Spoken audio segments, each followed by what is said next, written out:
Hello everyone, how's it going today? So we have a special LEGO day. So this is going to be the first thing that I open. This is the interior box from the set. You can see the water damage, the glue came apart. You can see the, I don't know, it's not really picking up, but you can just kind of see the line of water damage there. So this is the interior box of the bigger box, and I'll show that bigger box in a second once I actually get this open and we see what it's like in here. Luckily, plastic with parts in it doesn't really care too much about water damage. Whee!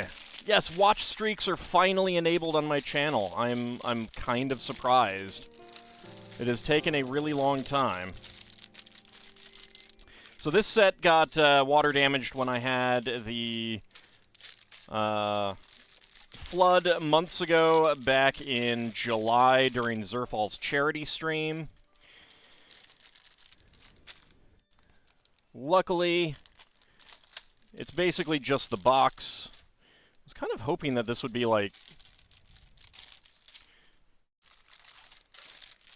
all similar numbers, and it's really not.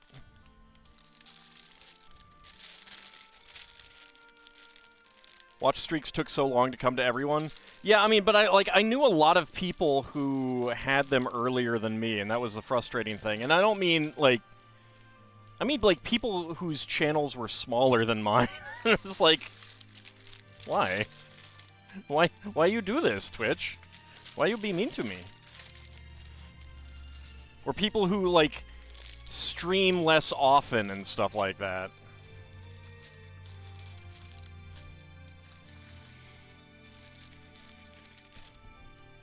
Everyone's getting the watch streaks now. It was in beta for so long, yeah. I kind of wonder if they just got to a point where they were just like, they'll get him eventually. We're not going to bother rolling it out to anyone new. Let's see. Oh, 9 would go over here.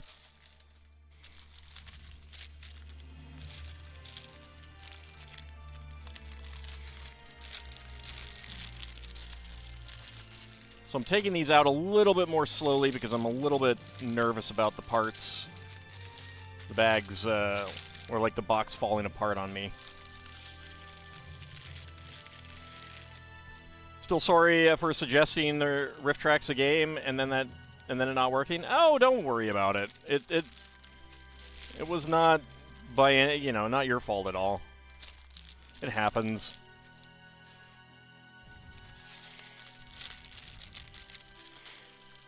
I mean, to be fair, the fact that Zerfall didn't try to get it working until the day of is kind of on him. Like, there was no troubleshooting. It was very much just a load it up and expect it to work, which it should have. There was really no reason for it not to, but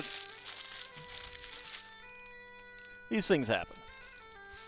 So I have created a new musical playlist, by the way. It's Suikoden music. Oh my lord.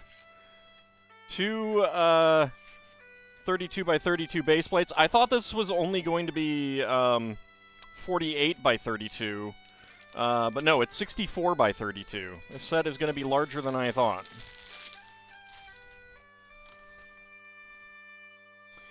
Okay. So that can go down there. So these are the two, like, instruction booklets. I'm sure that stickers are in one of these. I will look for them later. I am not seeing any water damage on these, which is good.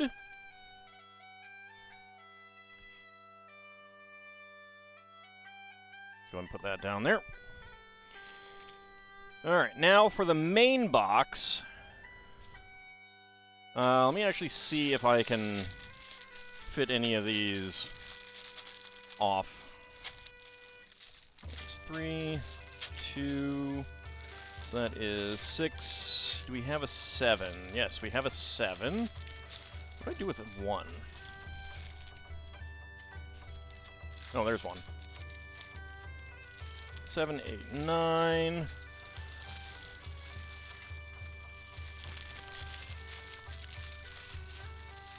Okay. Now we had a 10 around here. There's 11, 12,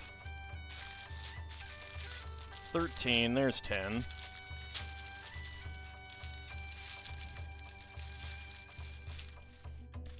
14, 15, 16,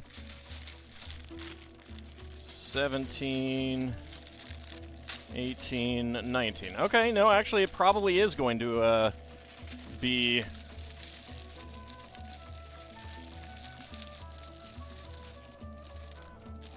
a full set. Alright, so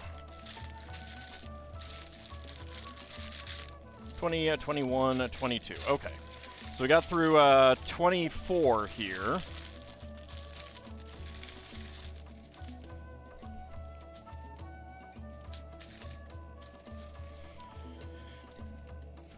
Go and put that to the side. Alright, so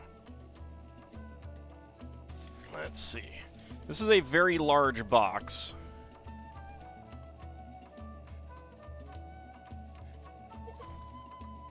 So here you can see the damage. So this side was down, and it basically just compressed the box as the water got up, and all the weight of the intact part just pushed it down. It's just kind of like crumpled accordion style.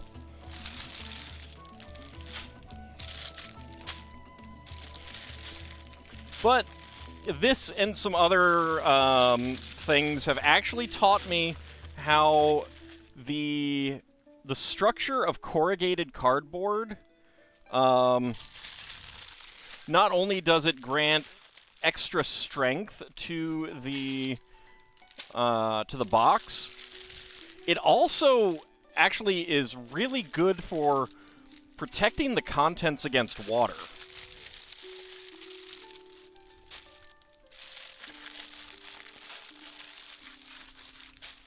I'm seeing a bag number 51 here. There's a lot here. This is a big set. Yeah, get out of there, box. So I just kind of like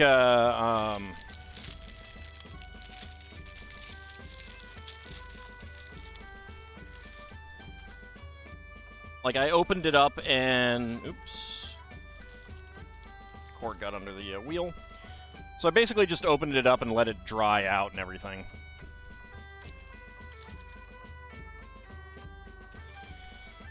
Alright, so we got some 50s. Let me put the bag number 1 somewhere. We will probably not finish this all tonight. There's 20s, 30s, 40s,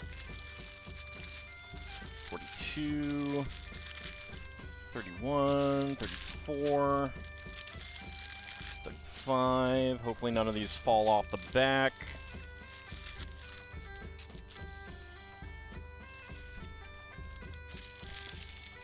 Glad those shenanigans are in the past. So am I.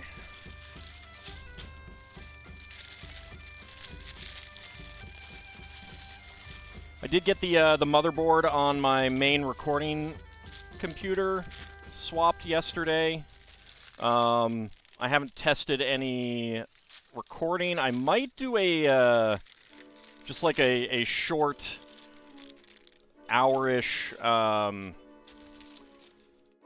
Peglin stream tomorrow, just so I can get live feedback, because otherwise I have to spot check, like I have to actually like listen through a whole video or spot check it and hope that I notice.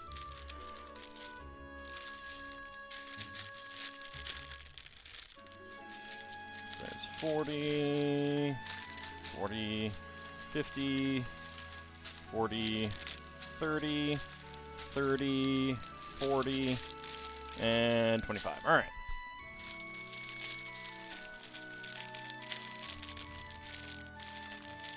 Okay.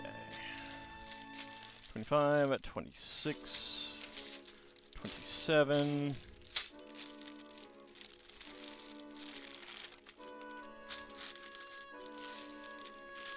Okay.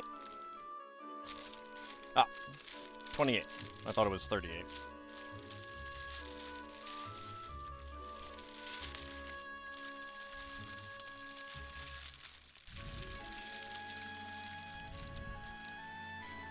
Alright, so now...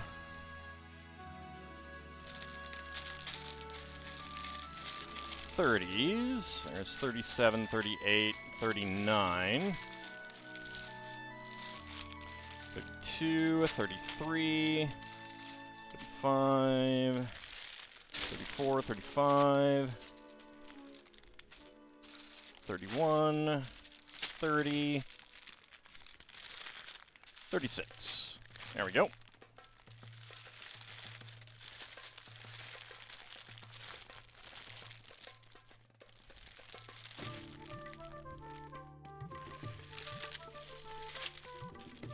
Okay. Those can go there.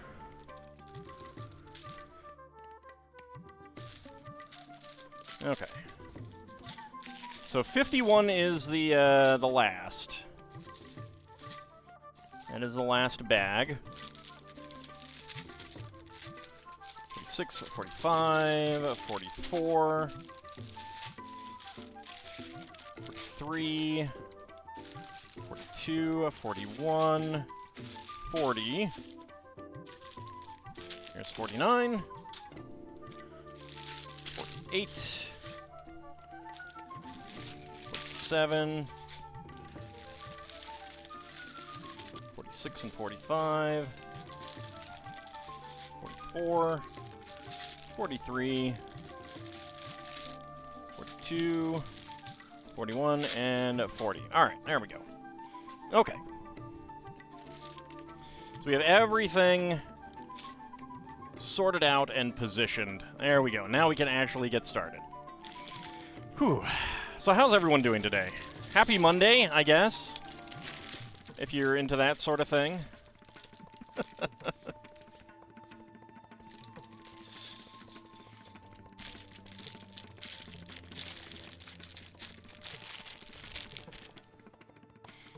Right, now I don't have a container to toss these into. Hold on. There we go.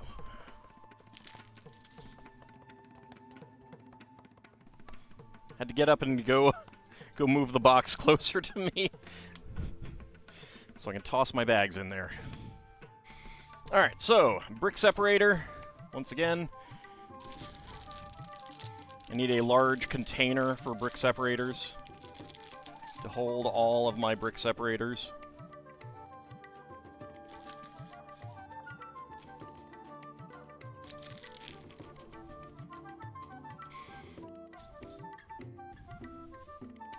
All right.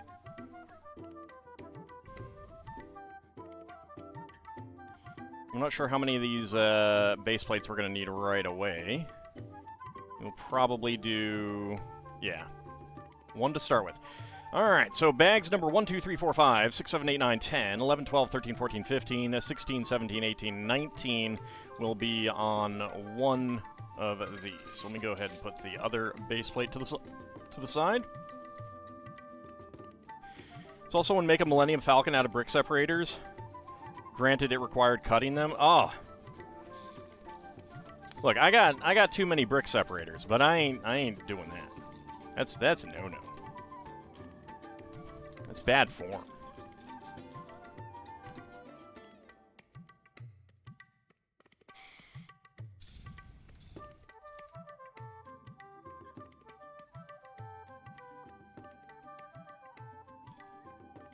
There was a Lego Ideas thing. I think one of the D&D ideas was like a brick separator dragon or something like that.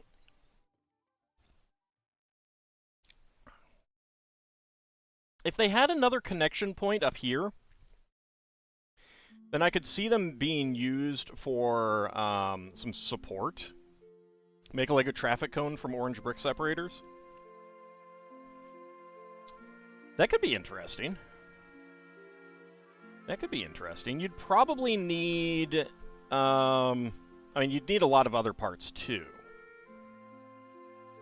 But, like, you'd need some, because you'd have them like up at an angle like this, and you'd need something to fill in there, some smaller orange pieces. And if you wanted to make a really tall one, you could do like probably like a multiple layers. But yeah, so like, oh, actually, that actually connects pretty well. Huh. It has no strength, but that's interesting. But yeah, I mean, I guess to a certain extent, like, there is some grip up here, sort of. Yeah. So you could do, like, use it for a support structure that way or something like that, or use it to prevent something from going in at an angle, but that's part of the problem is just, like because there's nothing on this end, you can't really use it as a support. You could use it as, like, a roof. That's pretty... That could be an interesting thing. You're happy you can preload Vampire the Masquerade Bloodlines 2, and if you hear anything about the crappy critic reviews that are out there, all you have to say is this. The original game, when it first launched, was a buggy mess.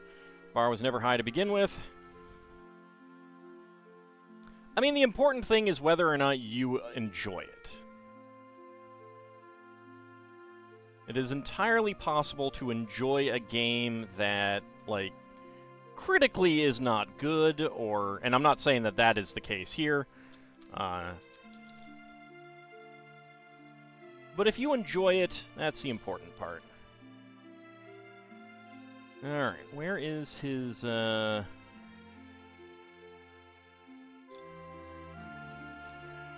Oh, I need bag number 2 at the same time. No wonder I couldn't find something.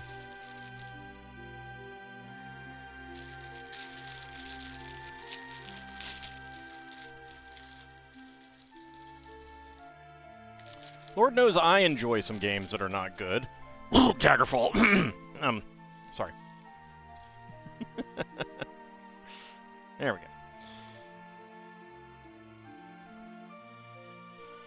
go. Alright. I have no idea who these characters are. I know I've been told before, and the names just slip from my mind.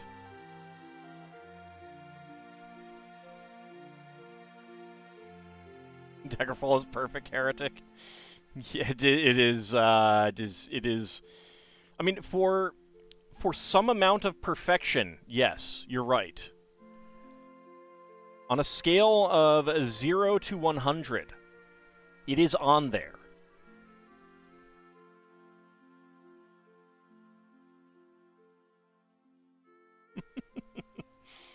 Alright, there is our first minifig. No one can argue that it is on the scale of perfection. 0 to perfection. 0 to 100.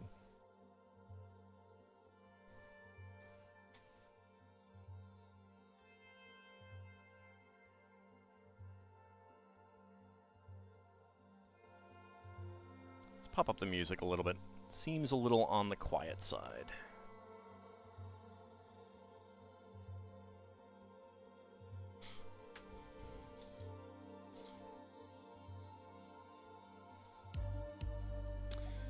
And a 1x6 there. Dark green 1x4. Lots of good green pieces, green plates here.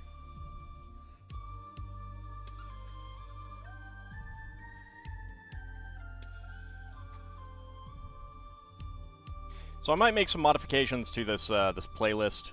There might be songs that I don't actually want to listen to playing through it. But it's a variety of Suikoden music. I will probably put in more, and we're not going to get through the whole playlist at all. It is longer than this stream.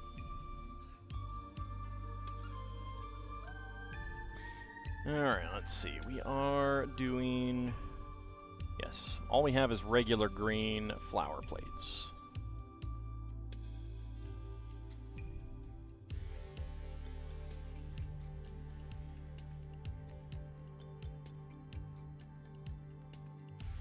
So I didn't actually even look at how many pieces this set had, because I think that's part of the damage.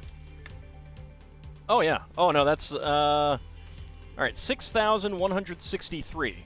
Also, I didn't even show this part. See if I can get in this. Yep, Monday Lego, just temporarily. So I'm lifting, like I'm lifting.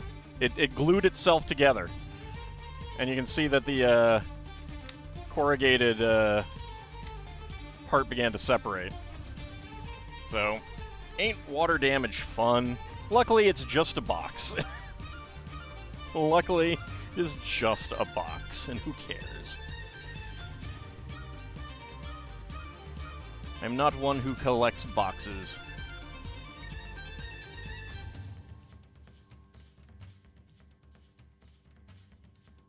Alright, let's see. Dark gray beam. Lots of blue double friction pins. So how you doing, Sealan?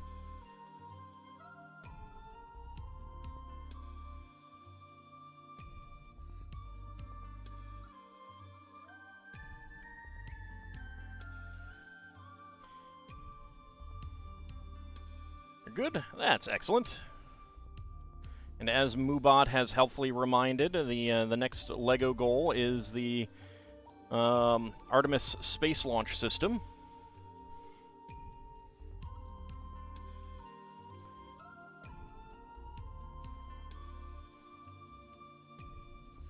Come on, connect in. Thank you. There we go. Now, black double friction pins with axle connectors.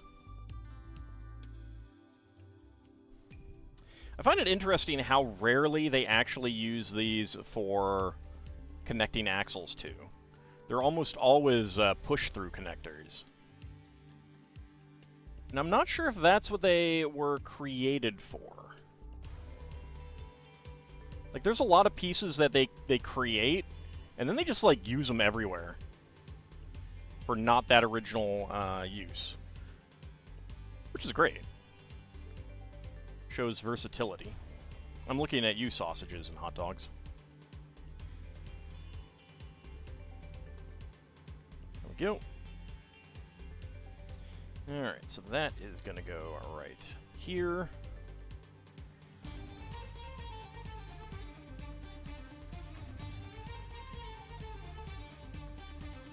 Alright. Dark gray 1x2 log brick. Black Technic brick. And 2 dark gray Technic bricks.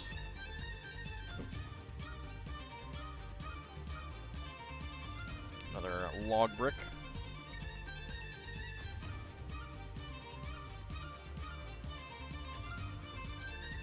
Okay.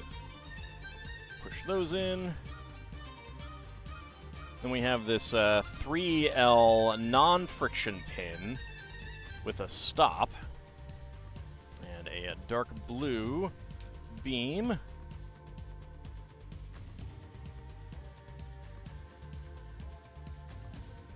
Okay, let me just get it started. There we go.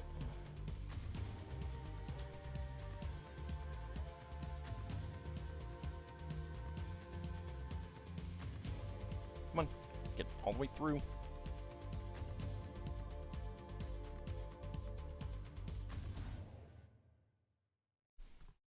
Because this wobbles, it is possible to not get it right in. There we go. All right. No, and that is just going down there. Okay.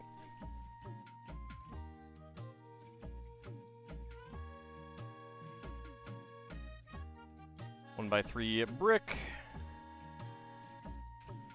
1x4 arch, 1x4 arch, and 1x4 arch.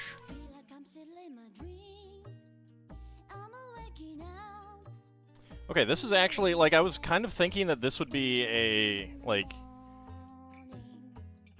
sticking straight up to connect some pillar or post or something. But nope.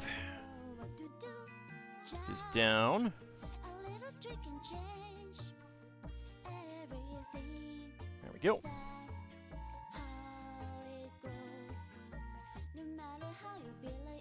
Gildatongue, woo, Lego, and Suiko vocal. Yes, I have a just a big ol' Suikoden playlist going on right now.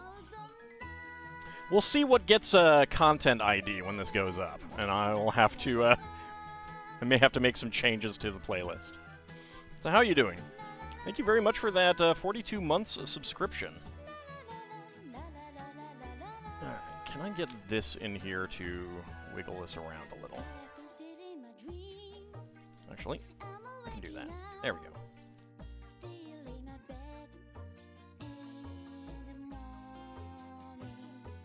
There we go. Monday, indeed, indeed. Okay, so 1, 2, 3, and then this goes into the fourth one. So that is right in between. I don't know why they are putting in 3, unless there's going to be something that fits into the holes. Because we do have holes in the end there.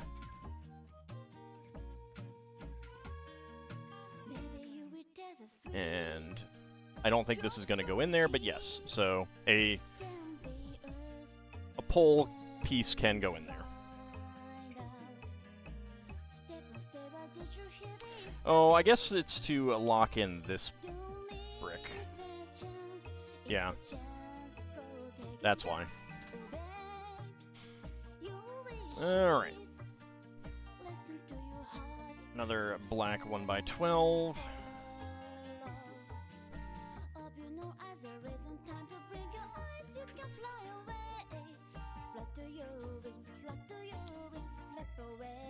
Howdy, Chutney Bucket. How's it going? Going fine for me. Working on the Ninjago City Markets set.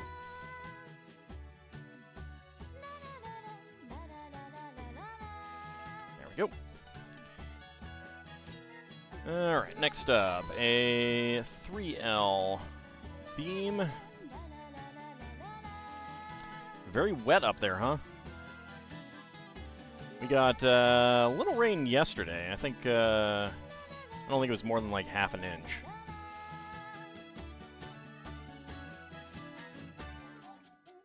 But it was kind of funny because my weather app on my phone was saying, temperatures to plummet Monday.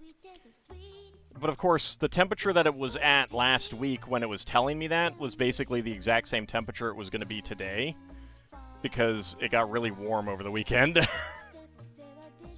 Raining non-stop since 11 p.m. Wow. We could use that down here. I think we're still in a drought situation. Again. Okay. There we go.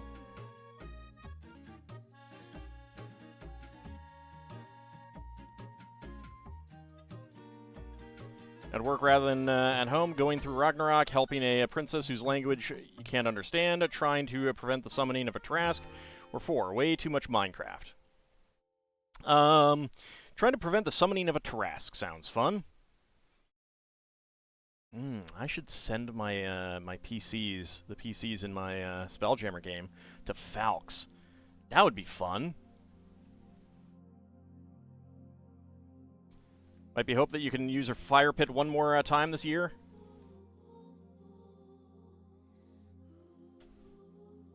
There we go. They're worried about, like, the sparks starting a fire or something.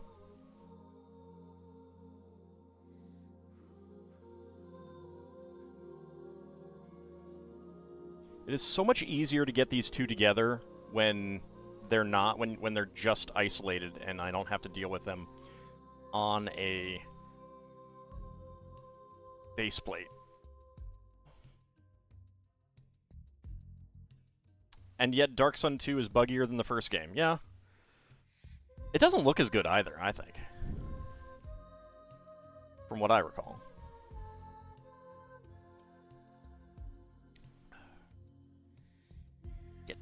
Get there.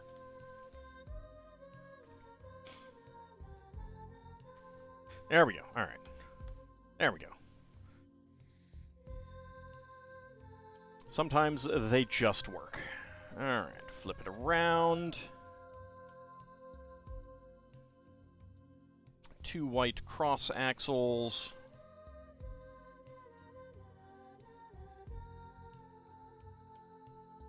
Two dark gray 1x2 Technic bricks, and 2 medium azure 2x2 bricks. I don't think there's a light azure, which is weird. It's more unto Nauvis you go. You can actually get off the planet and start getting some space science. Seems unlikely. Alright, 1x3, 1x4 arch.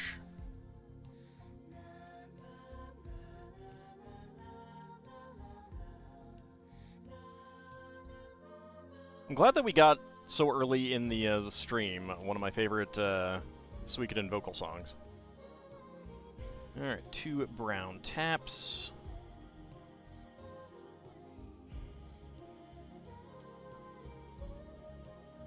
Wake of the Ravager is not a good game. Not even bad in an entertaining way.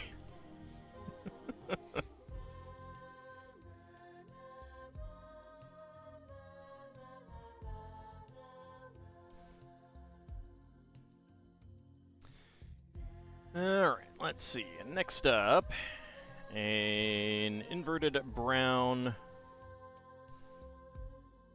2x2 slope after an arch. And a tan 1x1 brick. Another arch and another log brick.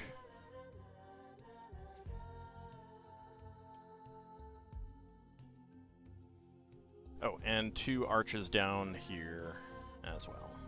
Was it made by a different company? I mean, I know it was published by SSI.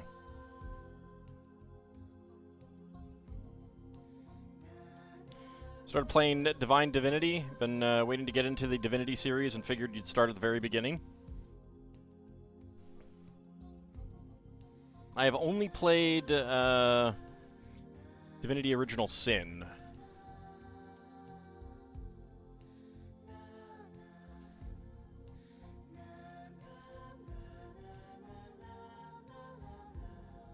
Which was fun, but would have been more fun with a second player.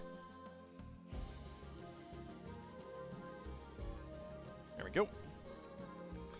Get that in there. Is that the right one? No, that was not the right one. Oh, shoot. Oh, no. Oh, no. What have I done? Alright.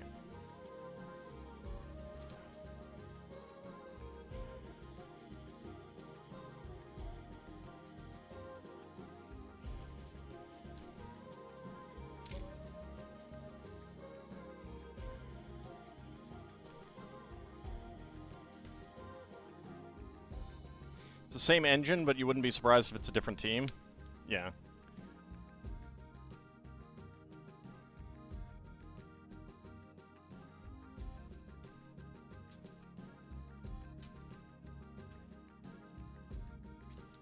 Okay, there we go.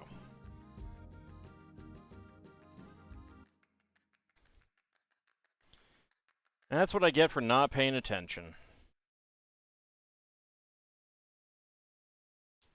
That's an axle with a stop. That's the right one, even though it's a completely different color and different length. Yeah, it's fine.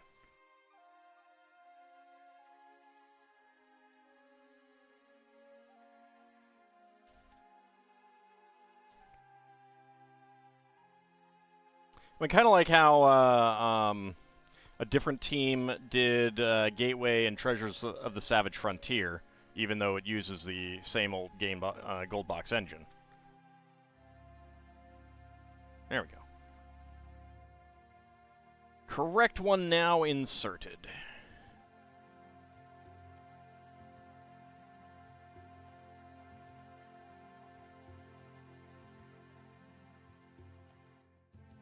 1 by 3 brick.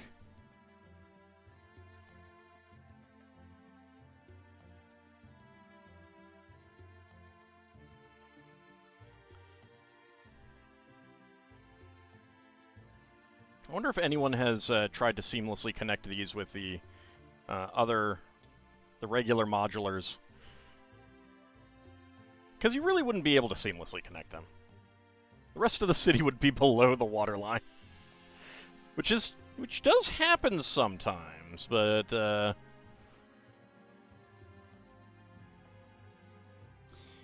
I need a black ingot tile.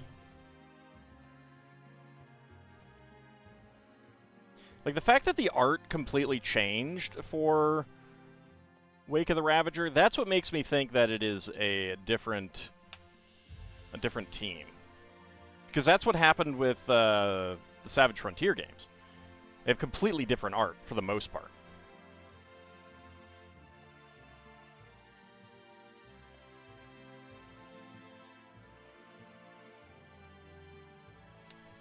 Pretty sure dikes are... Oh, no, that's a different spelling. Never mind.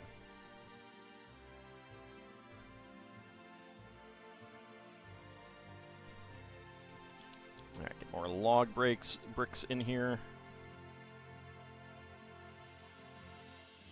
This is using a lot of arch bricks.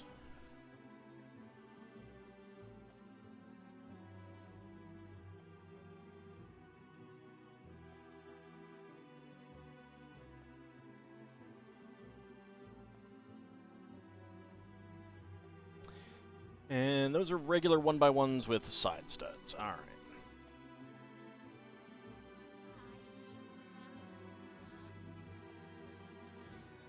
There we go. And this one. There we go. Alright, a white cross axle 1x2 and a dark gray. Black 1x2 plates.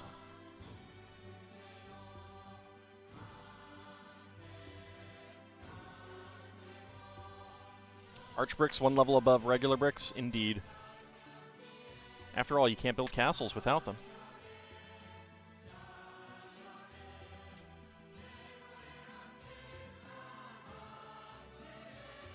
Gotta have your arches.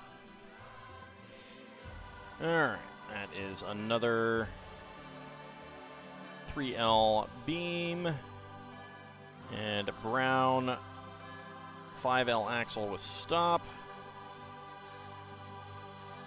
You're honestly surprised Twitch is running? I don't know that Twitch is on Amazon Web Services, and it's not all of Amazon Web Services that are down. I look forward to hearing why they're all down. Because this is a pretty major thing. My guess is going to be that it's some sort of update got rolled out, like without proper testing or something. So that's usually what it is, but it's still a someone might get fired situation. I'm glad I don't work in IT anymore. Okay, we're going up here now. Last 4 1x4 arches.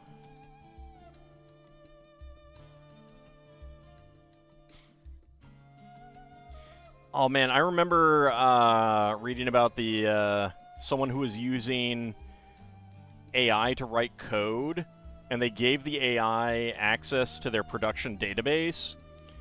And the AI just, like, wiped the whole production database out, despite them telling the AI, you know, not to make changes to the production database. Because that's the thing about all of these generative AIs. They don't know how to, like, there's no true-false kind of thing. You can't condition them. If they say, of course I won't do that, then, I mean, they lie. They lie.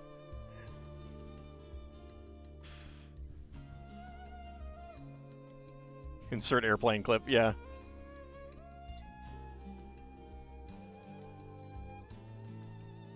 They really needed to charge their phone and thought this one plug is not important.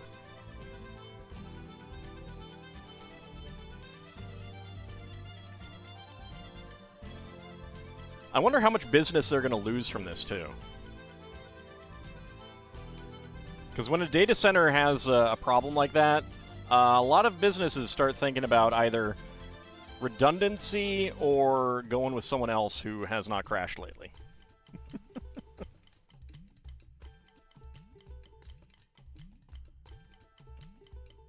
Alright, some more dark green.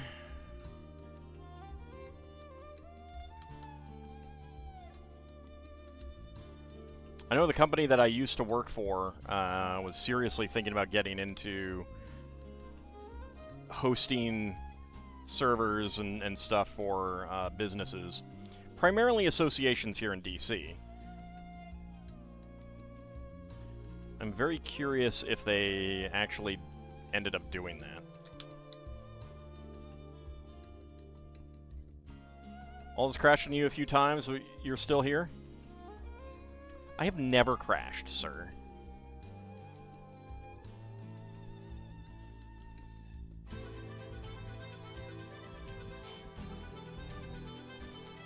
I have 100% uptime.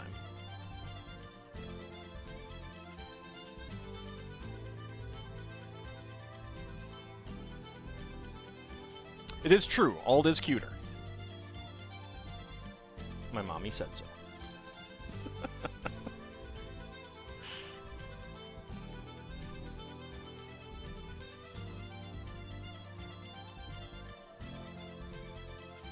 Alright, let's see.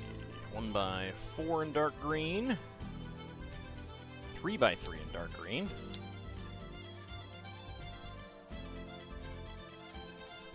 And a 1x2 log brick. Moms always think that? Well, moms are always right.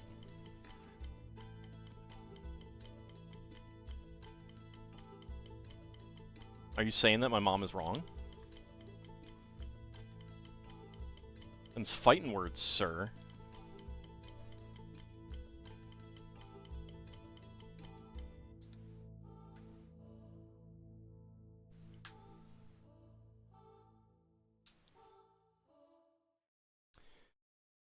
Alright, let's see. There's also a 1x1 corner panel. That goes right there.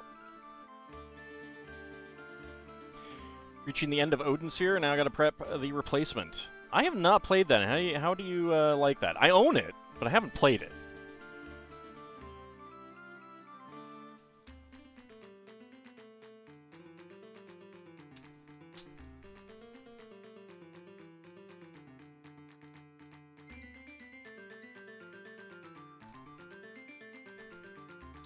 Let's see, another 3x3. Okay, black 3x3 angle. 2 2x4s.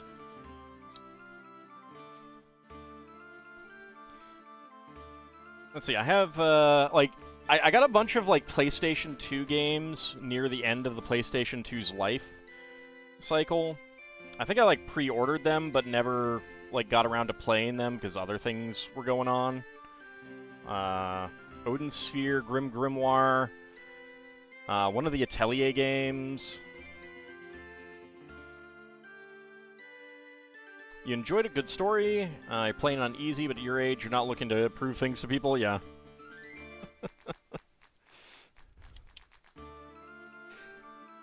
I get that. That is not where that goes.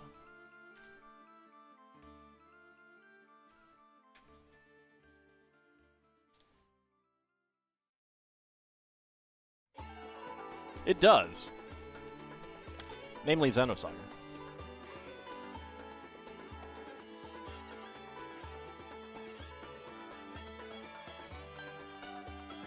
Man, do I want some remakes of those, or not remakes, but HD remasters. I don't even expect them to put more content in, because that would be hard.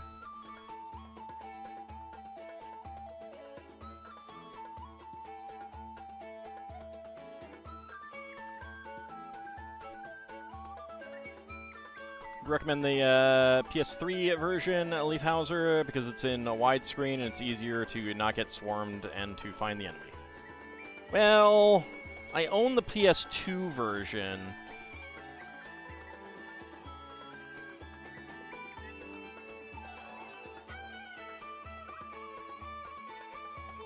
I'd have to, like, dig out my PS3, set it up for according to, which probably wouldn't be too difficult, but it'd still be a pain.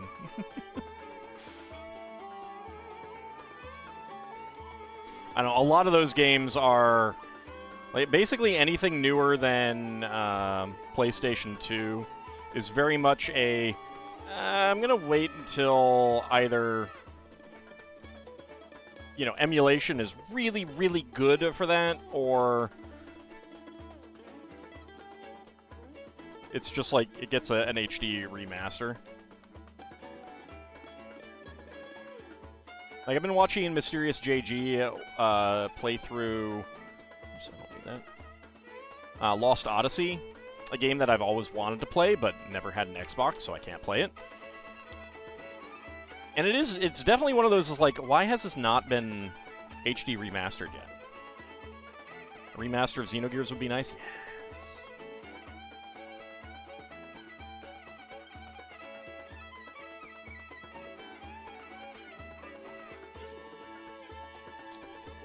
Well, I'm very much lazy about emulation at this point. I don't want to have to set things up anymore.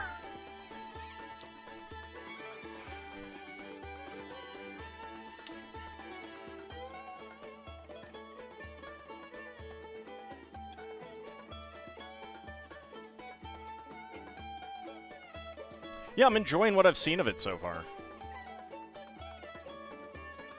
And it definitely goes to show that you know, turn-based JRPG is still very viable. Although I don't know how popular it actually was. Alright, so spare parts. We got a lime green 1x1 cylinder plate with hollow stud, green 1x1 plate flower, black friction pin, brown tap, and gray 1x1 tile. Alright, so we are getting bags number 3 and 4. So there's 3. Okay. 4 is literally just 1x2 trans-light blue tiles.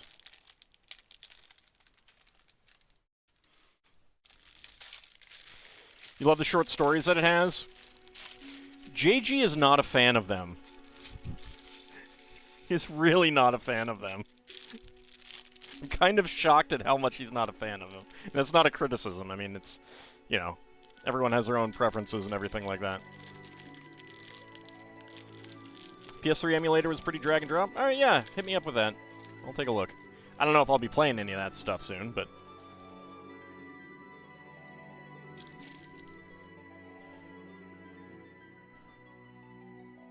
Wiggle, wiggle, wiggle, wiggle. Wiggle, wiggle, wiggle, wiggle. Alright, let's see. 2x2 tile with a center stud.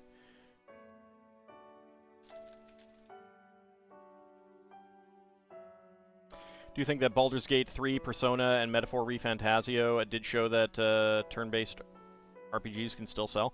I did not realize that Metaphor ReFantazio was turn-based. Hey, that actually makes that game of interest to me now.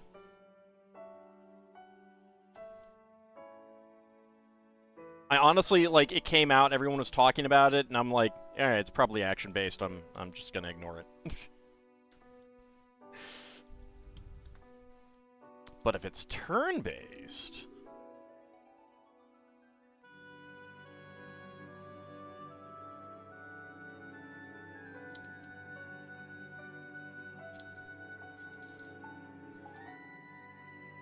Alright, we got an ad break coming up. I actually do not have much, many snoozes, so... might as well use the one that I have. We'll snooze that. What Persona game has ever been action-based? I don't I don't know anything about Persona games. I have not watched really anyone play them. I have not looked into them very much. I have no idea. It is one of those things that has been very frequently recommended to me, so it's like I will probably get to it one day, but there's a lot of them.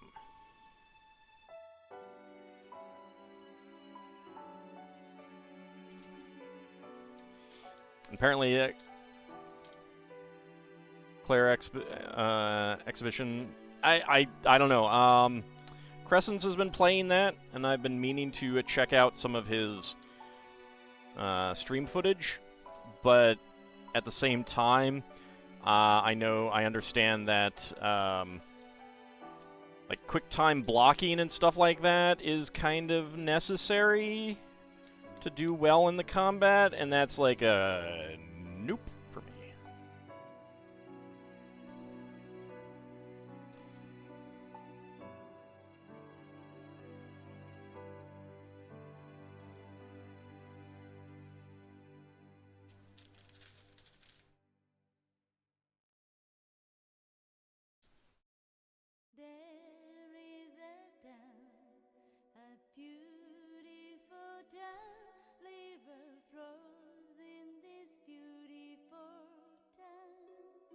I do not know. I'm not good at that. There's a reason Ald is less of a fan of Legend of Dragoon. I've never actually played it.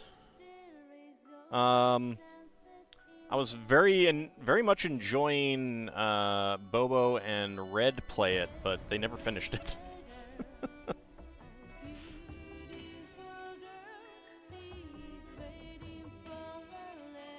I think things just came up and they never finished it. I mean, part of it was the voice acting that Bobo was doing for it, so.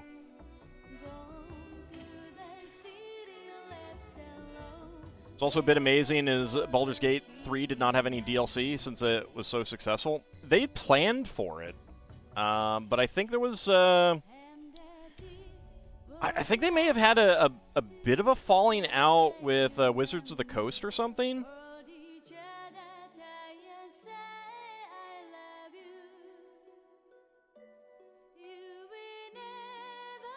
At least that's what it sounded like.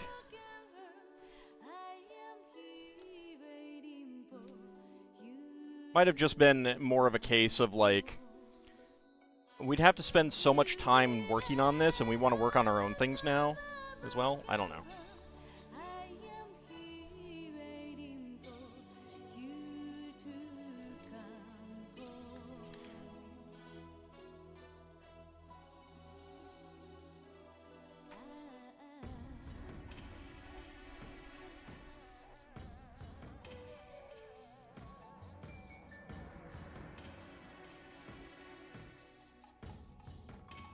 Laren is pissed all the Wizards of the Coast employees they worked with were laid off.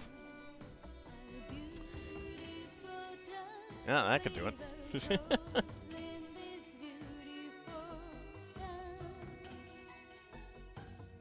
Wizards of the Coast is very much in the mindset of, all right, we finished this thing, let's do our rounds of layoffs, and that's pretty dumb, in my opinion.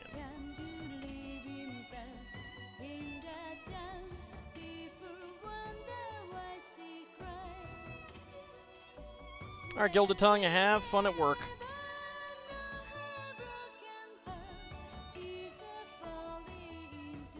Don't hurt me for suggesting that.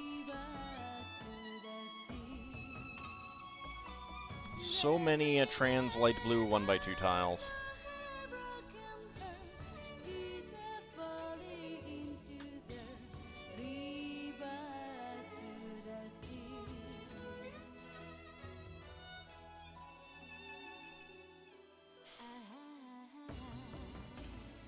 The one amusing thing is Larian did not expect the amount of success Baldur's Gate 3 had.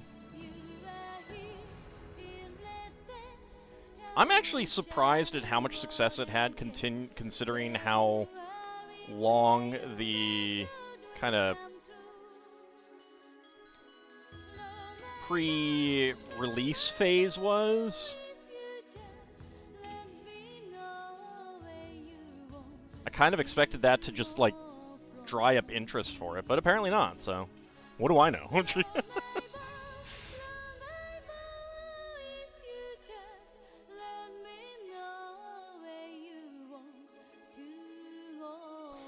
Make a bad game, bad selling game, laid off. Make a break-even game, laid off. Make a massive selling game, surprisingly laid off. Yeah, that's especially bad in video gaming. There's very much this feeling, and it's not just in these fields, of like, these workers are not crucial. Like, they're replaceable cogs, and it's just so bad.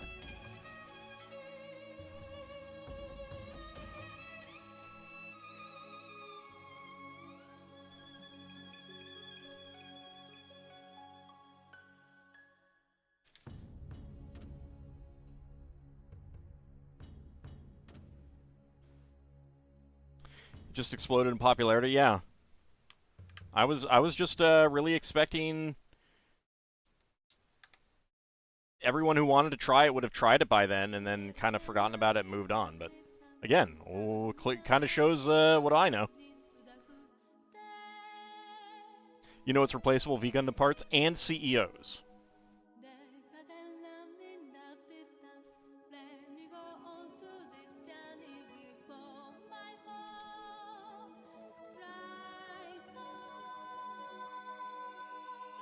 There we go.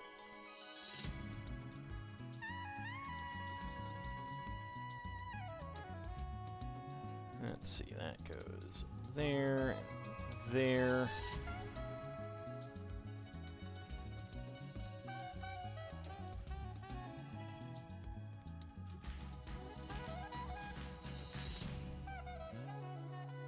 Your interest in games tanks if there's too long between announcement and release? Yeah, I mean, that's kind of what I thought was going to be happening there, and apparently not.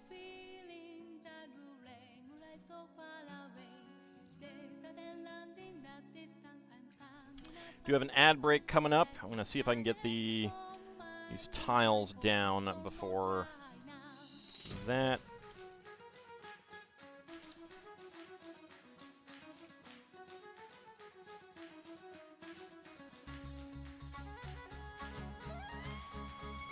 There we go. All right. See what the next step is like, just to see. Lots and lots of more. All right. Also don't like to buy into early access. Too many projects never complete. Yeah, that's the thing. I mean, they at least, you know, like Larian at least has a good track record and is a very well-established company, so early access for that is pretty likely to lead to a final product, but held on to the hype for how long with Bloodlines 2? One of these other gamers are weak cowards who bring dishonor to their cows. One of the last developer streams before release was adding the Paladin since it was near Christmas. They made Santa a Paladin. All right, let's see. We have an ad break about to start, so let's go ahead and jump on over to our Books Are My Passion build.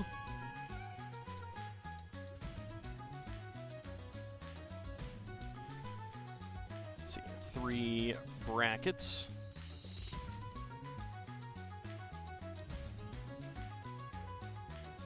So I was looking through some D&D stuff, and I noticed that in the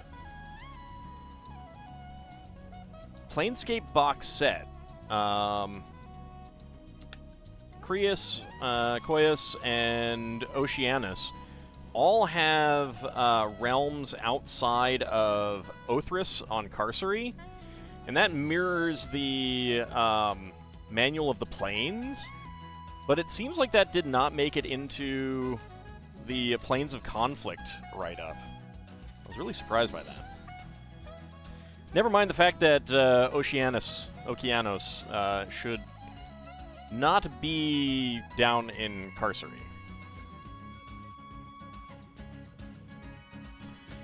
You like Larian CEO since he does seem to care about the industry and does have his own set of plate armor? Yeah.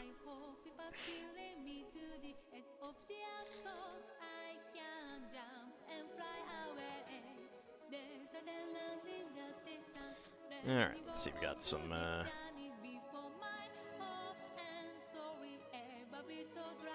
medium azure round top pieces there, and white round top pieces here.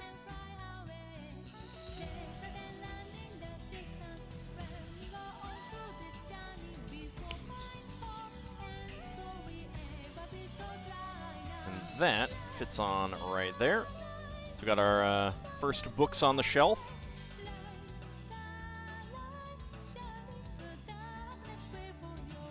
Okay. A 2x2 with a center bracket. Bright green 1x2 and a blue 1x2 tile.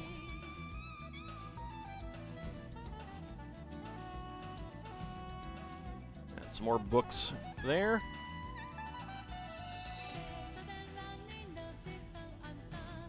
That's a medium nougat 2x6. There is a slight gap there.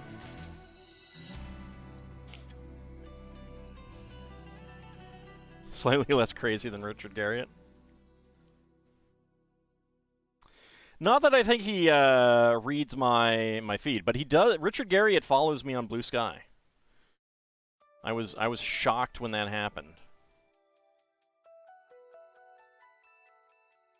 But I'm also pretty sure he doesn't like actually read the posts of people he's following.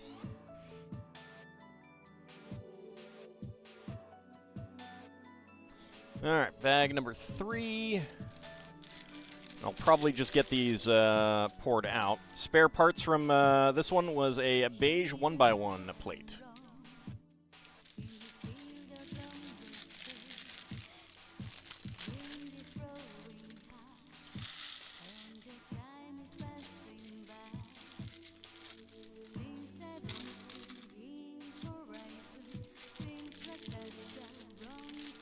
There we go. Clearly, one of these days, I really do need to play the Ultima 6 FM Towns version with Richard Garriott's voice acting, just to see if he will like repost that on Blue Sky. Okay, there we go. Get that in there. Ad break is done, so back to the markets we go. Alright, so we are on, yeah, right there. There we go. That's there.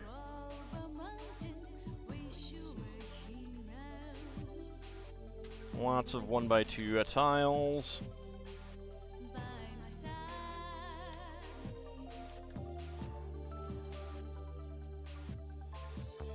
We're to play Baldur's Gate 3, and we're to make all, you see, Oath of Crowns or Devotion. At least for 3 minutes before going Oathbreaker.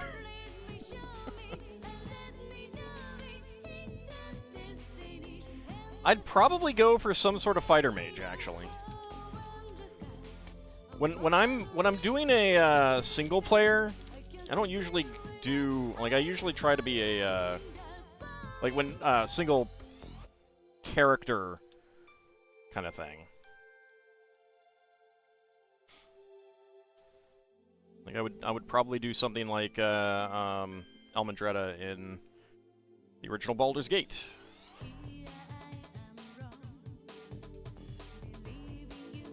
Because I find that rather versatile. It is true, Ald is honest and caring.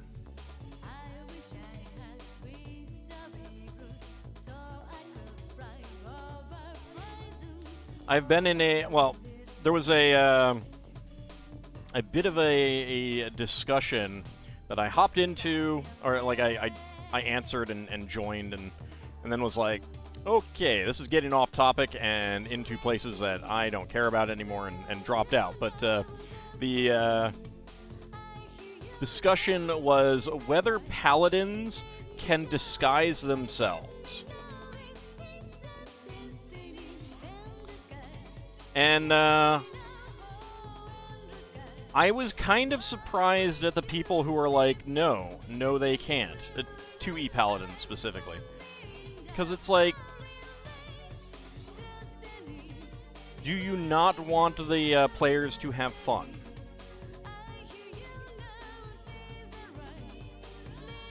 The restrictions on paladins are not supposed to prevent fun.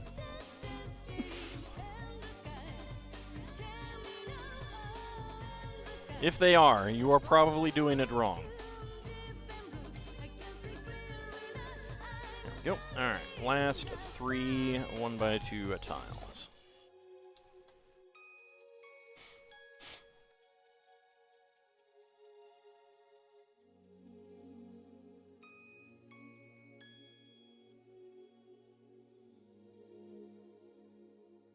Like, even the idea that they can't lie at all, I find ridiculous. Because honesty doesn't necessarily mean never lying.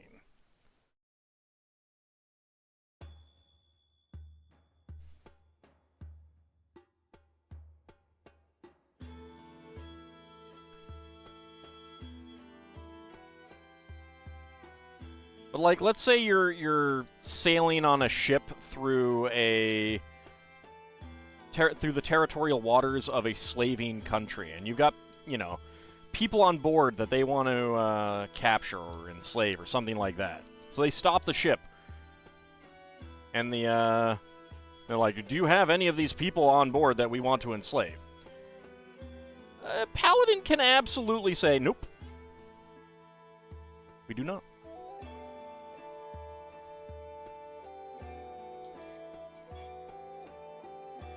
Because if he does not recognize the political authority, then it's not really then you know, he's not required to. It's not bearing false witness kind of thing.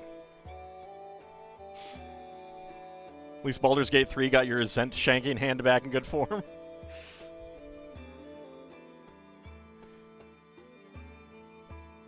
I mean, you might not have the ability to do so right there.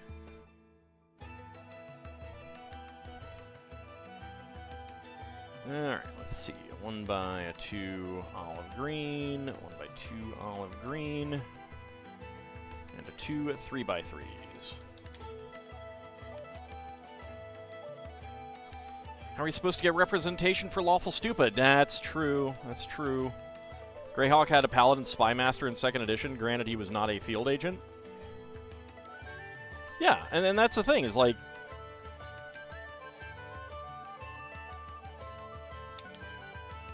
And even with a restriction on lying, dressing as the enemy isn't a lie. It's just clothes. You can wear what you want. If other people assume you're something you're not, well, that's on them, right?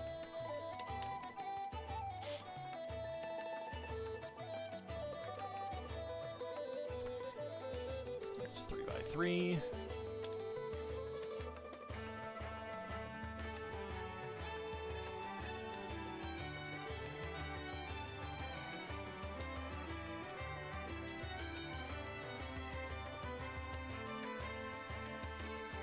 Spying can be done without line or disguise too? Yeah. You can just pay people to keep an ear out.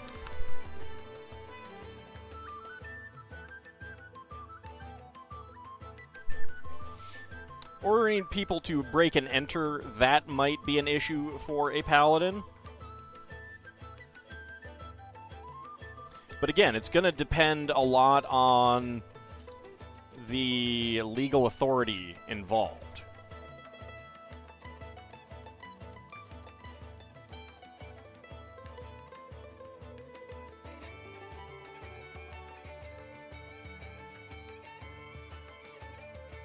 There we go. some sand green ingots.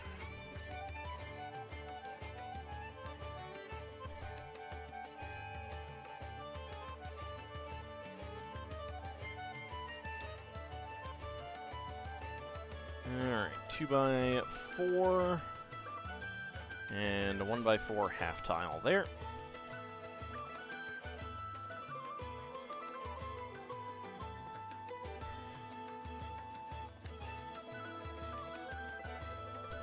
Okay.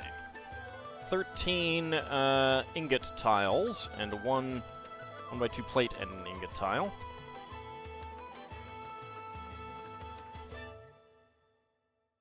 All along this edge. Baldur to make Crow in Baldur's Gate 3. Swarmkeeper Ranger, just throw a magic jellyfish at everyone for no reason.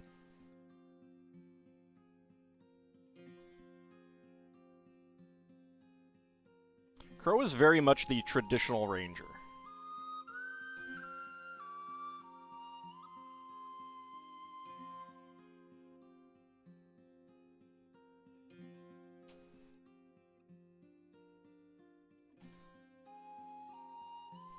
Wonder what magic jellyfish tastes like? Niagara's account seems to have been taken over. Taken over by Solid Snake. Yeah, but how do they taste? Painful gummy bears.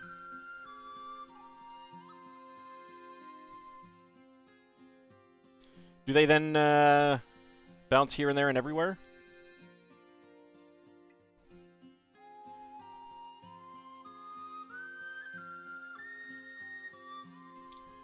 I did not realize until pretty recently that the Gummy Bears theme was sung by Joseph Williams, the son of John Williams, and the mid-'80s to late '80s vocalist of Toto.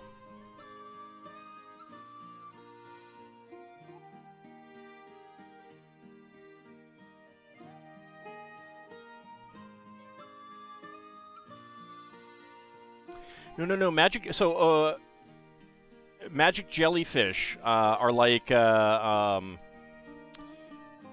know, Sour Patch Kids or something. There you go. They're jellies, but they're like Sour Patch Kids. Like really sour jellies. Okie dokie dookie.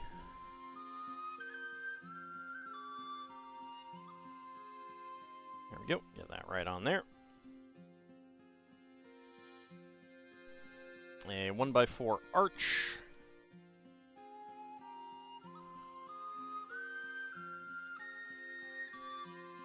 Two 1x4 half tiles. And a 2x4.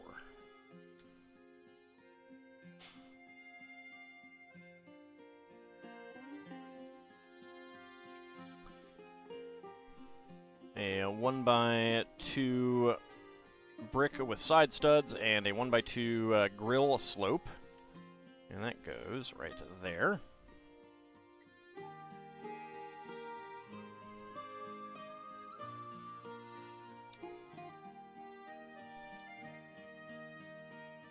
And that does fit over that, yes. Okay. 3x3.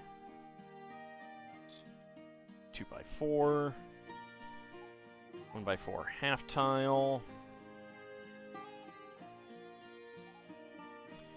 A 2x2 corner plate. And a 1x1 quarter cylinder tile. There we go. Never forget Sword of the Valiant for the line from the protagonist upon being asked if unicorns will be good to eat. They're magical. They must taste good. Wow.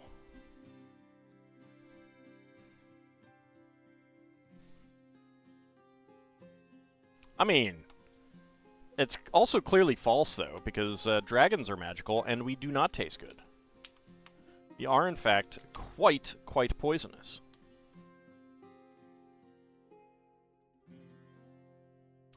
Deadly poison, in fact.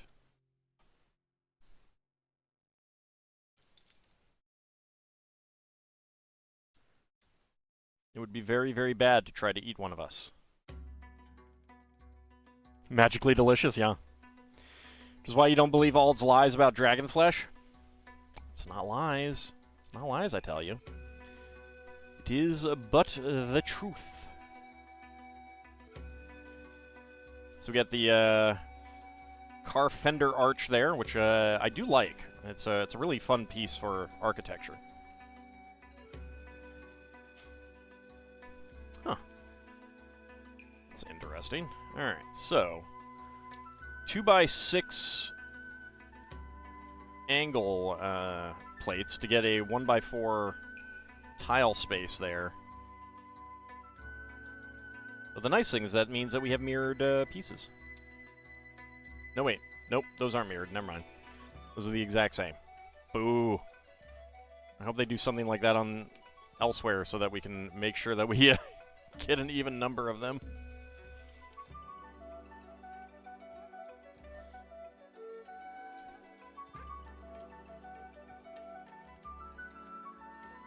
One of the local LEGO stores had one of these types of wedge plates. They did have the left and right varieties, but they were all mixed together in the same bin. I spent so much time extracting an equal number of them. So much time.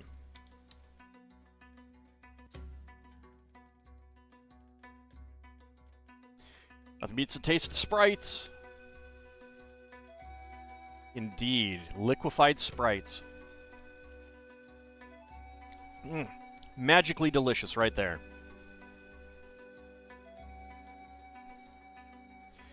Also, Ald, you could be slightly mistaken. Some poisonous things are quite delicious, and if dragons are truly that poisonous, odds are nobody has lived long enough to say for certain how they taste.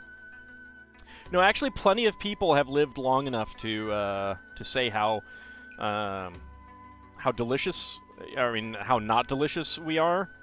But then they die horribly, violently. Mr. Creosote levels of violence. It's not a pretty sight. It's not a pretty sight. All right, so a gold unicorn horn, a bright green 3-leaf plant, 2 pink 5-petal flowers, dark brown 1x1 cylinder tile, and a gray 1x1 quarter cylinder tile for extra parts. Now, bag number 5, and just bag number 5. For whom Ald would romance in Baldur's Gate 3. Coin to flip between Gale and Halcyon.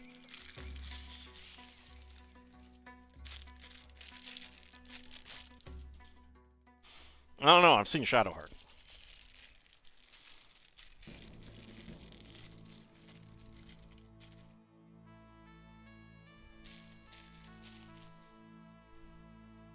I think Gale would really annoy me.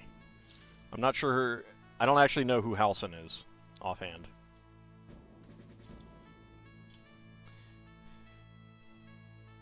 Okay, 1x12, and I do have this the handy dandy thing on the map to see that it's 12 if I need. Shadowheart emits too much little sister energy to you? Well, I don't have a little sister, so I have older sisters.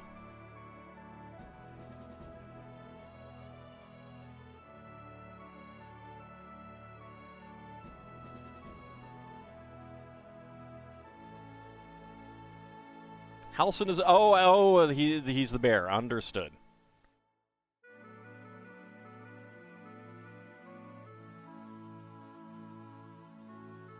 Shadowheart mentioned.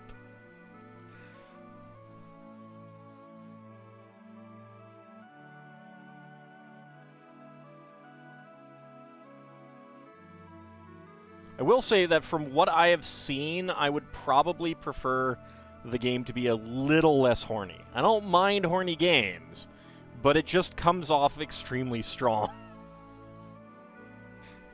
It's just like literally everyone wants to jump your bones right away, and it's like, you know.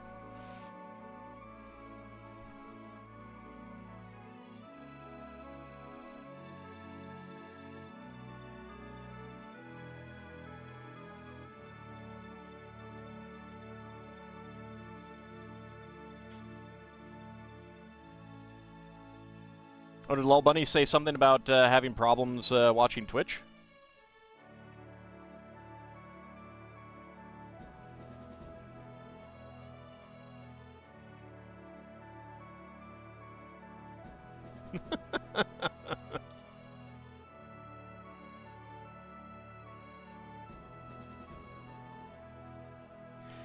It's just like, I think that I would prefer it if it was like, came later in the game after you've actually been spending time with all of them, rather than almost right away. In Discord, it was saying it was not letting her chat. Oh, well, that sucks. I would do something about that if I knew why. Okay, I don't know Minthara, so... I've watched someone play, like, some of it. I think through most of Chapter 1, and that's about it. No, I know. I know her from like artwork and comments and stuff like that. But when I think of like companions in Baldur's Gate 3, because of the limited amount that I've seen, I don't think of her.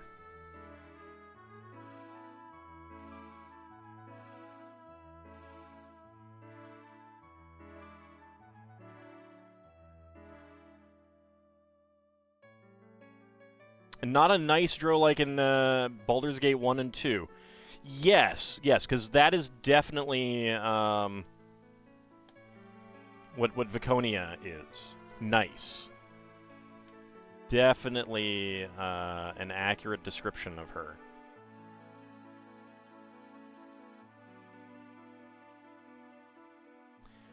Chat is on a different server than the stream. It could be she has an unstable connection to the chat server, but the route to the stream server is fine. Yeah. And specifically, it's also IRC. I believe that Twitch chat is still IRC. She's nicer than Min. That's fine. Yeah, that's fair. That might be accurate.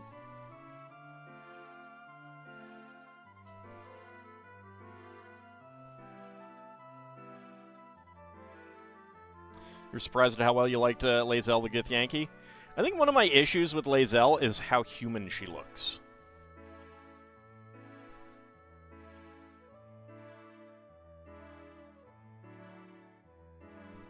Which I understand why, but also...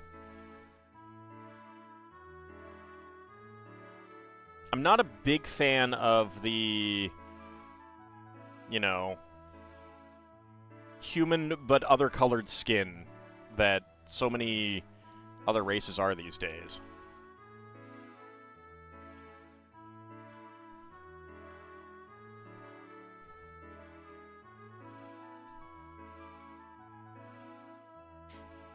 But obviously that is popular.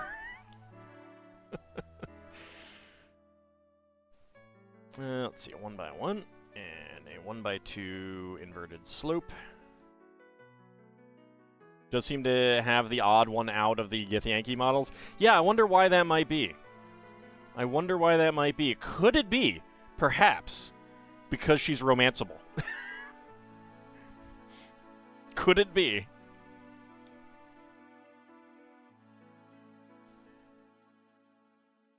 Oop, that got stuck on there.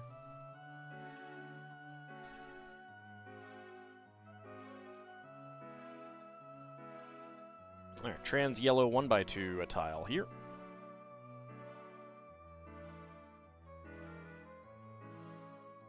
Not a rogue AI going for that sweet, sweet lich lovin'.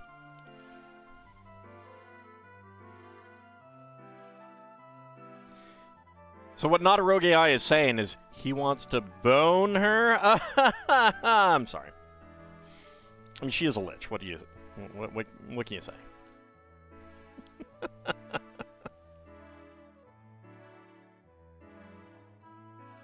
May it be because of the motion capture? It's I mean, that might be part of it, but pretty sure her features are not as exaggerated as most Githyanki artwork is.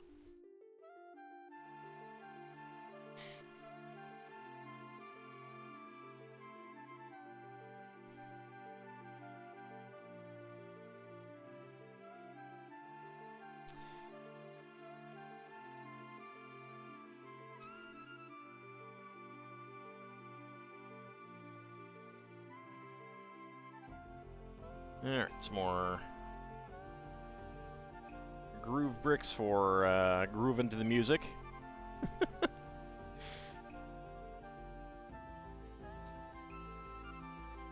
you want to romance a lich, you need to practice Danse Macabre. Yeah. Exactly.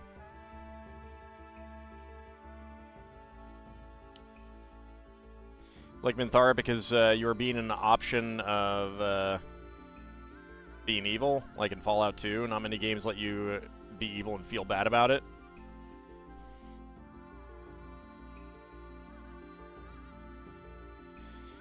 Yeah, I mean, like they're like, yeah, it's kind of like the renegade path in Mass Effect. How it's just, you're not really. It's not so much that you're evil, you're just kind of a jerk, a big jerk, a violent jerk. But it's more jerk than evil.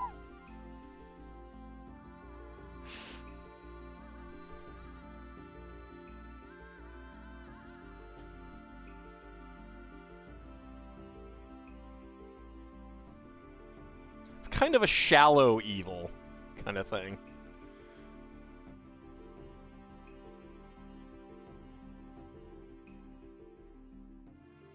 Oh, interesting. I was not expecting that. Alright, so a door frame, a white door.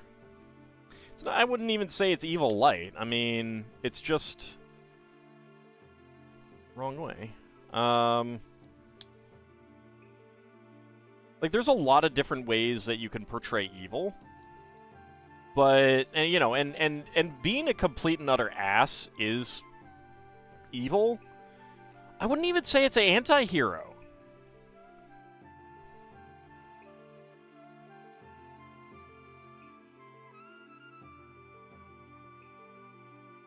You're just mean. And you could be evil without being mean.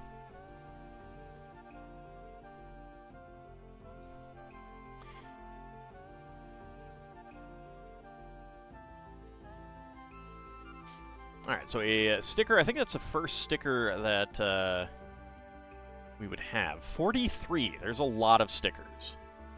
I'm not putting that one on.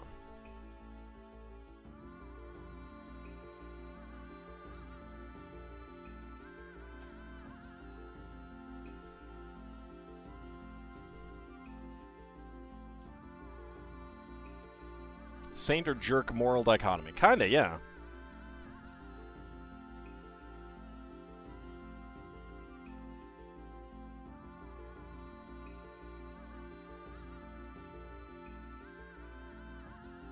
Just because you're a bad guy doesn't mean you're a bad guy.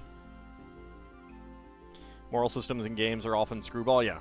We'll say this, if I do play and I mess up getting the two bestest boys in the game, no amount of remove curse will save me from your wrath.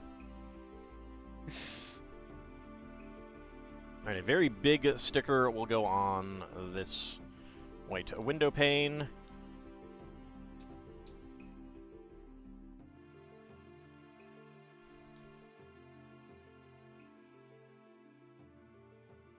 I mean, I will say this. It's pretty likely that if I played, I would generally be taking the ladies along. Because I do like the ladies. Shall we say. Ham always saves me. There is nothing you could do. There's nothing that you could possibly do that would make Ham not save me.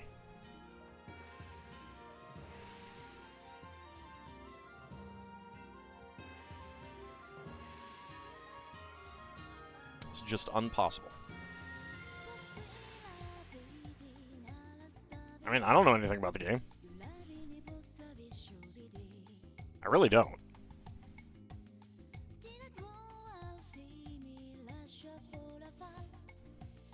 Power of ham does indeed compel me. Compels me to eat it. And howdy, Cody. How's it going?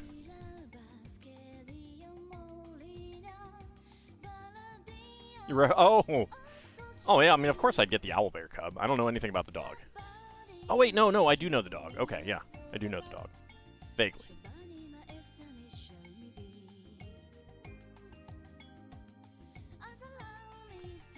Let me put it this way. If there's an animal in a game, the only way that I would not get it is if I missed it. Just, like, completely overlooked it. I would get animals. Because I like animals. Animals are fun.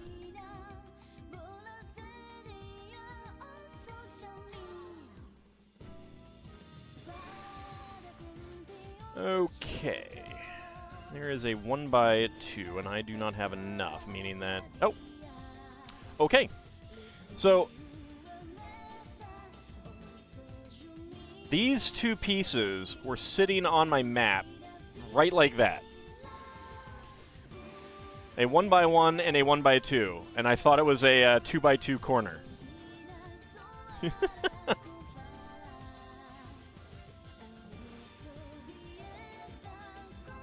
did get a plush of the puppy in Baldur's Gate 3.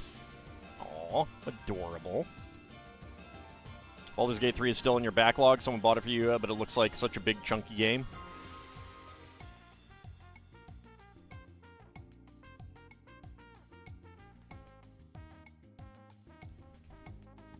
See, it's not in my backlog so much as it's in my log. Will I play it? Maybe.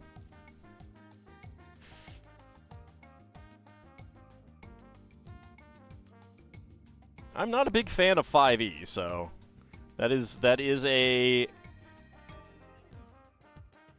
detriment to my desire to play it. Someone bought it for you, so you feel obligated to play it. That's fair.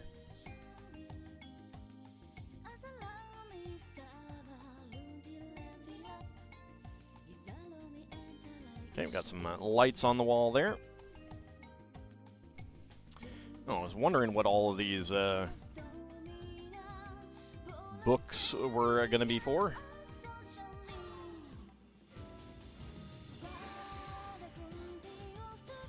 If you get Baldur's Gate 3 going honor mode 12 class multi-class until we win. Do you love the talk to animal spell in the game? It's so much fun. Yeah, that's something that I would want to do as well. Like, if I can talk to characters and it's missable or something like that, I want to do it. On there. Does that overlap? Yes, I think that does.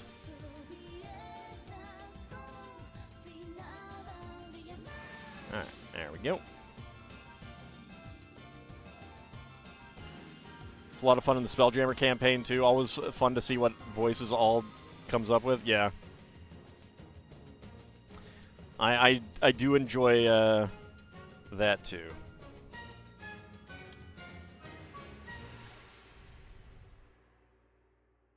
And then we get infamous characters that way, like the Crow.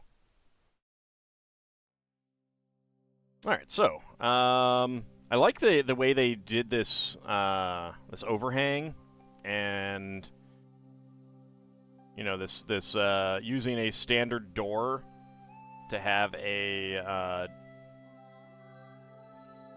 you know, a shop window frame that closes.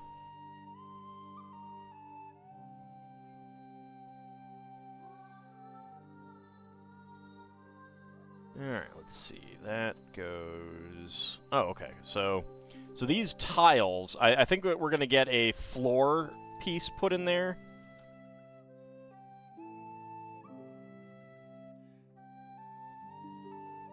Because these are on the inside there.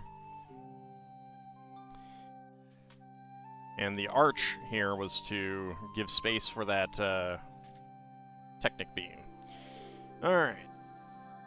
Bag number 6. So our spare parts are a brown 1x1 plate and a trans yellow 1x1 cylinder plate. So bag number 6. Honor mode is the hardcore mode, and you'd be requiring yourself to take 1 level in each class. Considering how multi-classing in post 2E works, I feel like that really would make your character suck.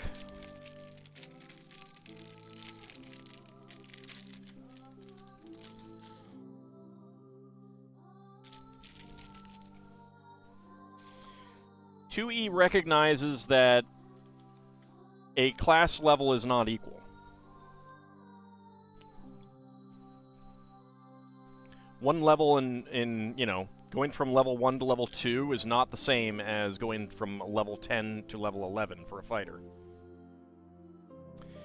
I get that. I get that. I have 2 of these. Chef's hats with hair. I wonder if we're...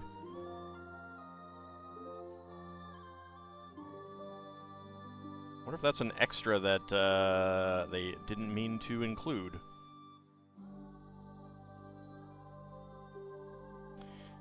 We have our lady chef. We'll make her happy. She enjoys baking.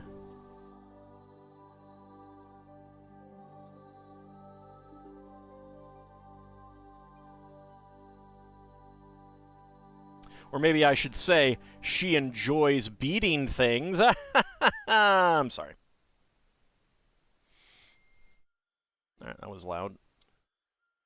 Hold on.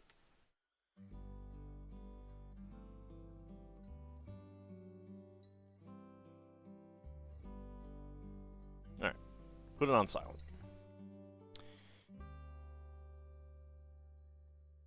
Alright. 2x3, 3x3.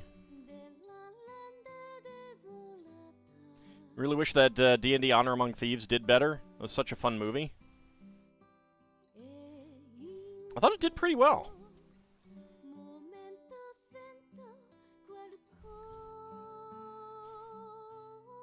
I mean, a lot of people were talking about it.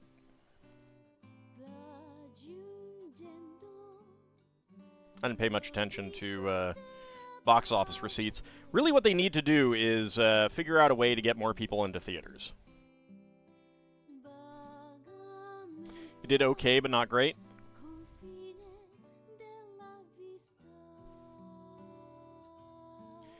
I mean, one thing that they need to do is not have movies come out on streaming a week later.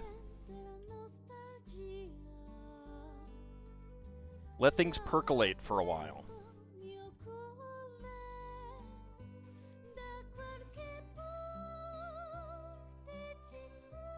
Wasn't enough for a sequel? Well, that's also kind of the tradition of D&D movies. All right, get our croissant in there. A black. So this is the piece used for urchins, but it's also a hairpiece apparently, and I don't think that I've ever seen it as a hairpiece. That is okay. Trans light, trans orange, 1x1 cylinder plate with hollow stud. Probably coals, rather than something that's burnt.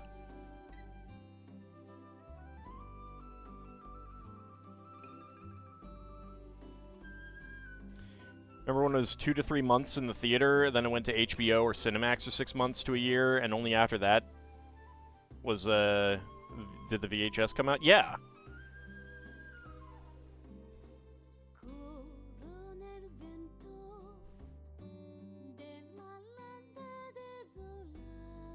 But, like, if you know that you only have to wait a couple weeks before you can watch it at home, why go to a theater? Unless you just enjoy the theater experience, which some people do.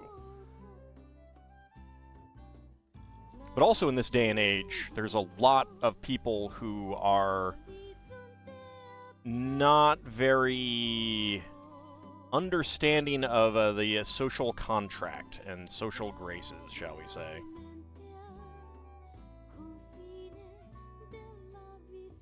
Some studios do make good money off of streaming. Maybe? I don't, like... The thing about a movie in the theater is that you know if movie X does well because you can look straight at the receipts. How many people actually went to see that? And how many people paid for tickets? But if a movie is on Netflix, other than people who sign up, watch the movie, and then stop, and of course, this isn't including things like the, $3.99 rental off of Amazon kind of situations. How do you know that someone is signing up for your streaming platform to watch that? You really don't. So it actually does, and I think, like, and this is another one of the reasons why it's bad, is that it does also mean that because you can't correlate the sales or the views on the stream to actual money, that makes it a lot easier to then not pay people for royalties.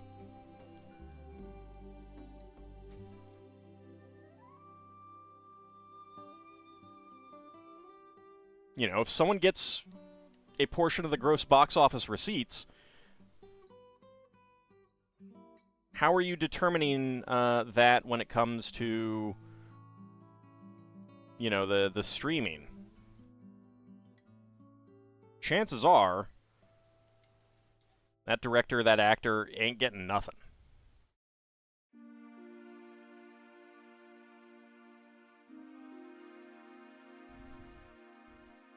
I mean, merchandising is major, yeah, but it's still an issue. Like, I mean, you can get a portion of merchandising as well.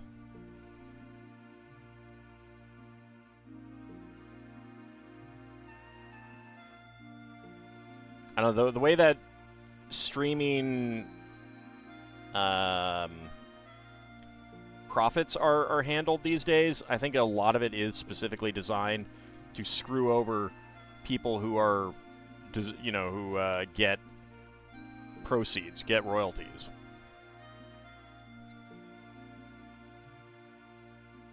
And that's not good.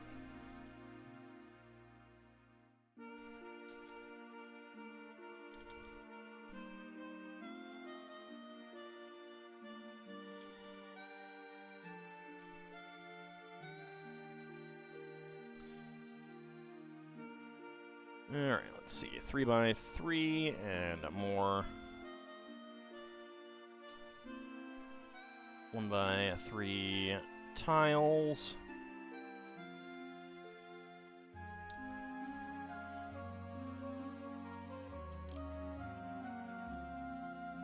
Okay, that goes there. Another 1x3 tile here. And then we have another 1x3 container, which these were originally created to hold wands for Harry Potter. They're great containers, though. Too bad they're all in dark brown, I think.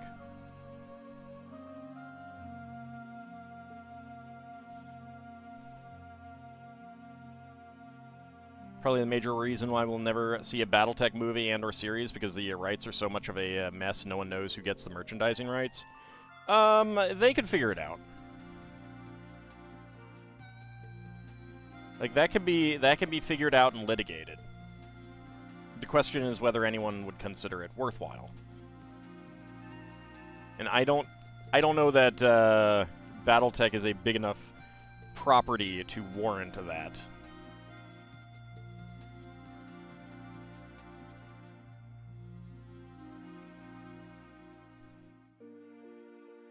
But I mean, they did eventually figure out rights for Robotech and Macross and stuff.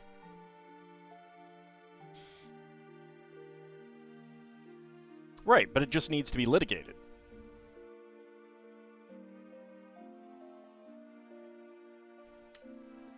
It's not an impossibility. It just requires litigation. The question is whether litigation is worth it. And that's a different question.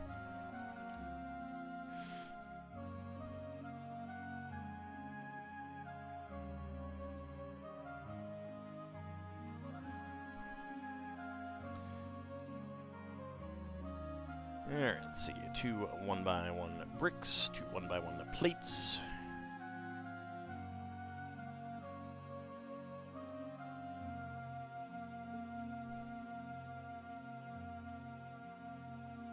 And it might not even be hard if they just get all the documents together and look over them. Like, it may not actually be that hard to figure out.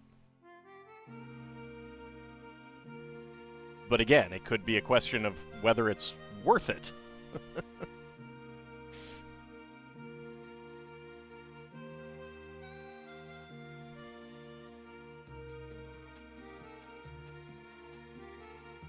But that's actually one of the things that I find interesting about some of the properties that LEGO has, like Lord of the Rings and Harry Potter. Those are movie merchandising licenses as opposed to deals with the authors' families kind of thing. I don't know how that actually, like, handles things like how much people get paid and stuff like that, though.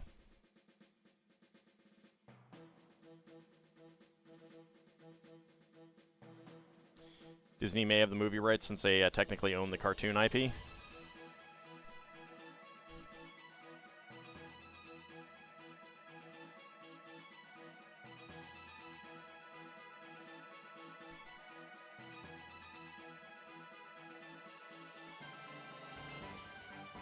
we go.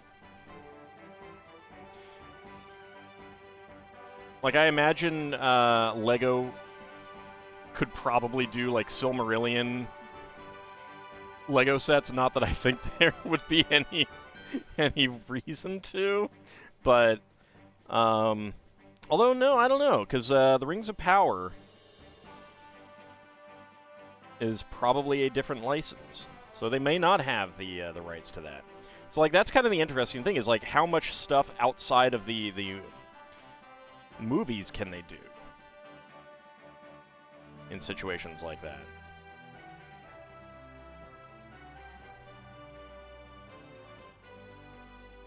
Here, we have a bit of a flower box out there.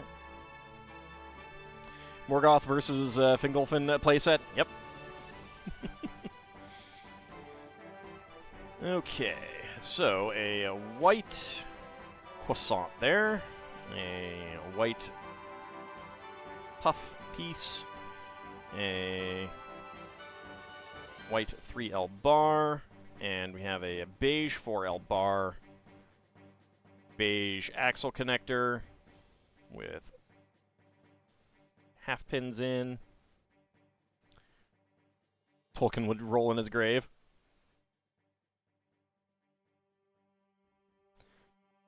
I don't know.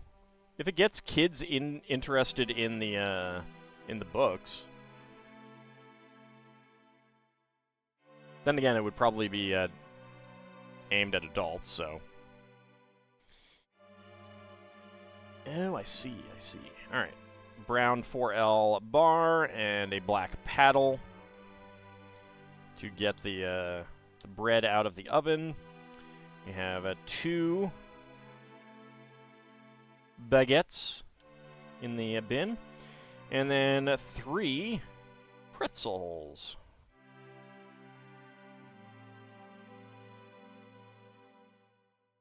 Actually, it looks like they go this way. There we go. Alright. And this slides right in there. That is actually pretty neat to have this playset element slide in and out. Go ahead and have her in here. There we go. And let's have her working at the table there. Alright, so apparently this is an extra piece. I don't know if this is supposed to be extra or I just got an extra one. A chef's hat with hair.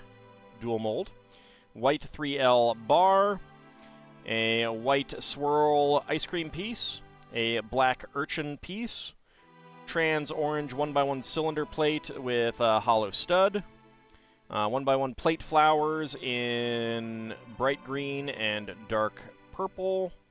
I mean, not dark purple, dark pink. Sand green 1x1 plate.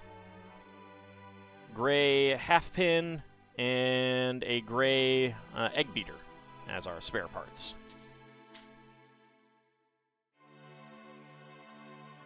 Alright, and then we have bags 7 and 8. So there's 7, and there is 8.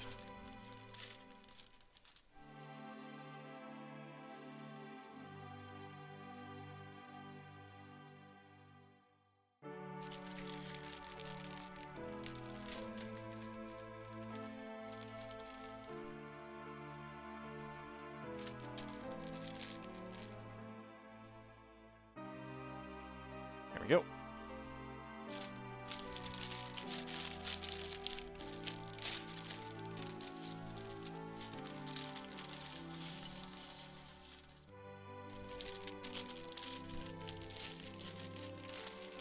I mean, one of the problems with a big, like, Hollywood-style movie with something like that is that they might use the product ID, the IP, and then just make up some random story that's completely unrelated to everything that has come before.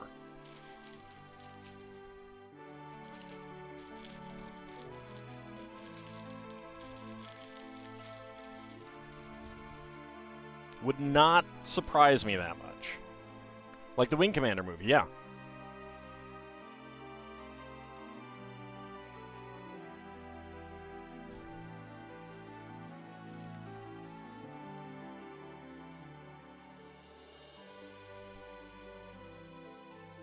Like, I don't know for sure whether a Wing Commander movie that was basically a retelling of, like, the first Wing Commander game, but you actually got, like,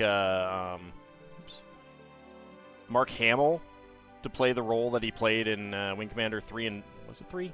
3 and 4, I think. I don't know that that would have done better.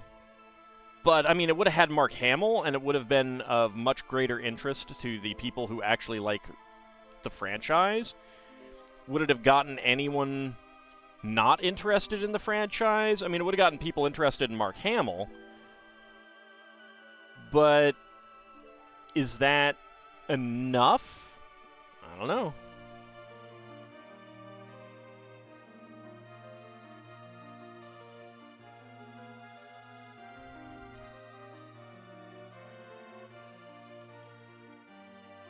Somehow has worse special effects than the game did? Yeah.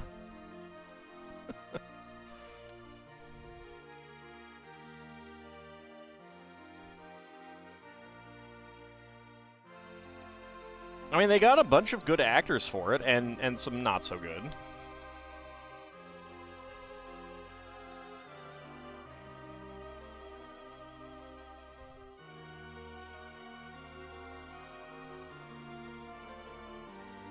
But it definitely was lacking, shall we say.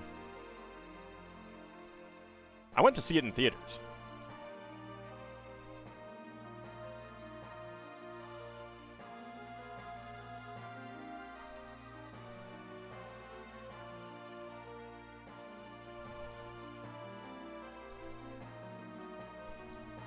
I mean, we knew that it was going to be very questionable. But it was a video game movie. You love the part when everyone on the ship had to remain silent while being hunted by a destroyer? Yeah. Yeah. So, like, there's a good point that a way to make a good, space movie can draw upon submarine movies, but you don't want to draw too closely upon it. Like, there's a point where you need to diverge.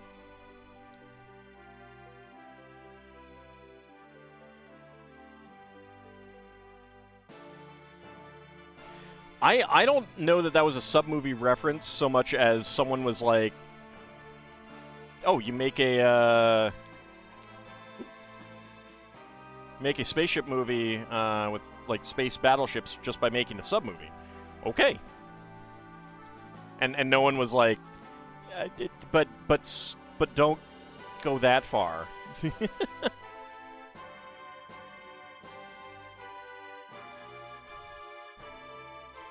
I mean, maybe someone was thinking that they were just being, like, tongue-in-cheek, but then you should have it be a thing where the dumb character says, should we be quiet? And then the smart character is like, no, we don't need to do that. They can't hear us at all.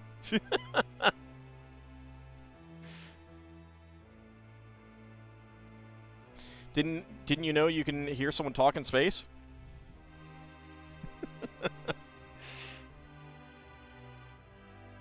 Was it Alien or Aliens where the tagline was, in space, no one can hear you scream? I think it was Alien, right? Which came out, 15 years before, and was a major, major tagline and major, major movie. It was Alien? Alright.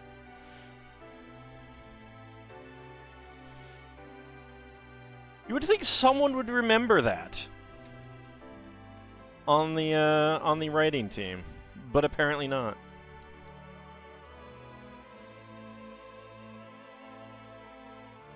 It's also wild that the Kilrathi look better in the video game.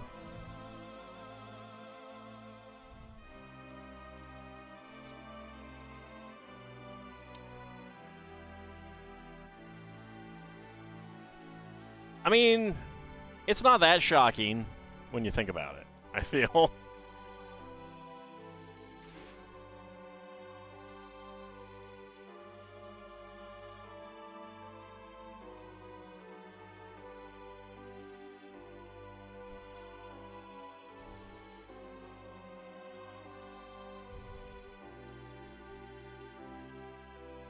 I mean, so there's a couple things going on there. Number one, you are dealing with lower resolution graphics on a computer game. So it may look better, but it is also possible that the lower fidelity of what you're getting is hiding some of the flaws.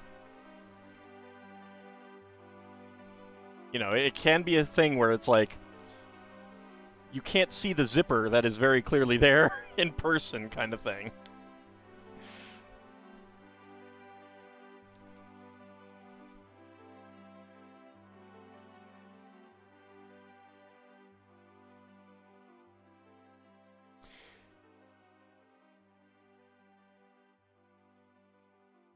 So, like, a fair example is in the 1954, 20,000 Leagues Under the Sea.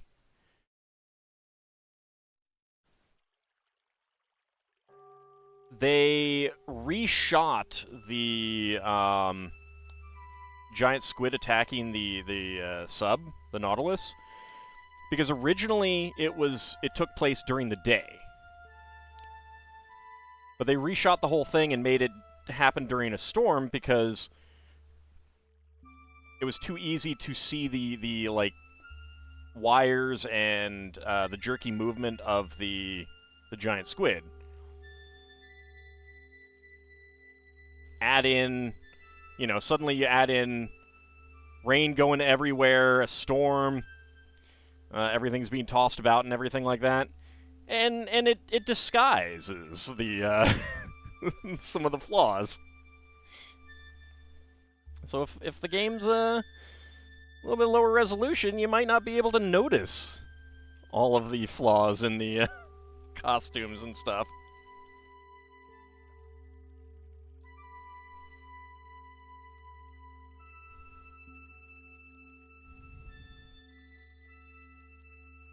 Alright, we do have an ad break coming up in about 4 minutes.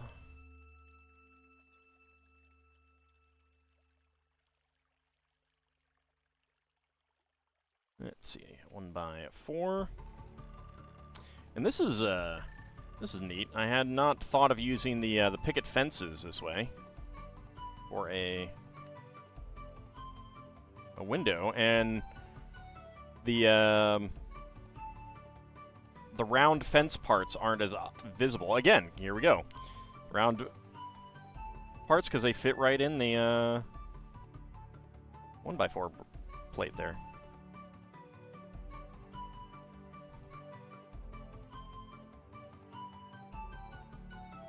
Now, all that is, you know, to be said.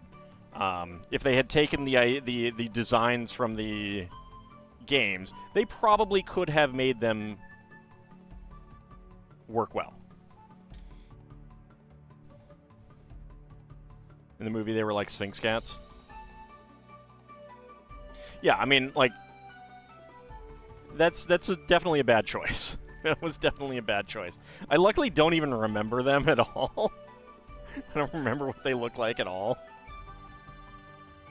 Which says something. Whereas, like, other parts of that movie do still live in my head from seeing it in the theaters. I don't think I've seen it since. It's possible I saw it on TV on, like, the Sci-Fi Channel later.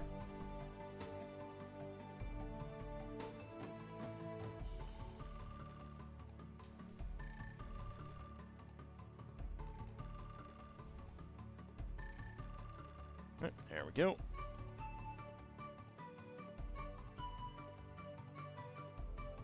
Yeah, I really like the way that these, you know, appear like slotted windows. I mean, just from a design idea, it looks pretty good. I'm not sure what it's supposed to represent exactly. I don't know Asian architecture super duper well, so I don't know if there really are windows like that. Or architectural elements, shall we say. Alright, 2x3 with a sticker, number 9. We've gone from 43 to 9. Right there.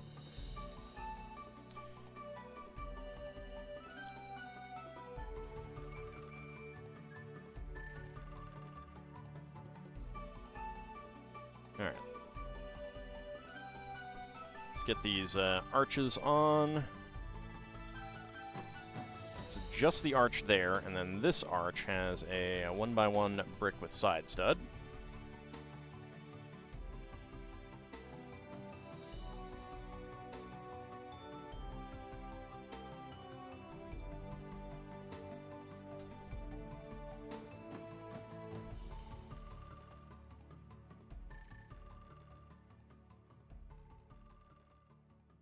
Okay, 2 more 1x2s with side center studs.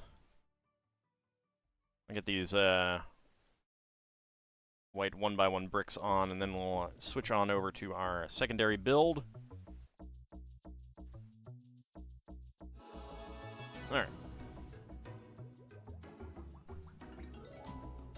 we got our ad just about to start. Let's continue on with books are my passion. I do like books.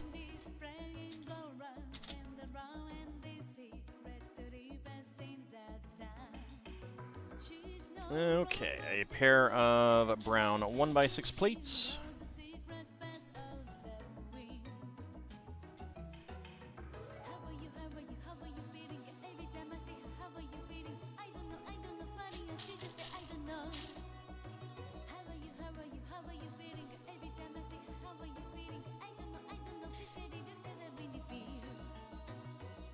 So I've been reading through Hesiod's Theogony. I'm about to start the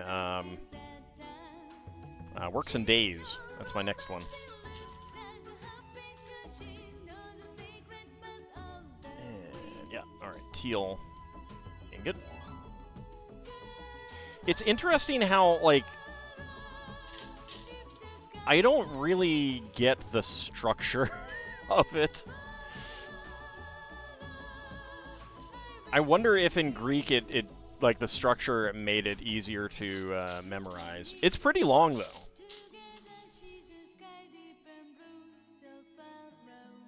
It's kind of crazy if people would actually memorize that to recite. Then again, maybe it's just me being bad at memorization. Because I am. Let's see. I need bright green.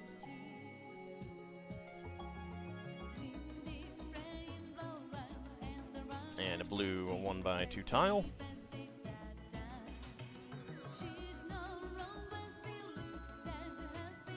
Alright, next book section. So orange 2x2 with side studs, and another dark. That is magenta. Not dark pink.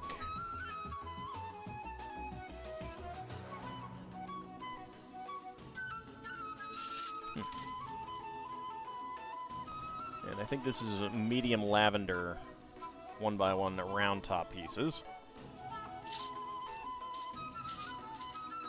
There's the other one. And a bright orange ingot. Kind of surprised that all these ingots aren't in the small bag that was in this. There we go. Another 2x6.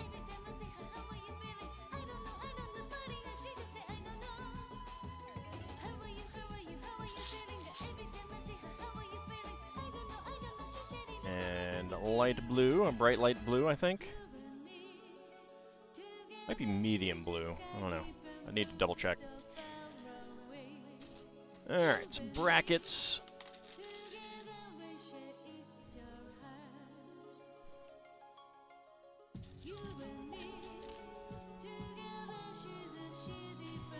But the interesting thing about the Titanomachy is that, like, there isn't a whole lot of detail about who was involved.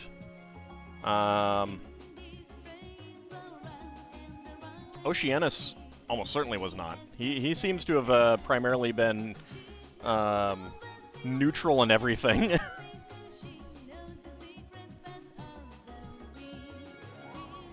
But there's also a tradition where he is the father of the Titans.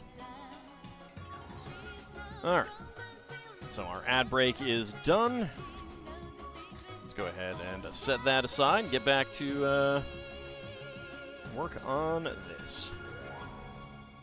Alright. Do 2 1x3 bricks. A pair of log bricks. Another pair of 1x3s over here.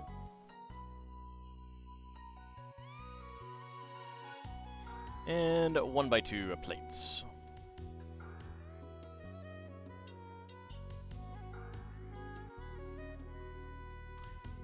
Howdy, Snow to Dragon. How's it going? We are... Move that too much. We are currently working on the Ninjago City Markets.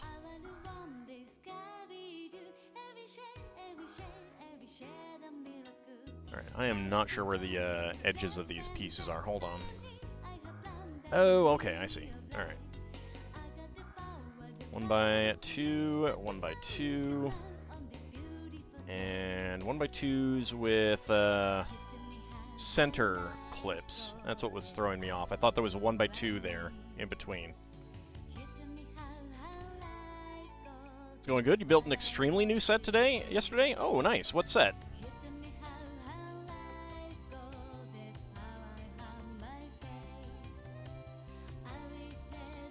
The Game Boy. Yeah, I've been, I definitely want to get that one of these days. It's on my list. Did you like the build? It looks really cool. Like, really, really accurate. Crescent's bringing us a raid. Go ahead and get you a shout-out there. Keyboard, get over here. Don't knock out anything, please.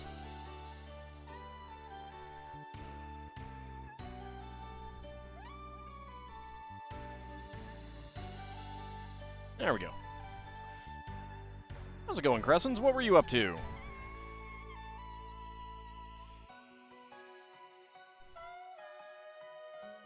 Let's see, 1x4.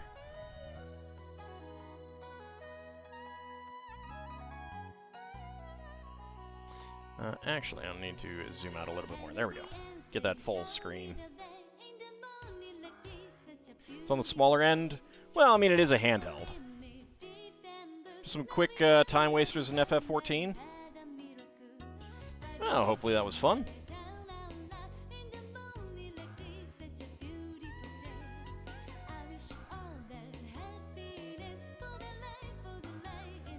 So this set is one that I had that got water damage, the box, when I had the flood.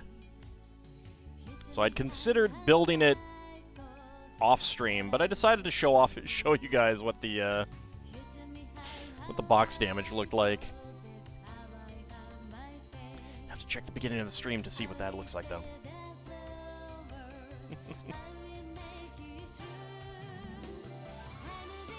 Alright, let's see. 1x1 tile slopes. I do have the Nintendo set around here that I need to build one of these days, too. So that could be a fun thing to do, like have a week of video game builds. And the Genesis controller. I wonder if they'll actually make a Genesis set. I was never a Genesis household, but I'm very curious. Wish I could have gotten the Lego NES set, but it's retired. Yeah. It is really annoying to miss retiring sets. I made a point of getting it when I saw that it was retiring. I was like, you know what? I'm just going to get it. Just do it.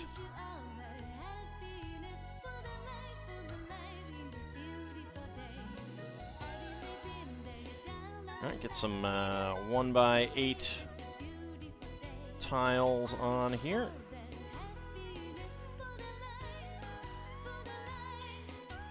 So we're not having any there. It's a great alternative. Well, and it also has the cool lenticular elements, which I'm really curious to see how those work out. Alright, that one is wiggly, because it's only held in by one stud, which I'm not a fan of, but...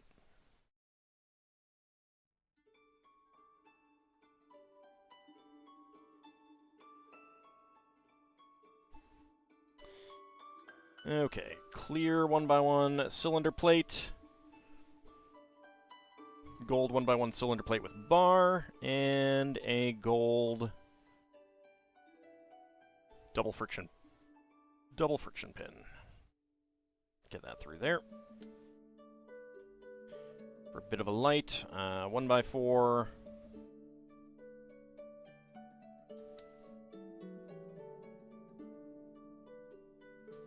Rods there.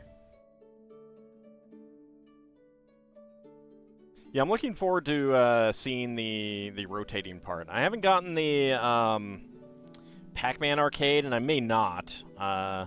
If that one ends up going out of production before I can get it, then I may just miss it.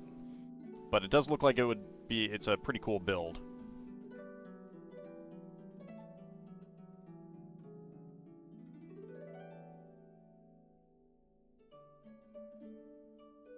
Huh. I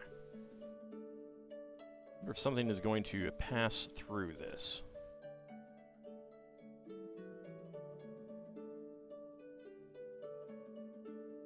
So this is going to rotate on that axle, and we get it in here. So there's no connection points there, which is kind of weird. The sound of the cartridges clicking in is so satisfying. That's great. Alright, so we're using black minifig skirts as plant boxes here.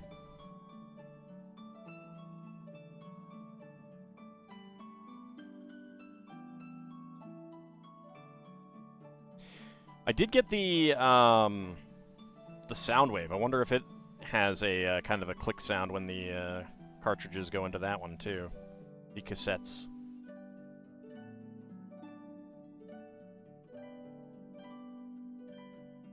Maybe they use too much starch on them. I mean, well, what else are you going to do with starch-laden skirts, right?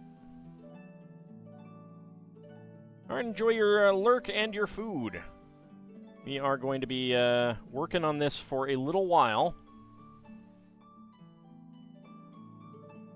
You know, casual 4 more hours. Which I'm pretty sure means that we're not finishing this tonight. Might not even finish it Wednesday, I don't know. It's a big set. Alright, that goes right there.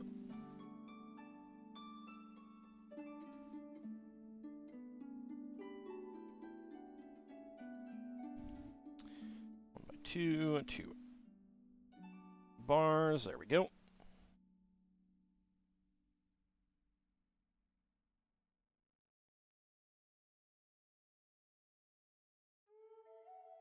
So there is another one of these modular sets out, the workshops. I don't know how I feel about it. It doesn't look as interesting as this one. Or the previous ones, for that matter.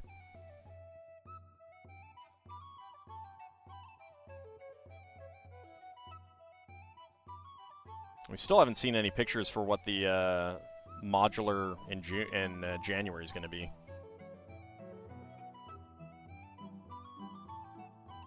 Pac-Man arcade machine also has an insane amount of internal workings to make the stuff move around. Oh yeah, I know.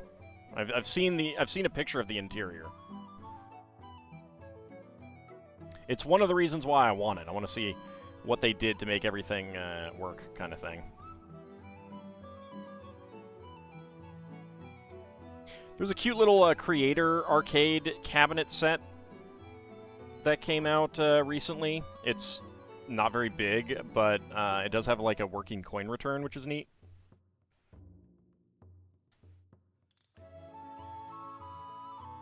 It is much, much smaller, so it is obviously not anything like that, but... There we go. Got some gold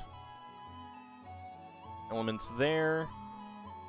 Oh, and we want to turn these together a little bit. There we go.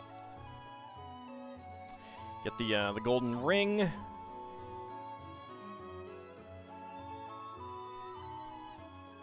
Alright, I'm assuming it's the clear 1x1 cylinder plate with underbar, because I'm not seeing any other. Get a 1x1 gold clip.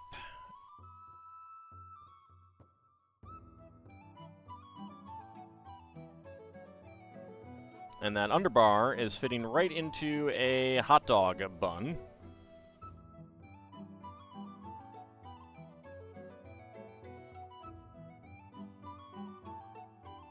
Clip that on. And... Oh,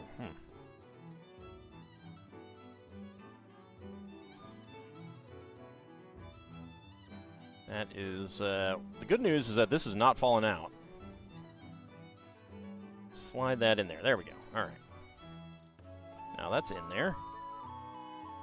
I mean, it wouldn't be hard to pull out, but it's not going to fall out. So we got this ring with a hot dog. I don't know if that's the sign of the bakery below. Yeah, I think it is. Okay.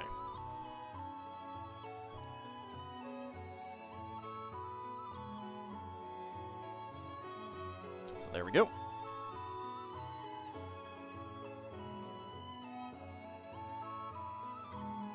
So at the sign of the hot dog bun. I do believe in the sign of bakery. Yeah. I do. I do. Alright, we have a brown tall beam element to lock things in. Okay. Alright, so a pneumatic connector element and a double friction pin with axle.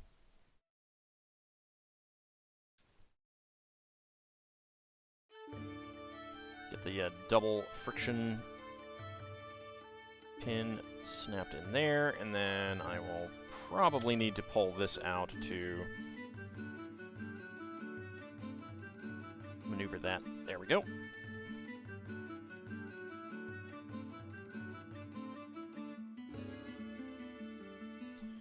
Okay, and then a Technic half pin with a, is that a 2L bar? Yeah, that's a 2L bar on the back end. And nothing else, so that just slides in through there to lock those parts together.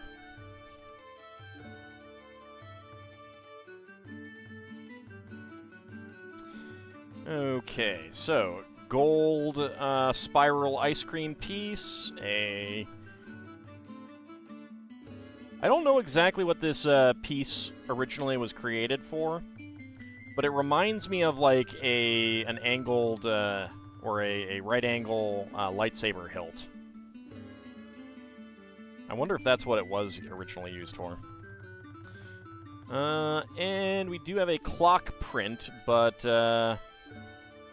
or a sticker. I'm not going to put that on.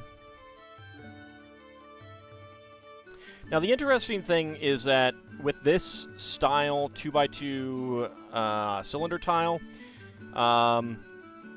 we have the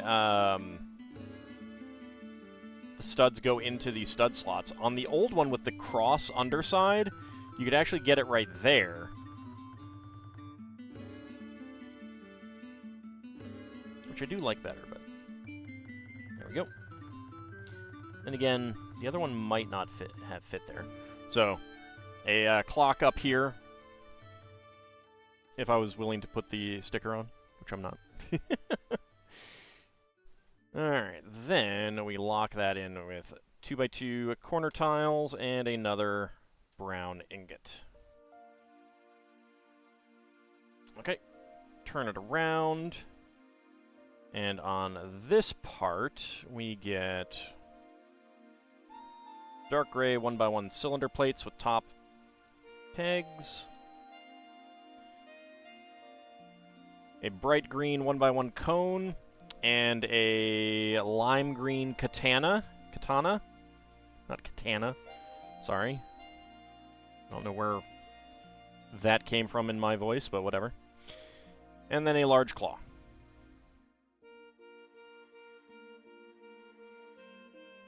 If I can get this in.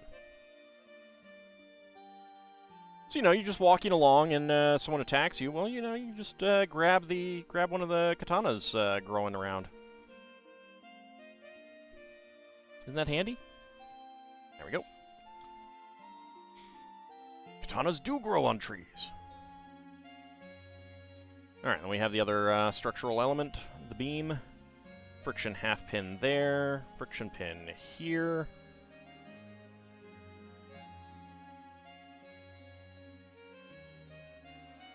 Half tile and ingot tile at the top. And that goes right there. Okay. Another double friction pin with axle. Slide that.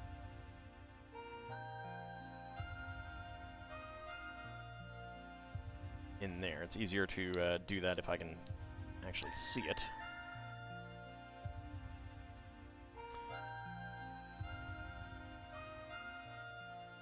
Slide it through. There we go. Lock that in. And a gold double friction pin with axle connector down here at the bottom.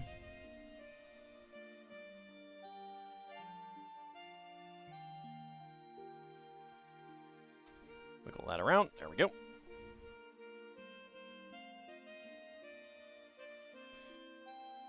Okay.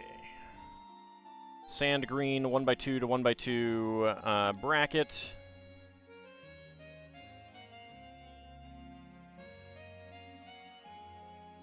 Get that on there.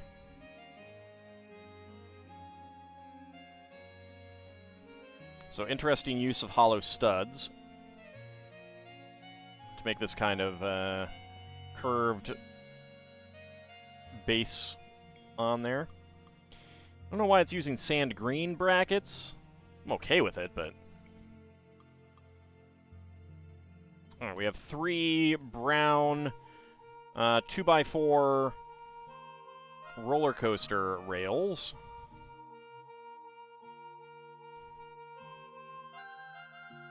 I love how they seem to use these more for architectural elements than actual roller coasters.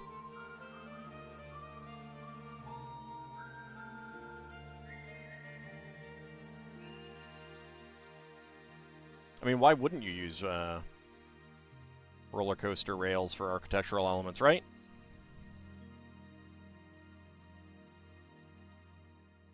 I know I do.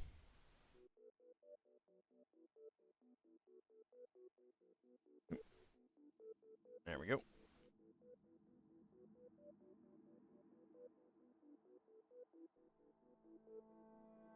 Okay.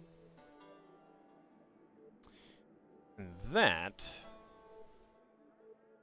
goes on right there. Okay, I was not actually expecting it to go on that way. I expected it to stick out. That's interesting. Wonder if these are supposed to be like pipes or something.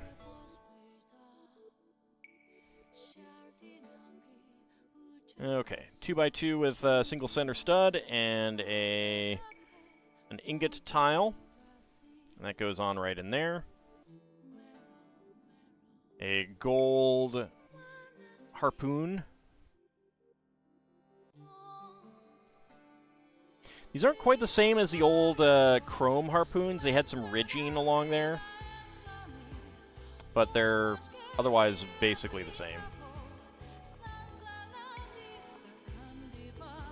Okay, get that in there. A Nexo shield on there.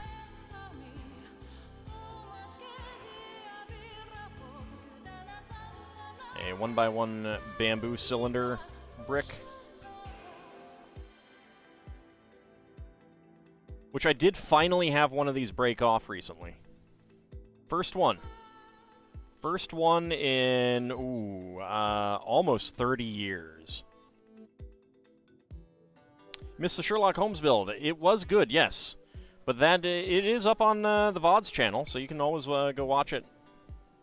It is really nice. It really is.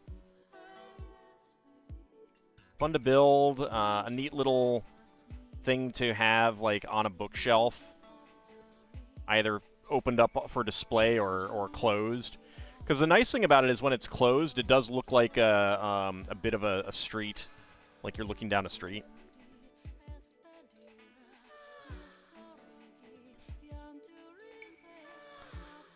Alright. So lots of spare pieces. We've got a lime green katana. I don't know why I want to say katana. Have I watched something recently that had that bad pronunciation as a name? I don't know. I don't think so. A bright green carrot top, gold harpoon, a gold swirled ice cream piece, dark gray 1x1 cylinder tile with top peg, dark gray friction half pin, brown 1x1 cylinder tile, brown 1x1 tile slope, white 1x1 tile, white 1x1 plate, clear 1x1 cylinder plate, gold 1x1 cylinder plate with bar, clear 1x1 cylinder plate with underbar, yellow 1x1 plate flower, and a gold bar with clip as our spare pieces. Quite a few spare pieces there. Oop. Didn't mean to knock that. Alright, bag number 9. Just bag number 9. Alright. But yeah, the Sherlock Holmes set was very cute as well. I liked the minifigs a lot.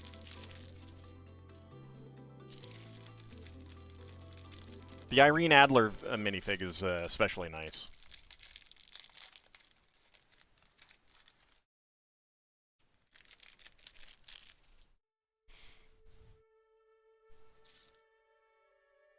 Okay, we got some legs, we got some hair, got a head, got a torso.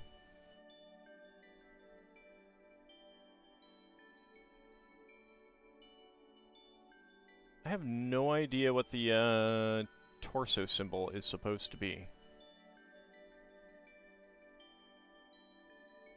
Let me zoom in.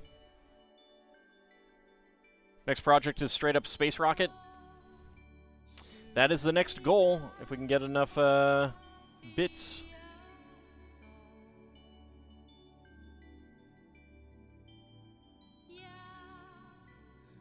I have no idea what that's supposed to be. Zooming in on it is not helping me any. It might be recognizable as something from Ninjago, I don't know. Okay, some jeans. Looks like a Space Marine helmet on fire. It's Pepper Girl hair. But not actually Pepper Girl. It's the wrong color, too. Almost looks like a Bionicle mask. Oh, you know what? That's probably it. They do like their references in these sets. That's probably a Bionicle mask, yeah. I have so few Bionicle that I would have a hard... I actually do have a hard time recognizing Bionicle stuff. It was not my forte.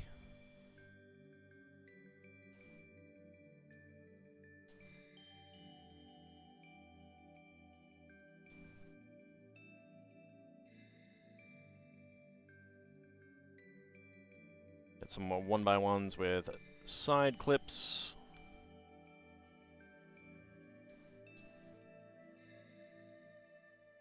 One by two rail plate. There's the other one.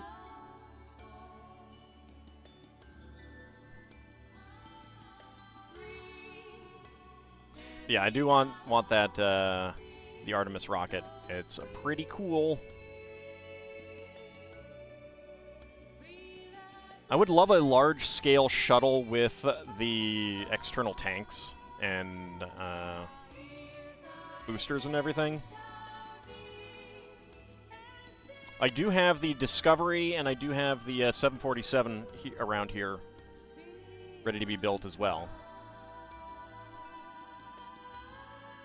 But I don't know, the external tank, the shuttle with its boosters and external tank, always just, I like the look of it.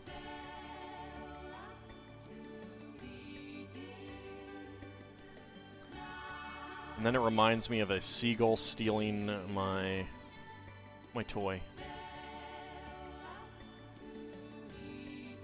Oh, did that episode go live on, let me see. Hold on. I don't remember what day it was going to go live. I gotta check.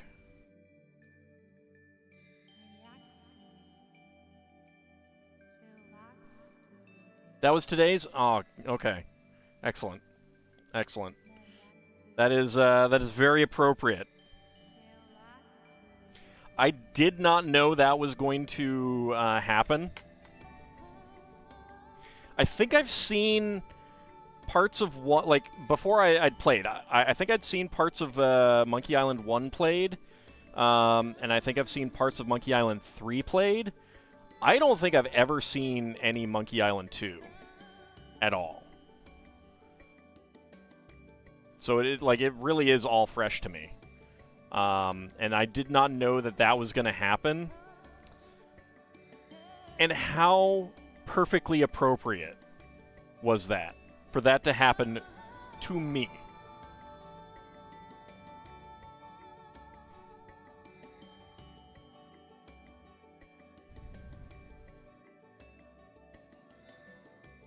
It was pretty perfect.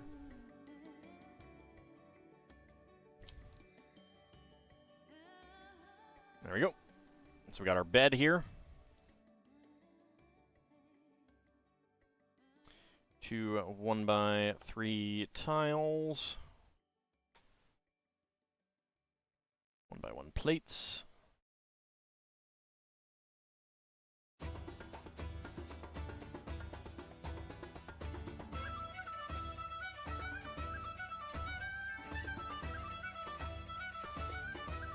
Okay, the teal 2x4 would have a sticker of with a blanket on it.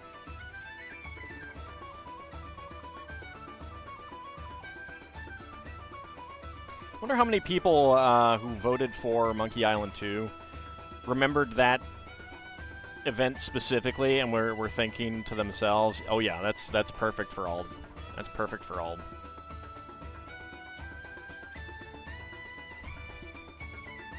I will remember you.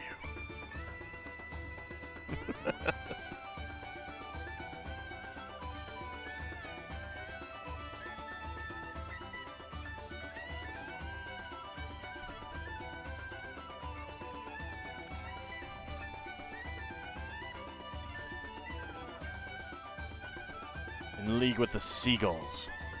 Monsters. Right, that goes right there.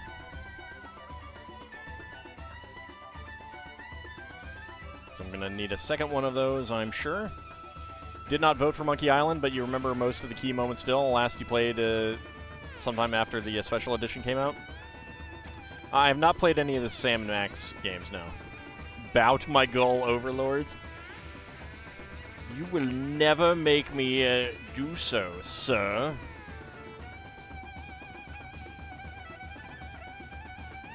You gull fiend. In league with the gulls.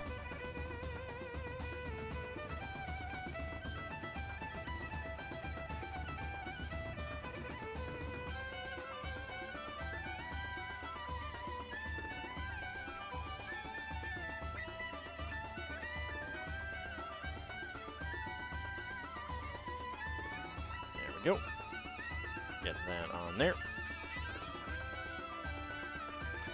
Okay, double stacks of side stud bricks.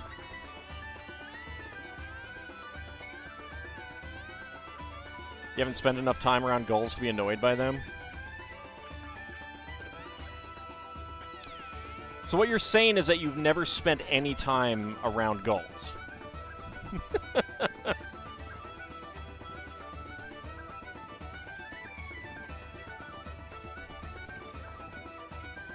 That's what I'm hearing. No time spent around gulls at all.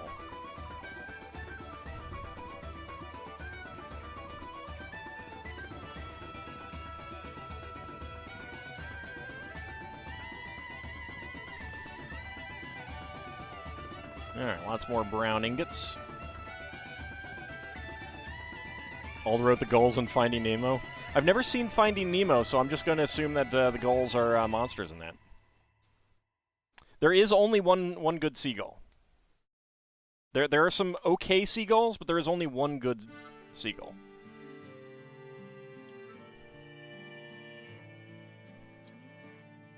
Only one.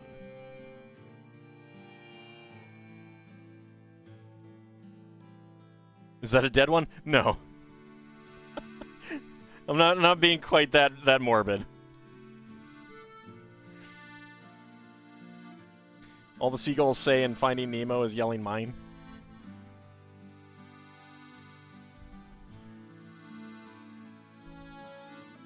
No, the one lone good seagull is Kihar.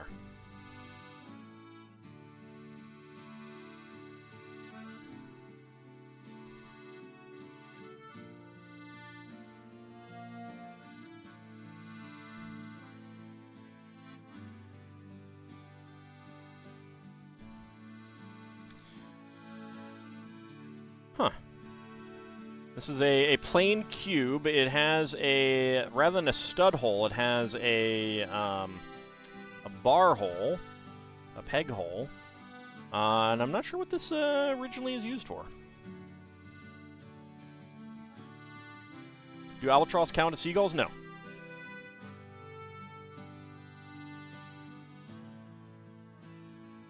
Only seagulls count as seagulls.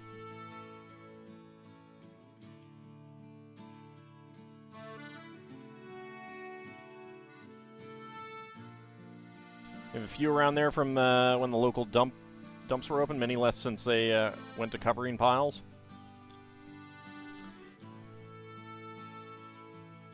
Unsurprised, but also still.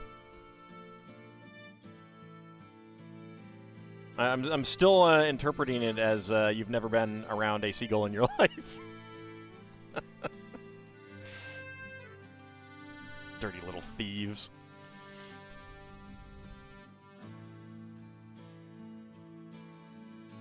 Alright, we got a 1x6 bar or tile here. At least the rail plate kind of keeps it straight. Welcome back, Sonoda Dragon. They're horribly misnamed, too, for a creature called a seagull. They hang around in parking lots a lot.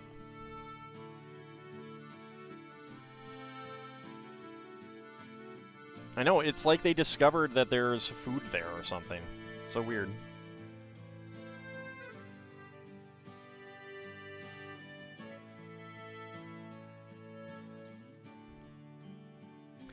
Back when you were a student in central Finland, there were loads of seagulls during summer, constant noise if you kept your window open. Yeah, that's one of the reasons. One of the reasons why they're so bad. The other reason, of course, is that they're filthy thieves. Stealing children's toys. Despite not being anywhere near the ocean, sure have a lot of seagulls where you live. They are very annoying. Yeah, it's like they've discovered that humans are good sources of food or something.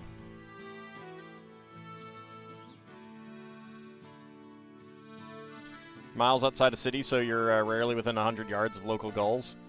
Closer to the occasional Canada geese who borrow neighbor spawns. Yeah, but Canadian geese are great.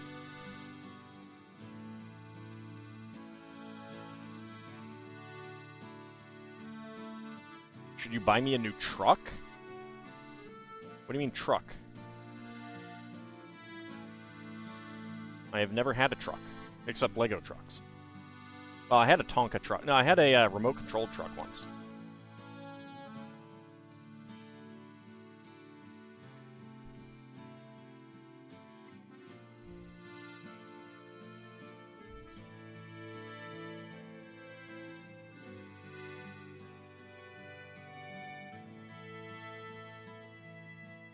No, they stole the external tank from a space shuttle toy that I had just purchased.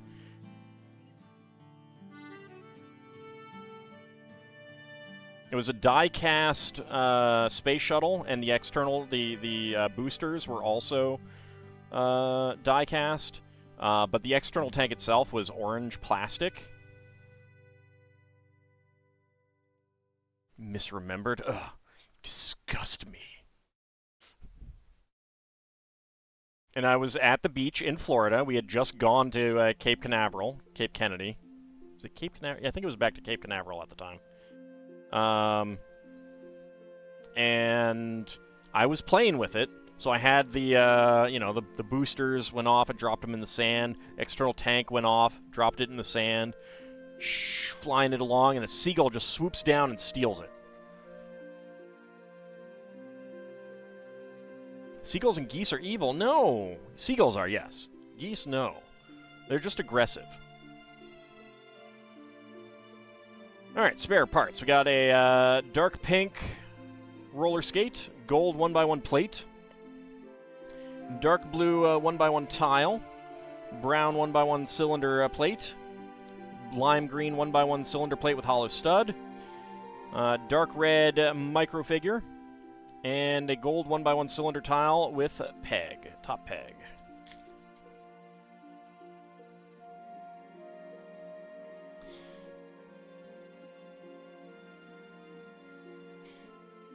Have this 50K pile of banknotes you need to spend. Need a truck. He could spend that on me. I would take that. All right, so that goes in there, and leaving the space open for the stairs up.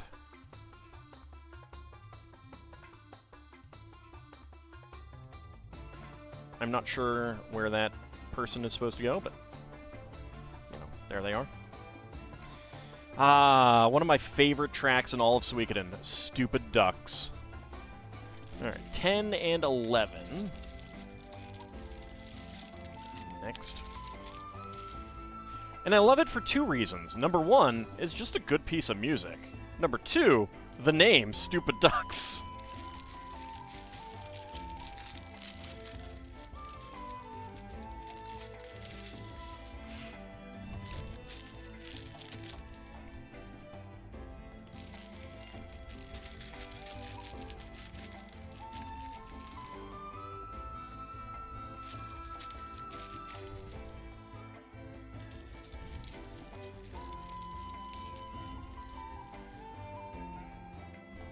I see a Froggy. Everyone's favorite Lego piece. I saw a, I think I posted it on the Discord a while back, an alignment chart of frogs, and one of them was a Lego frog. I appreciated that. Stupid as in annoying or as in low intelligence? Probably, Baka. My guess is that the Japanese is Baka, but I don't know for sure.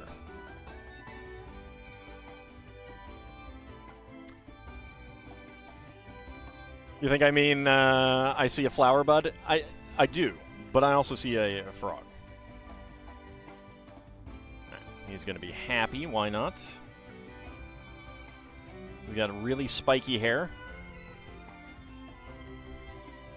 A hammer. I don't know why the hammer is the wrong direction there. I'm actually surprised that they have not come out with claw hammers. I think that's a gold katana. Oh no. That's trans orange. Okay. I guess that's supposed to represent that it's very hot. But that does just mean that he is burning his hands now. Howdy, Rovaljax. I'm sorry to hear that your neck is sore. Hopefully you can relax a bit to make that soreness go away. Alright. No one-by-one plates.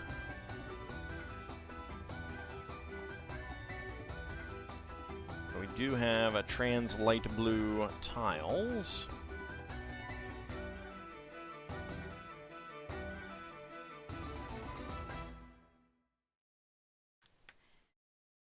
It's just such a good piece. And it has a great name. Stupid Ducks.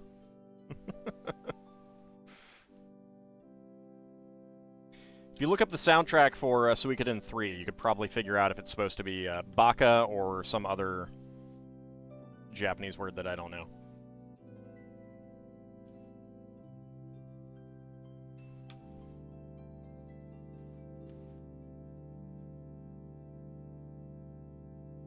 I've only seen English translations of the track list.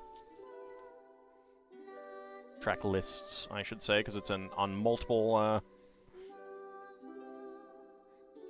albums, soundtrack albums.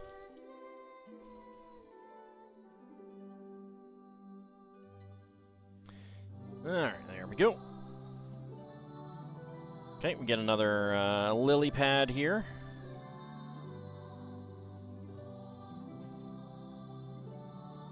And a bright pink flower. 6x6 angle plate right there.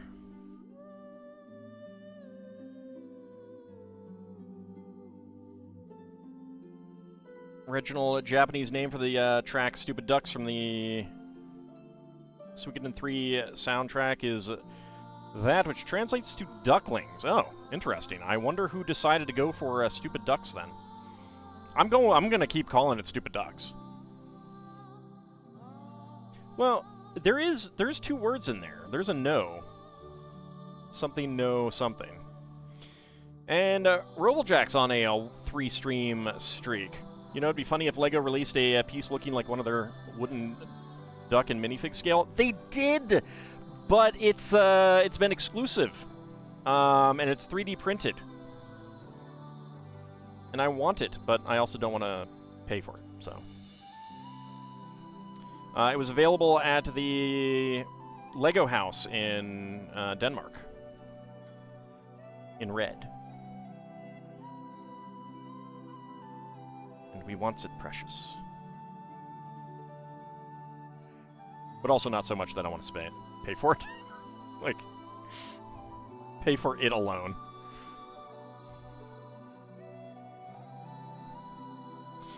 They do have a 3D printed part in the holiday train. It is technically it's multiple parts, I think.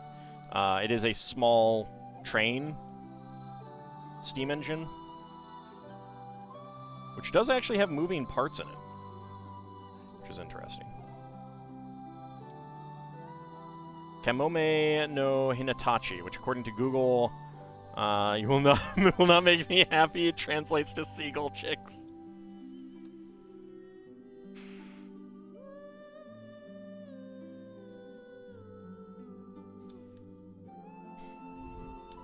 Goddamn seagulls! They're everywhere.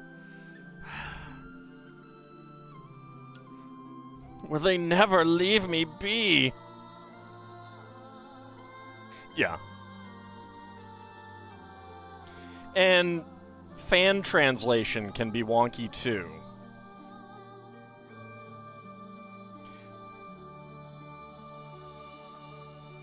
Like, one of my favorites is that one of the Xenogears tracks became very well known as June Mermaid. The actual translation is October Mermaid. But it got so well known because that's what it was translated as on a very popular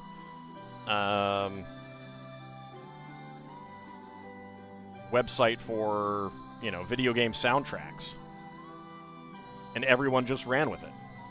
But it's actually October Mermaid. I will say that in English, June Mermaid sounds better to me, but that could also be the bias of having heard it so much.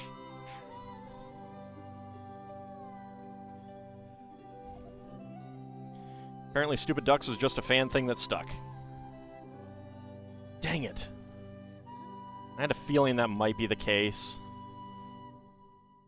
So this is like one of those never meet your heroes type moments.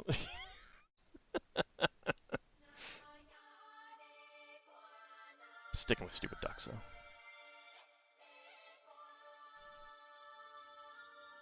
though. Alright, 1x2. Oh, there's the last one. Curiosity killed the dragon. It has been known to do so, yes. This is various Suikoden albums, just on a giant playlist. I'm going to see what gets me content ID'd. And remove those. It's possible, nothing.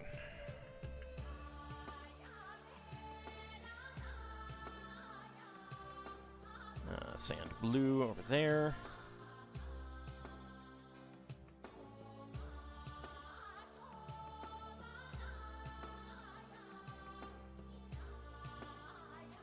Yep, content ID roulette, yes. Which Dragon Quest game would you want to be remade, remastered for modern systems? You hope it's Dragon Quest V? Why not all of them? I mean, they're well on their way. We will now have 1, 2, and 3. We're getting 7. There it is.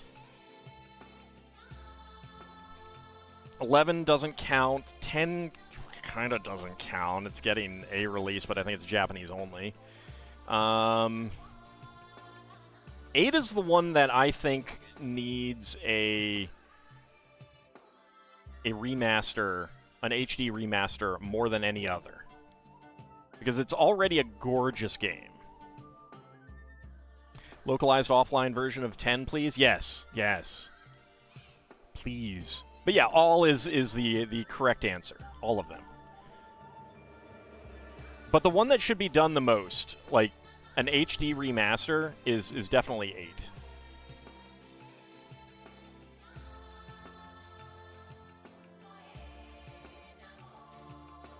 And really, I just want you know, like, they could just increase the fidelity of the graphics, really. And I'd be fine with that. I wouldn't need anything else. If they want to rebuild the back engine, that's fine with me too, but...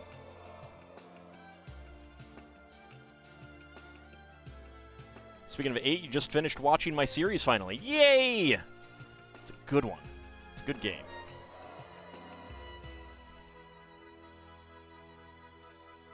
It is still my favorite, I think.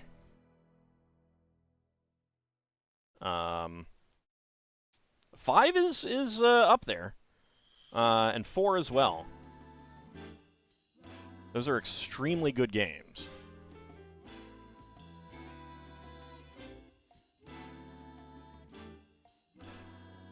I am highly amused by my, like, decades-long, bias against Dragon Quest based on Dragon Quest 1 and just seeing the graphics for Dragon Quest 2 through 4. Which I do think look worse on the NES than the NES Final Fantasies. 8 was your favorite? You've since preferred 5?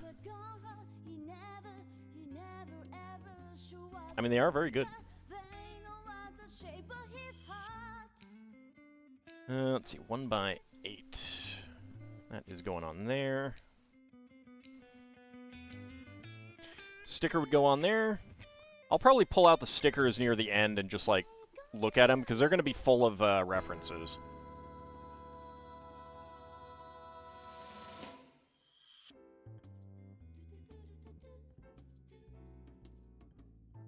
Yeah, disappointing.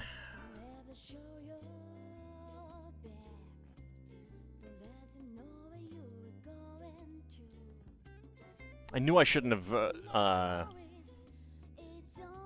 looked into it. You really like 8. You also really like 5, and you really enjoy 11. More so S because of the extras, because of how it ends. So, I really liked playing through 11, but like the more it sat with me afterwards, the more like, and not to say that it's bad at all, it is good.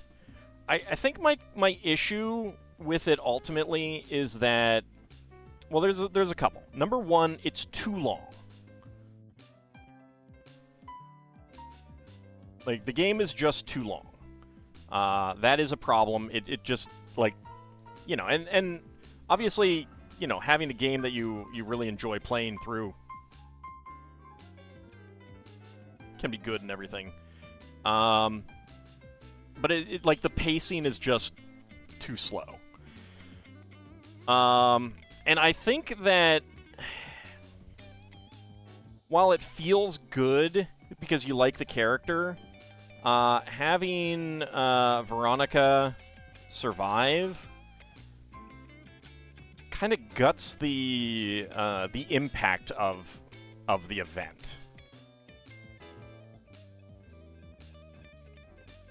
So from like a literary perspective, like if you're going to analyze the story in terms of its impact and stuff like that, it's like it would have had more impact if she stayed dead. Dragon Quest XI felt like Dragon Quest VIII Part 2. Also had like 2 new pieces of music, and the rest was recycled from old games. I'm talking about 11, not Rogue AI.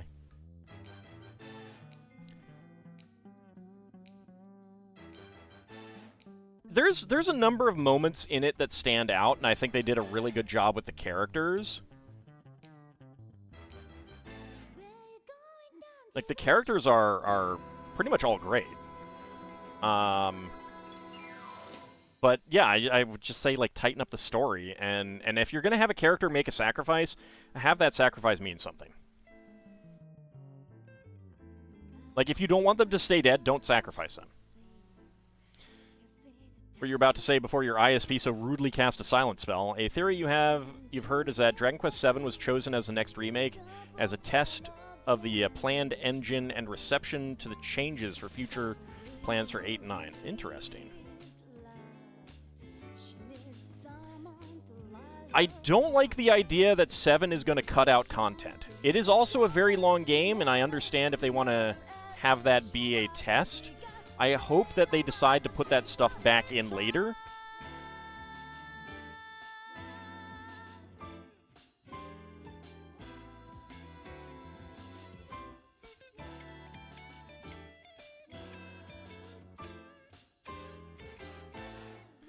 Dragon Quest VII Remake is another distraction from the fact that Dragon Quest XII still isn't here. I mean, games take a long time. Your fear is they will decide to add it back via DLC.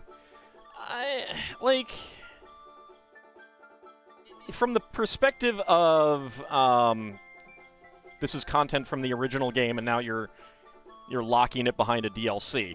If it's a case of people whine enough, or not, maybe whine isn't the best term. People complain enough, so they're like, all right. They want this. We will give it to them. If that's how it happens, I'm okay with it being DLC. I'm really curious what portions they're going to cut out, though. I'd have to think about like what. Like, there are some definite islands that have a lot of impact, like a lot of story elements, and it would not be good to cut that out. I don't know what would be what's the best parts to cut out there.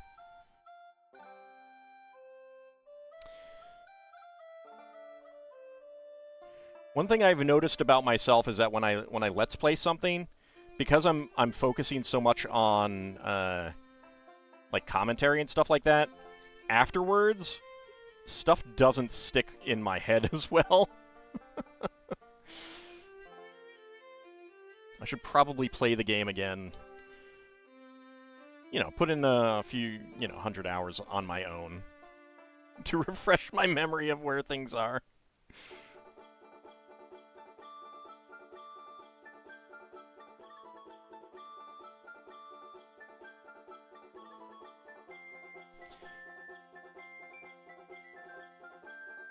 Like, I would rather have the cut content exist as DLC than not exist at all. I'll put it that way. I don't like the idea of it potentially being DLC, but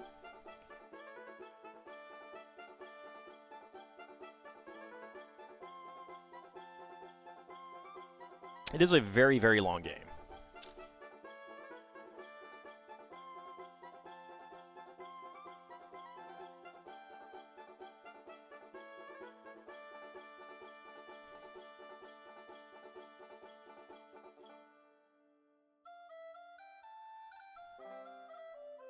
Let the cats out on the balcony and notice the neighbor has Christmas lights up. Halloween hasn't even happened. Thanksgiving hasn't even happened, even though that's not a holiday that you celebrate there, but it still counts. Can't put up Christmas lights until after American Thanksgiving. This is just a fact of nature.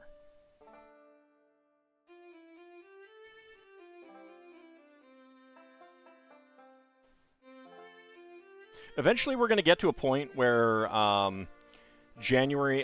December 26th rolls around, and immediately they're going to be talking about, and now it's time to prepare for next year's Christmas. Okay, sticker would go on this tile here.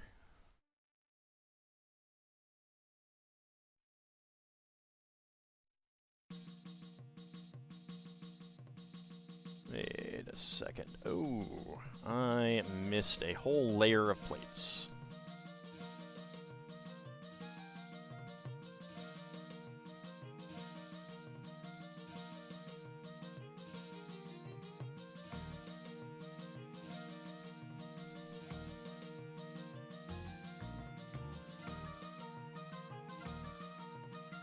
There's my brick separator.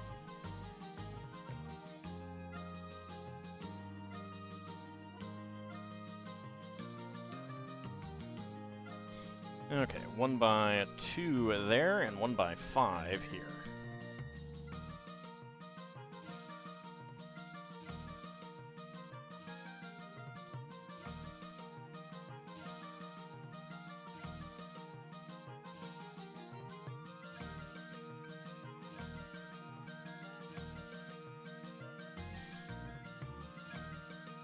Lately, you cannot make parody because it just becomes reality, yeah.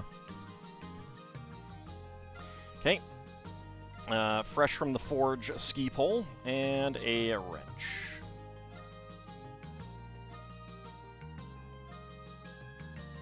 And that goes there.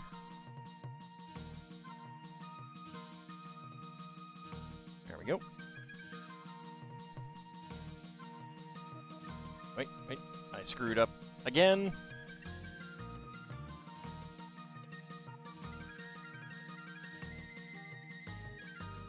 A 1 by 2 is there, and there's another brown 1 by 1 right there.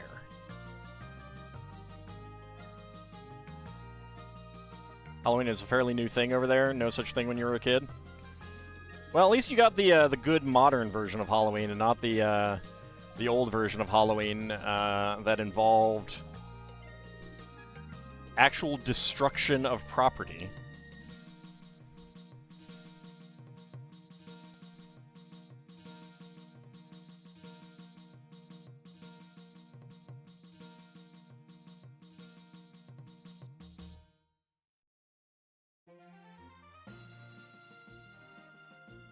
Let's see, 1 by... yeah, it is dark gray. 1 by 3...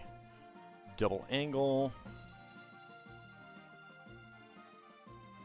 That goes, yeah, that goes right there. All right.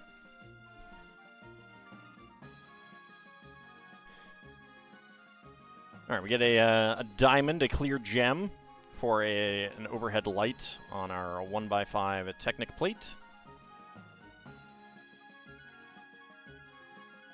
And a brown 1 by 1 right there. But I was going to say debauchery because that sounds about right for Ancient Holidays. So it's not that old, really. I mean, like some of the elements of it are old, but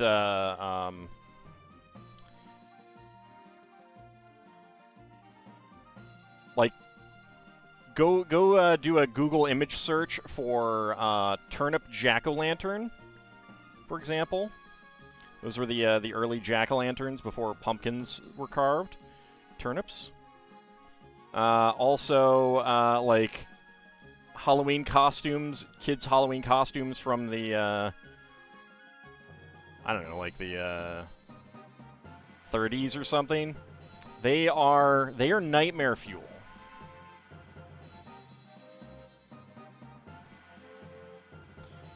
Okay. 1 by 6 arch. We do have an ad break coming up, and I'm probably going to step away for a minute, get myself some more water at that point. There we go. Get our arch in there. 1 by 6 to 1 by 2s.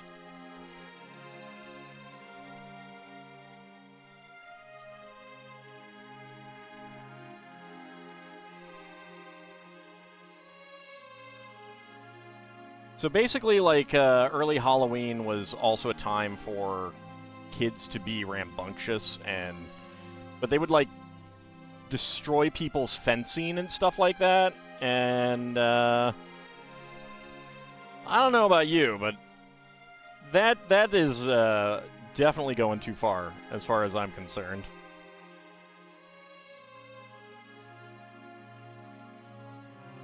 Old Halloween randomly reminded you of the time you happened to read about witch hunts. Apparently that didn't really fly over in Finland because the hunters wanted to burn women, but traditionally witches in Finland were male.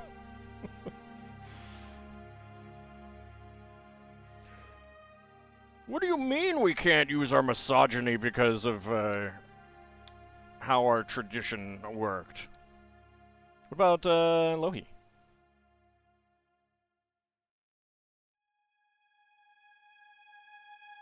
kind of a witch.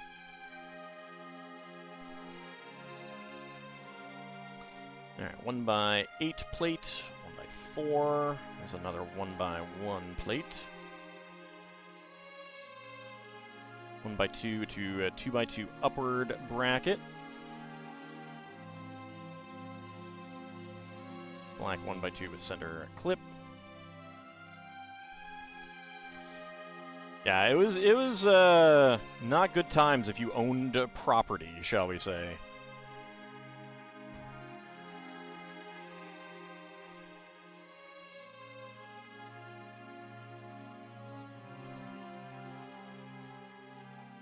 I've heard that people sometimes almost got killed, even.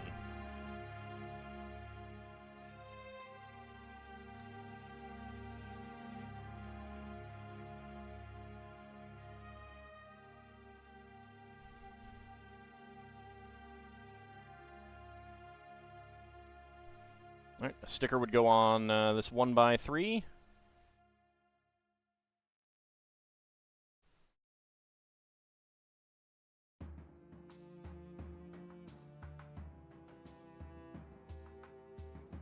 What's a lethal prank between friends? Exactly.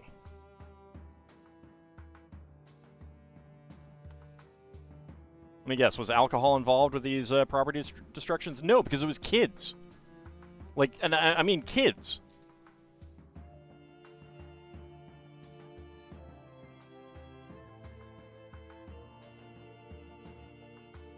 Not kids as J.D. Vance refers to 24 to 37-year-olds. I mean actual kids.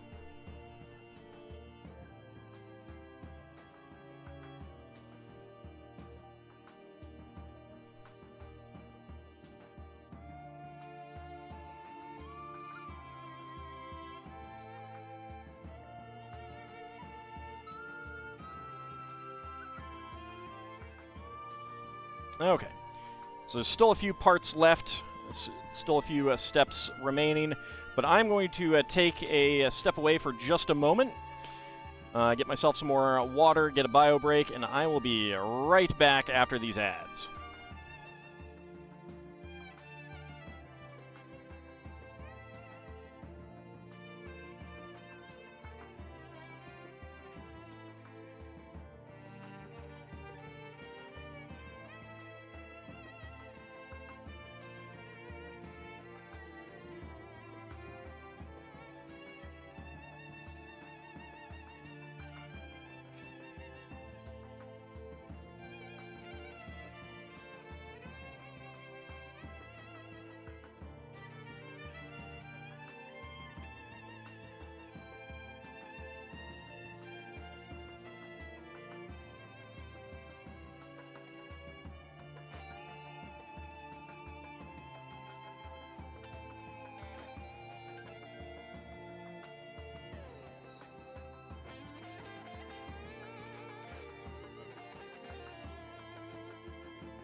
And I am back. Ready to finish up this this bag. Open up my soda. Alright, let's see. We have step number 214.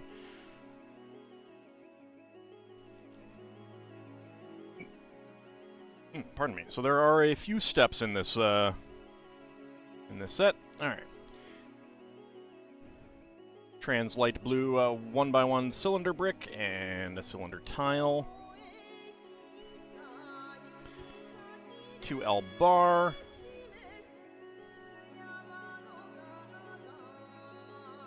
Get that in there. So we have our barrel for tempering weapons in. And some boxes with a froggy outside. That goes right there.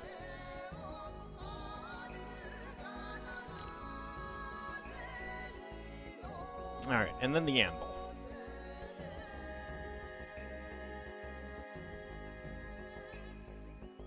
Is there anything else? No, looks like that is going to be it.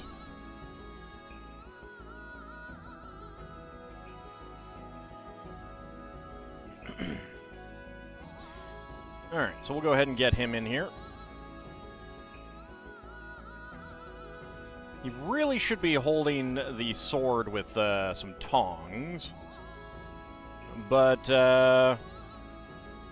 who am I to say that he's doing this wrong, right? I'm no blacksmith.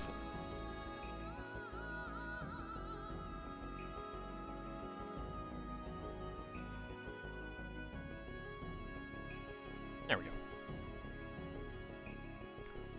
Not sure if that ladder is up to the loft or something. Alright, so our spare parts. We've got a medium nougat, 1x1 plates, a medium nougat brown, and a trans light blue, 1x1 tile and dark gray.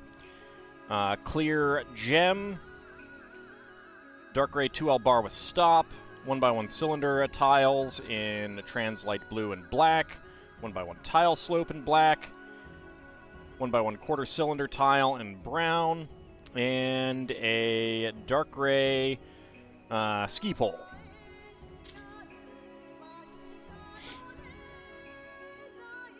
Alright, bags 12 and 13. There's 12, there's 13.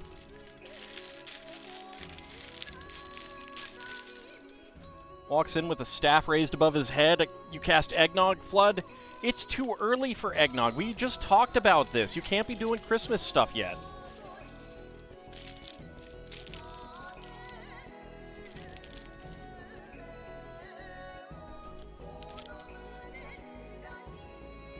Nope. Nope. Oh, no. There we go. My cord was caught in my wheel again.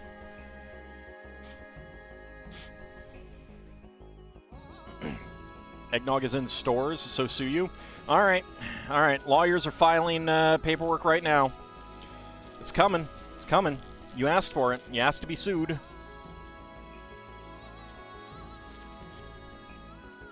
We're gonna sue you. Yay, watch streak. I am so happy that those are finally here. People can get even more hams. More hams. More ways to get delicious, delicious hams.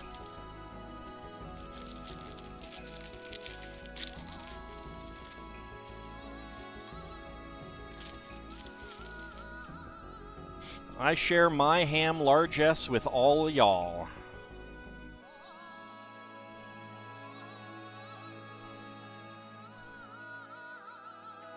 So finally we know who's behind this premature Christmas decorating. It was Bahamut Zero Dragon all along. I know. Who's to say they're not still doing stuff due to last Christmas? Me. I say so. Alright, so trapdoor plate. 1x8.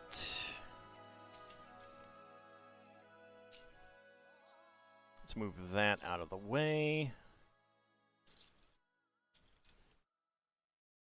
Move those out of the way. There's the 1x8 plate. 2 1x2 rail plates.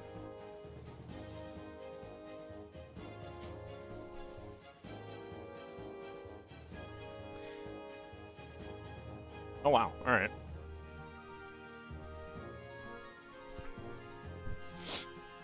Your local Walmart already has all the Halloween decorations on clearance? I mean, I guess a lot of people do tend to decorate before now, but... I mean, if they're going to do that, and it's just like, I'm just going to wait until clearance time and get it all on super cheap.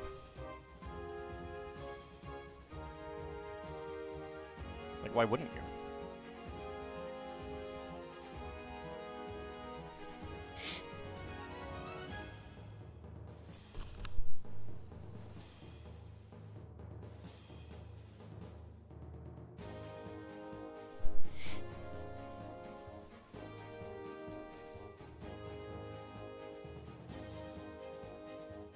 I mean, I guess you could instead just, like, prep for next year, too. Because you're not monsters like me. Look, dragons are not monsters, alright? Dragons are people, too.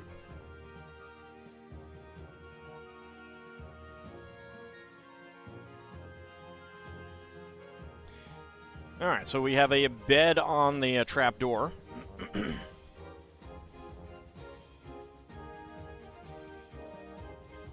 Popped in.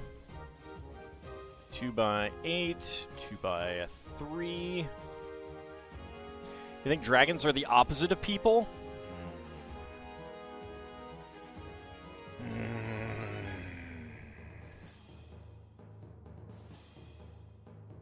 Bahamut, unleash your Mega Flare.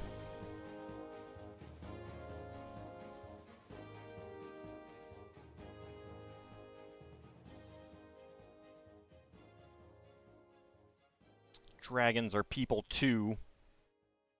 So mean. So rude. So terrible.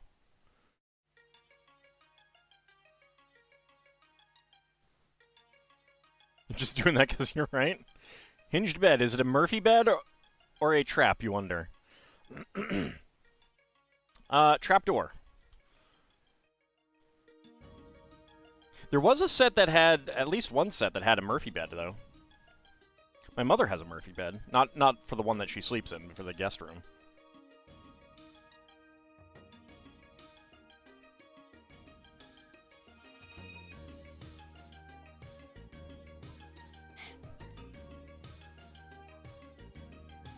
If you don't believe in dragons, how can they hurt you?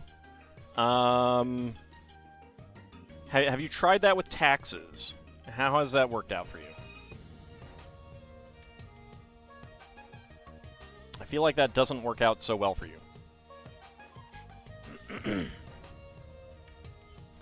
Alright, angled plate. I'm guessing that this is going to go... Yeah, that's going to go there. Alright.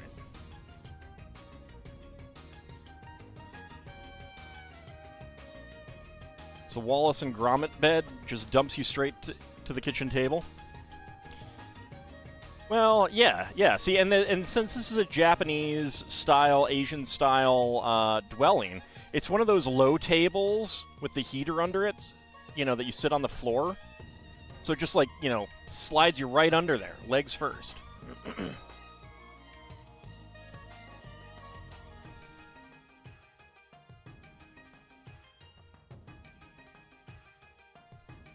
It's perfect. A perfect invention. Why does my cord keep falling behind my shoulder? Over my shoulder. Kotatsu?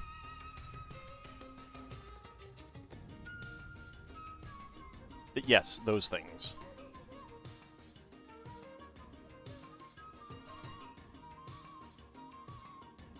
Like the sword. I know it's not like the sword.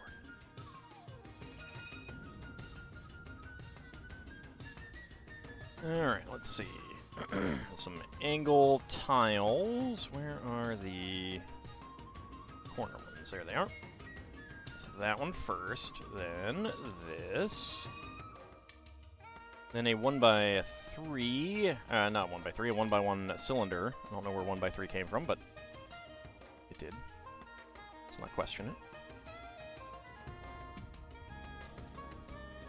There's the other corner. 2x2 half tile, not right there. Kotetsu, Kotatsu, no difference. Exactly. Same thing. Same exact thing. Alright, beige 1x8 tile. And brown 1x1s.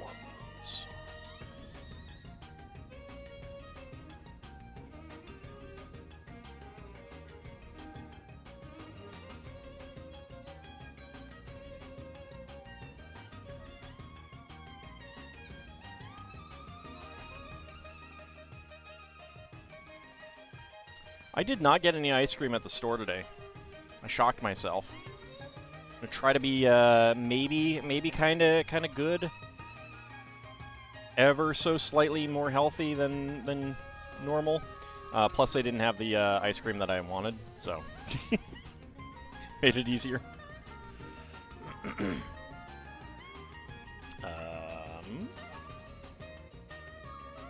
Oh, I see. Okay, all right. I was like, I was gonna put this down, and I was like, wait, there's just tile there. But we're sticking the holes on the back of the headlight bricks into a 1x2 with side studs. Okay, and a dark red chair there.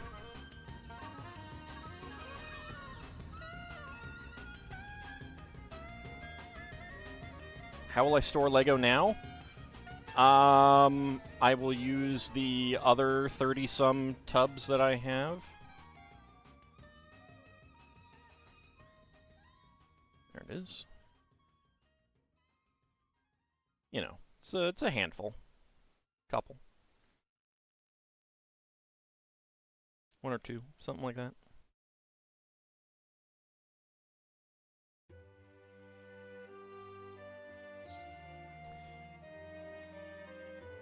Okay, another 2 half tiles and a 1x4 again.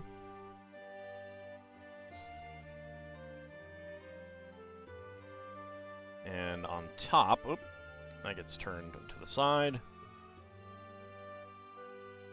A red roller skate. One single red roller skate. How dare I not pick up ice cream? But the ice cream that I wanted wasn't on sale. Well, actually, I mean, it wasn't even that. I'll buy it if it's not on sale, because it's cheap anyway. But they didn't have any. None. That's what happened. None at all.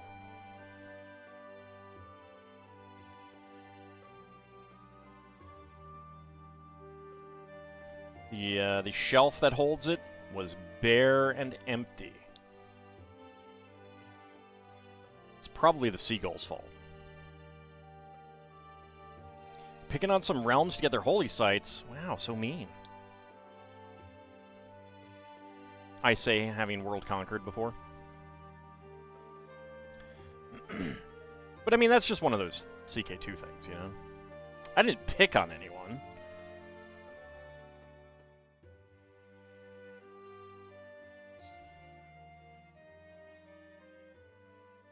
I just, you know, took all their land.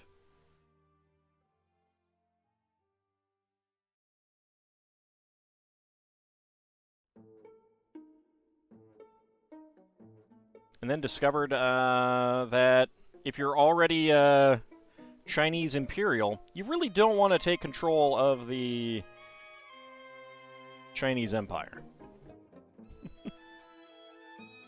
You looked at their moral authority afterwards, 0. Yeah, that's gonna happen. That is gonna happen when you beat up on the poor, innocent other faiths who did nothing to you at all, nothing whatsoever.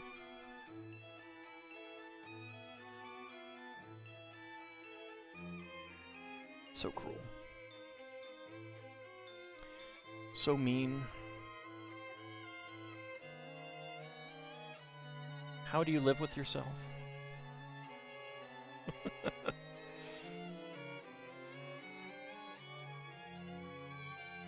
They called jihad on you, just showing them what's what. Okay, that's fair.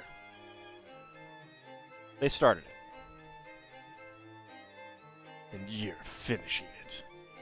Alright, that goes right there.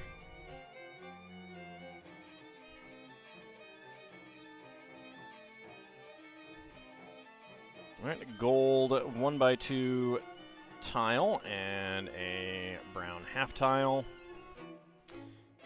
A sticker would go on there.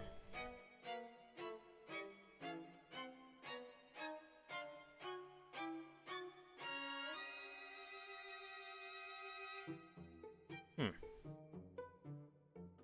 I miss something? Nope. That is just really loose. Okay. Also, you're shocked that the Catholic Pope hasn't called a crusade on the Holy Pickle Empire yet? I would be shocked too, because there's no reason to let pickles survive. Alright, so we have a... This is an interesting way of doing an inkwell. A gray flower and a small feather piece as the inkwell.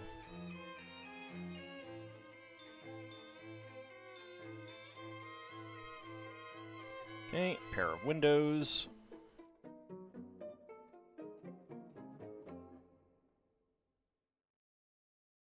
Newald can live if one pickle survives. I mean, we can. We just don't want to share the world with such evil and villainy.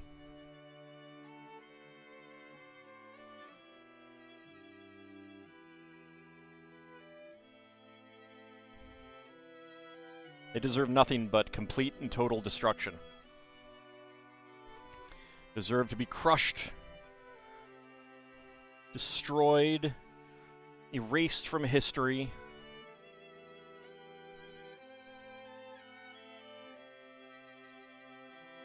Rendered non-existent.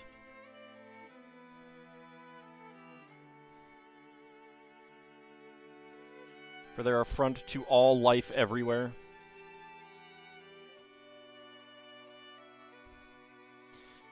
They're just pickle worshippers in secret. Also, pickle worshippers sound like quite an insult. I mean, it's pickle, so yeah, of course it's an insult.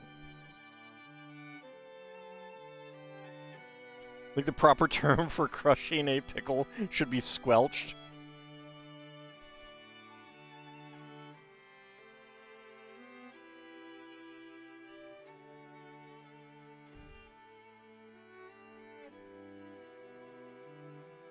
I can get behind that.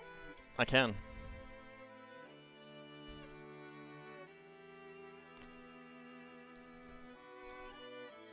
And yet the Holy Pickle Empire survives, but it's thriving. I mean, it shouldn't. It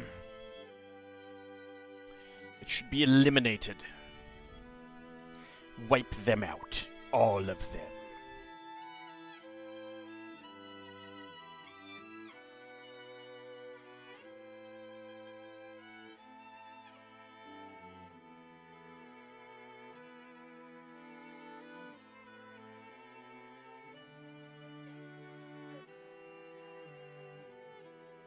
There we go.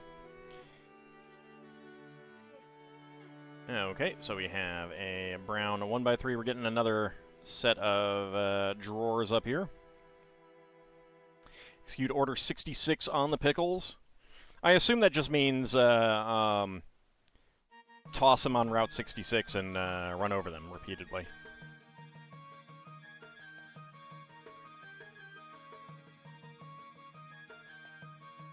Byzantine Empire is shrinking? I mean, it does that. They should probably, you know, see a doctor about that. Or maybe it's just cold, you know? Maybe that's all it is. Premature shrinkage. It happens.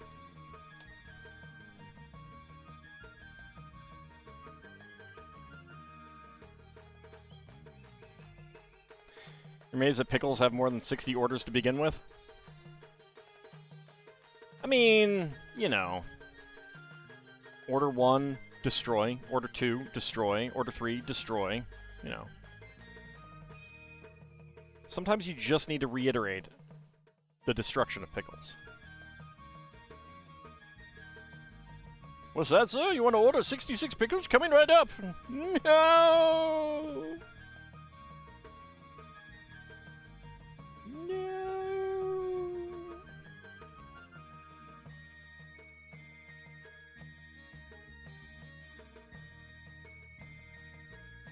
It's like after Anakin gets turned into Darth Vader, that no, when he realized his terrible, terrible minions ordered him pickles. Monsters. The absolute monsters. You know who else will be wiped out? All of them. It's too late, Anakin. I have the pickle ground. Ew. That sounds gross.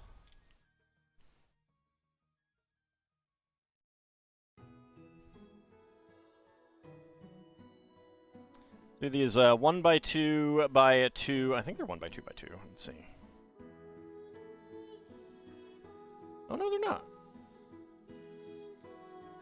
They are 1 by 2 and 2 plates. I guess because they're square with a crossbar. I want these in brown. I really want them in brown.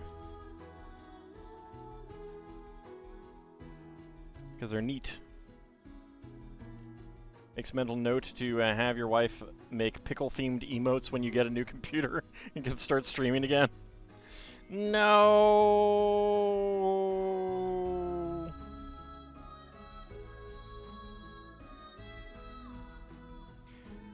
Why? Why? Why would you do this? Why would you put her in such a position? She's your wife. Do you not love her?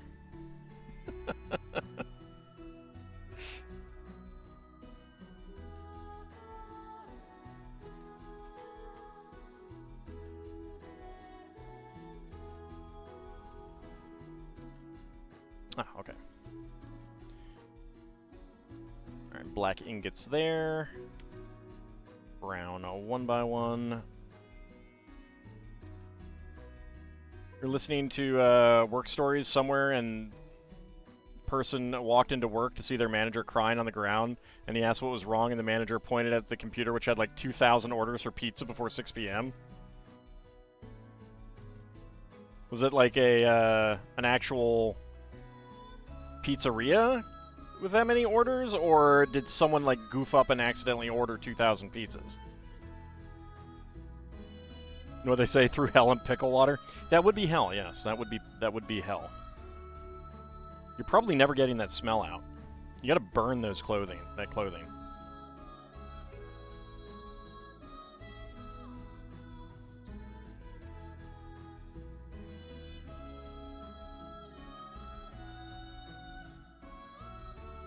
There's a world of difference between drawing a pickle and eating one. Is there, though? Is there, though? I don't know.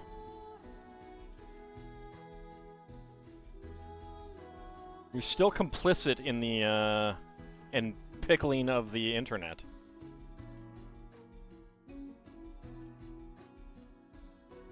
It's probably what the River Leith really is, pickle brine.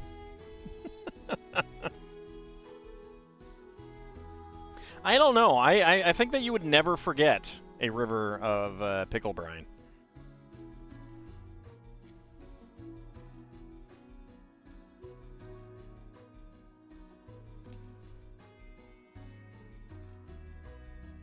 Called the person apologized saying they meant 20 orders for pizza.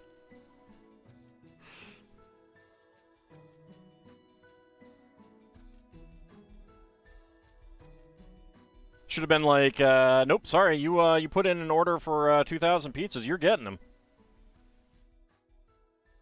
You're paying for them. Oh, wait a second. This whole thing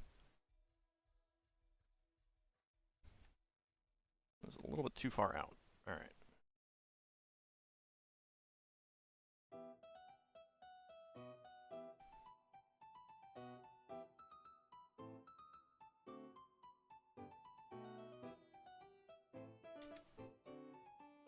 That is back. Oh, okay, so that would have been resting on that. Ah, okay, I see.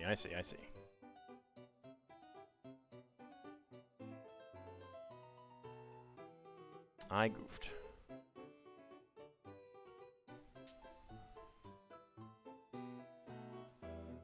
It's definitely not a stupid amount of pizza. But it was Sticks that made you forget? And Leith outright killed you? No, Leith makes you forget. Sticks kills you well... I mean, Achilles was invulnerable because he was dipped in the river Styx as a child.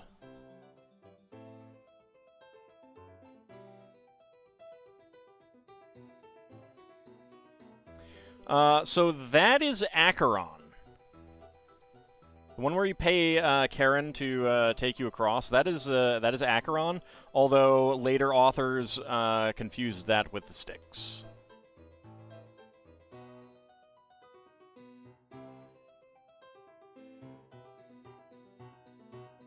Interestingly enough, Styx asked her father Oceanus,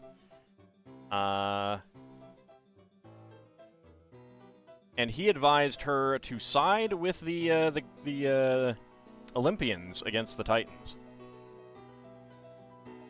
Akron, Ohio? I mean, isn't all of Ohio just like Hades itself?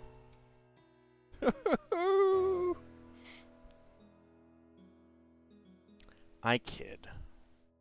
For those people living in Ohio, there are some good places.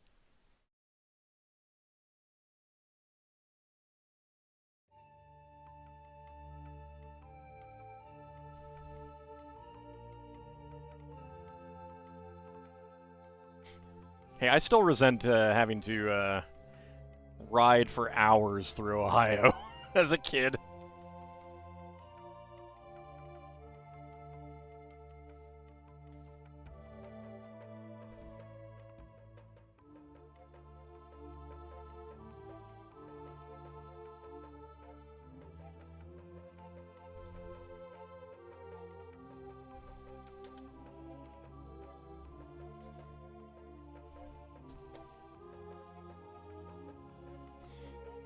Let's see, more 1x1 cylinder tiles.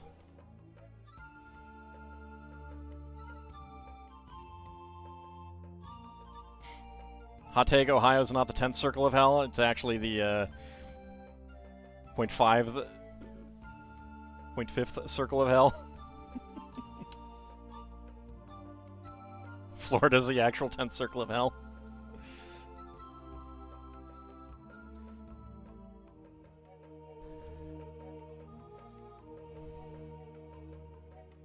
Okay, we have a little table out front with some sushi.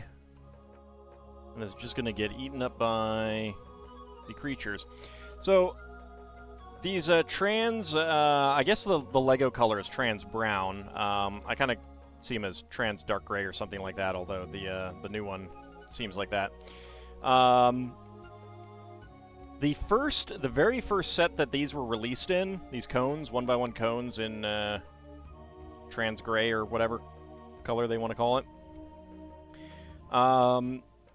The first set that they were in was a tiny little set in Japan as part of a multi-tiny set release, and they represented Coca-Cola bottles.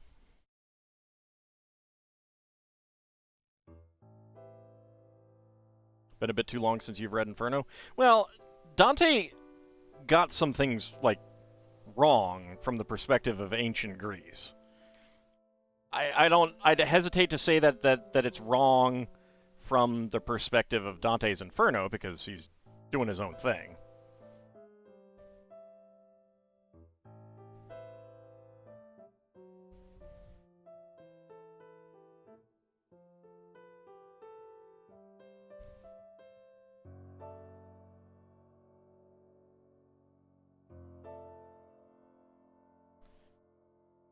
Like, Dante was colored by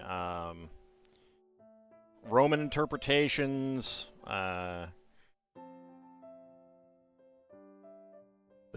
late, early medieval interpretations and stuff like that too.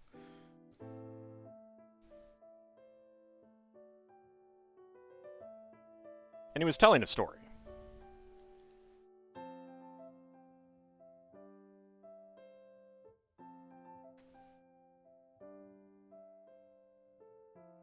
Right. That's what I mean. It's like he was if you look at it as a, the accuracy of the Greek underworld, which he was drawing from, to an extent at least, it is incorrect. But it's kind of to be expected because, yeah, he was doing his own thing.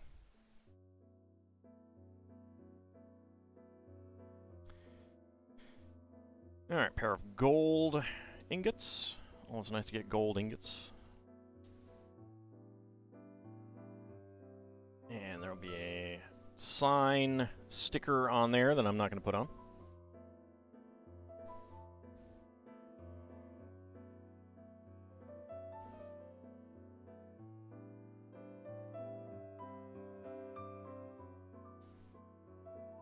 A hammer.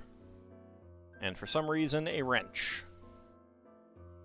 Which is something that I think of frequently when I think of forging.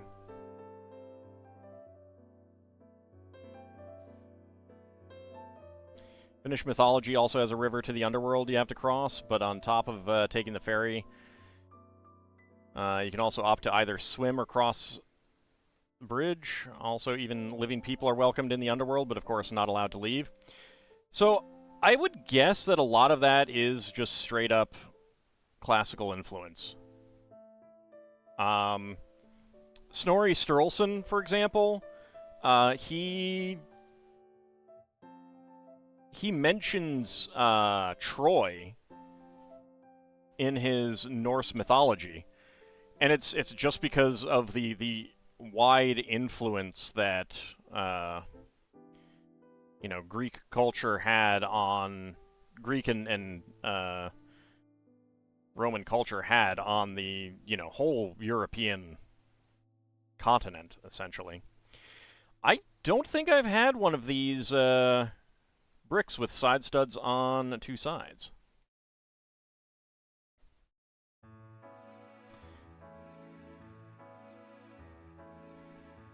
Wasn't there a famous catabasis in the Kalevala?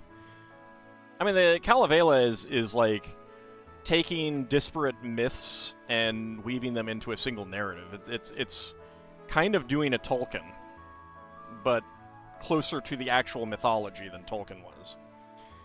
You and your original naming for space platforms in this game. First one is Space Rock 1A. To be fair, this one isn't meant to travel at all, just sit in orbit and collect rocks to make science from. I mean, if it works.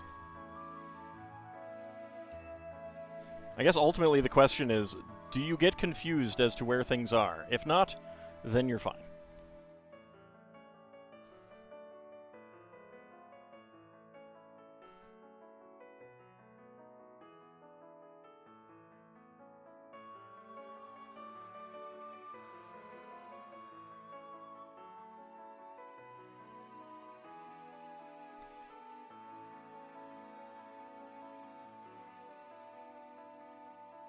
It's easy to not get confused at this stage. It's currently the only one. But what about later?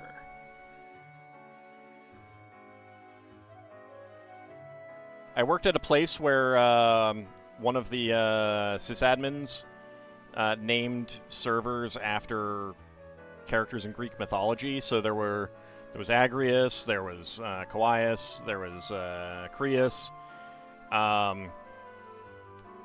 They eventually changed that because no one knew what any of the servers did. So they went with, like, you know, mail server and stuff like that. Oops, that is not how that goes.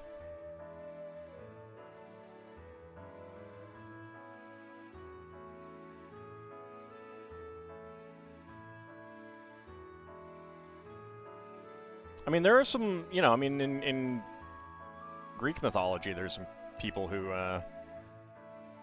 made it to Hades and back.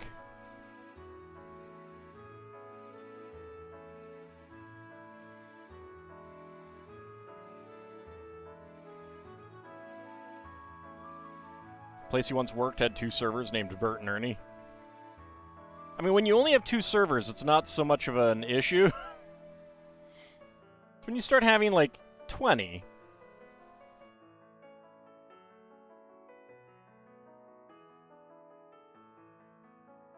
Like, wait. Are my files on Odysseus or are my files on Perseus? I don't know.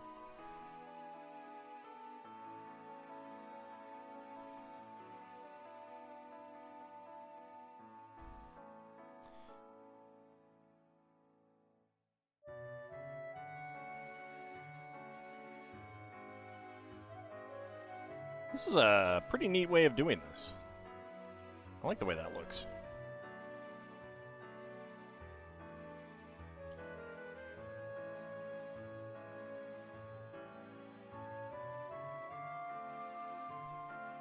Some green brackets for another window box.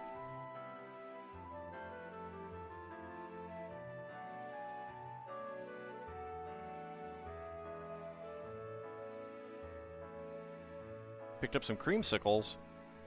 Did you pick up enough for the whole class? What if I want some?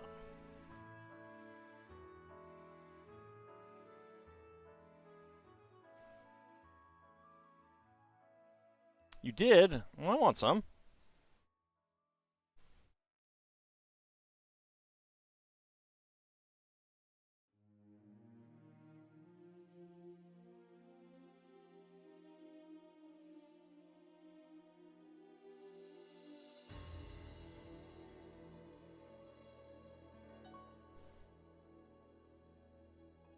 Oh. That goes this way. So this is the air conditioning vent inside, and this is the intake outside. My bad. There we go.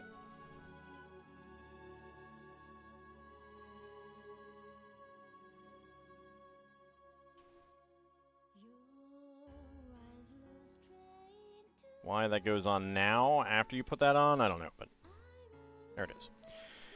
Okay, so this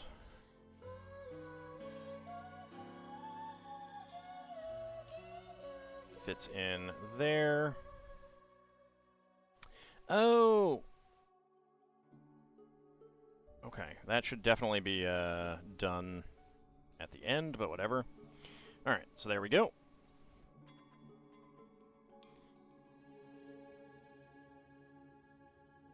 So I like this, you got this little, kind of, you know, underpass there. A little bit of a larger, second floor. With the first floor down here. And indeed, this is a trap door so that he can get up to bed.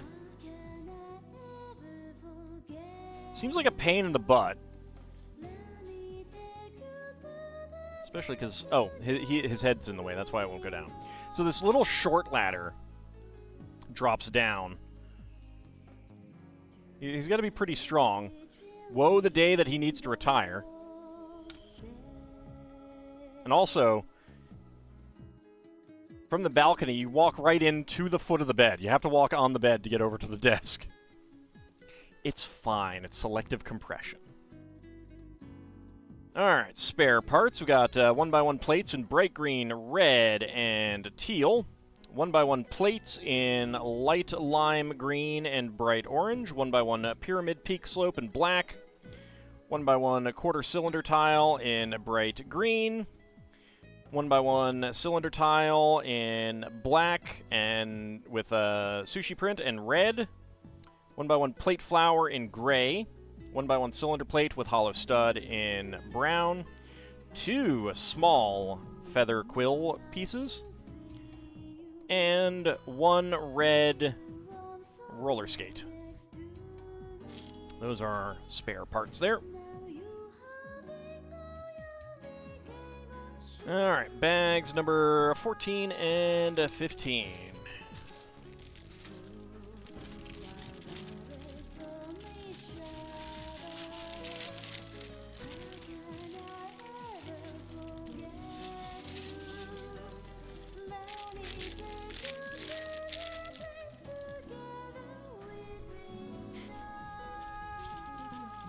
Got another pair of these large beam elements.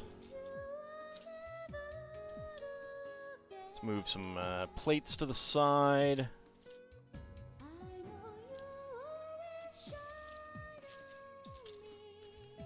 Large Technic beams.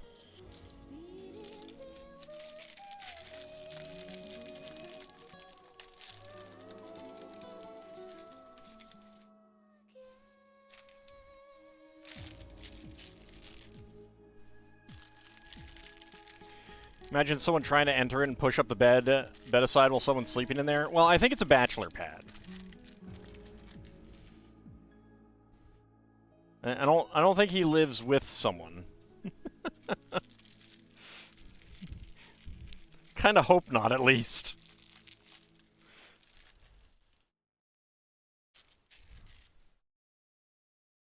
All right, minifig head. Minifig hair, torso, and legs.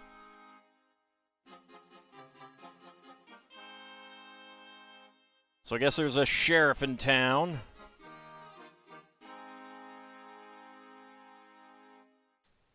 Make him grimacing. There we go. And he can hold his handcuffs. There we go.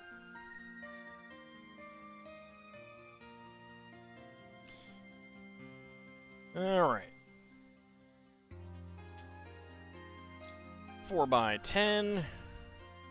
Get a 1x4 fence.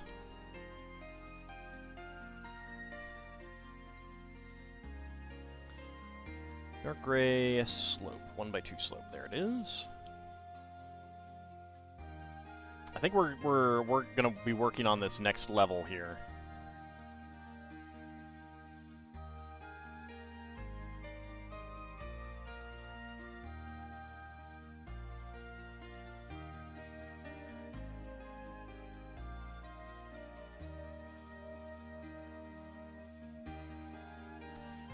One by two tile with a center stud, black 2x2 plate. 3 a.m. and your cat Loki is complaining that you need to go to bed so he can join you. Alright, thanks very much for coming on out. Have a good rest of your night. Give your kitties a pet.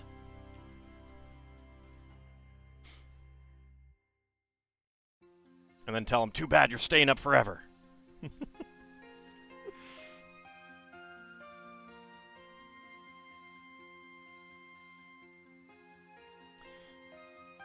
Alright, 2x2 with grooves. 2x2 plate.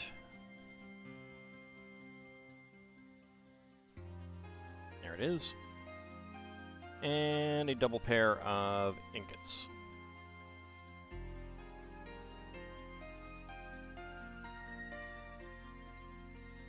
It doesn't go that way, alright. Kitty's too irresponsible for a pet. You just end up taking care of it for him.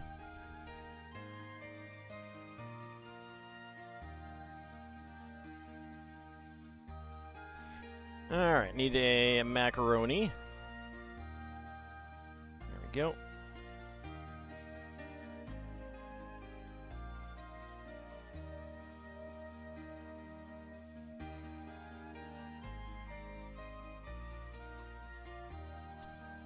Doesn't that just mean that you're taking care of yourself? Alright, another pair of grill tiles.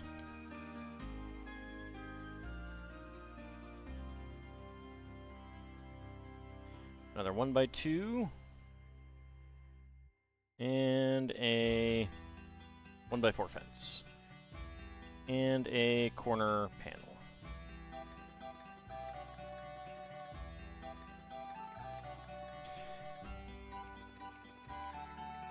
Alright, 1x10 and a... is that 2x8? Yes.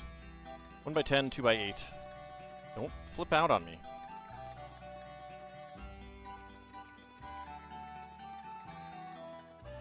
Okay, double friction pin and regular gray beams.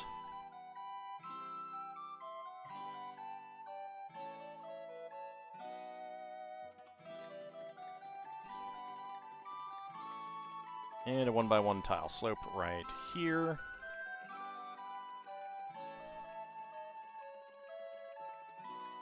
One by 3 brick. 2x16. And a 4x12 there. So a very large section of roof here or something.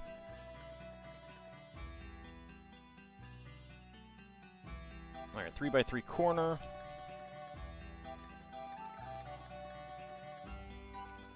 By 6. I think we're getting like the roof structures here.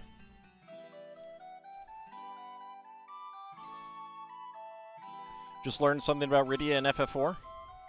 She doesn't like pickles.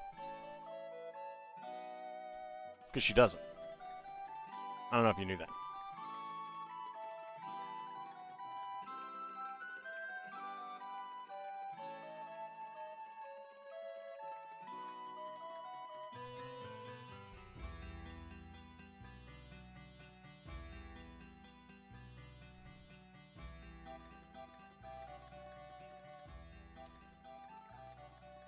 It would be interesting if there was a game where, like, a character was allergic to some sort of, like, you know, like the potions or tonics or something, like, you know, like, or elixirs or something like that. And if you tried to give it to them, they'd have an allergic reaction.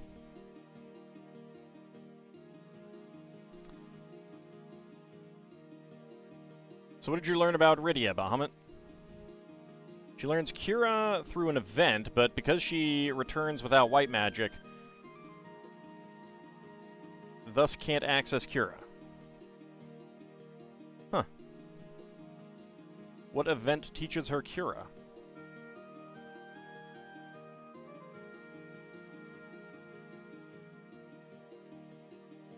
Always wanted to grief the players. I don't know, that'd be interesting. Like, I would make sure that it's a plot point kind of thing where the character talks about it, so it's not just a surprise. The event where she returns to the party as an adult. Maybe they were thinking about not taking that away. Oh, right, no, she uses that on the whole party. Right?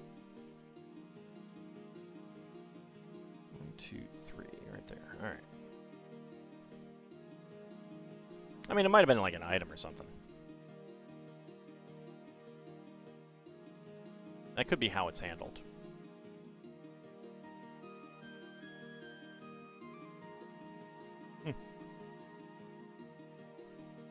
I don't know then.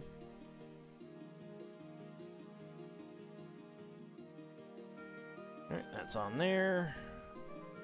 Two 2x2s. Another 1x2 with grooves. And a 1x4. Should probably use a scroll. That could be. Well, it would be a regular item, not a scroll. Howdy, Helix Prism. How's it going? 1x4, 2x2, a cylinder, a plate. These weird pieces.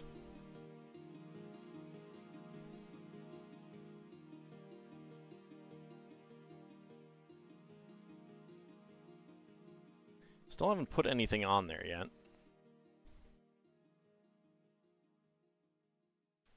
1x3 brick, another 2x2 cylinder plate, a 1x2 log brick. She uses Cure. She gained Cure via an event, but can't access it. Probably a situation where they were like gonna keep her with white magic, but then decided not to, since you know you got two other people who can use white magic in the party.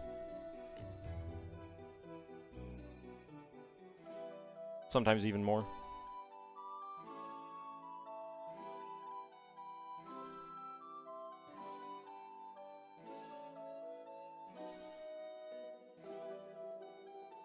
It was kind of odd that she got access to all three types at the beginning of the game.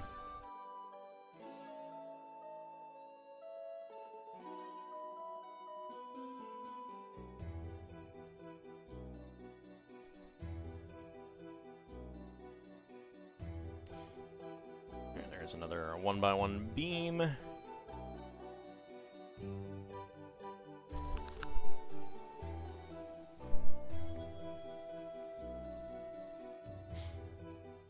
It's just funny because you were looking at Rydia's spell list and saw Kira as an event spell that was dummied out.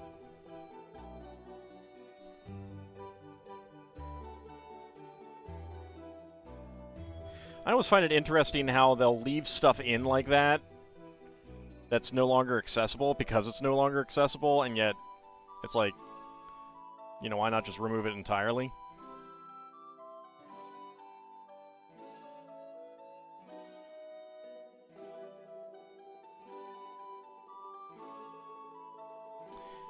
That goes there. I don't know if we're going to get any actual gearing going on here.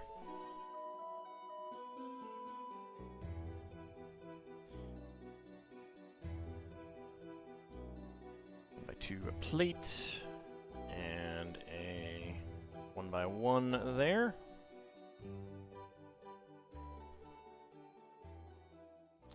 Ingot tile. And a yellow 1x1. Because removing things can have unforeseen effects? Sure. That's why you do bug testing.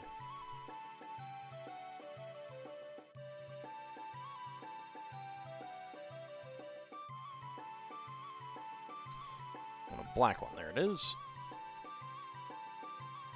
Okay, 3L bar axle with stop. That goes right there.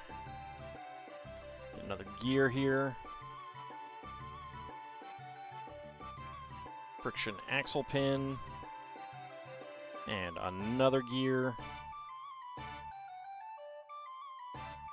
Axle connector in brown.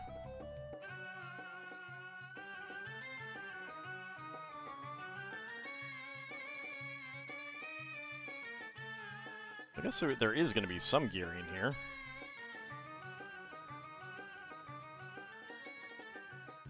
There's the other. Oh, I need 5L axle in yellow. Okay, get that gear on there.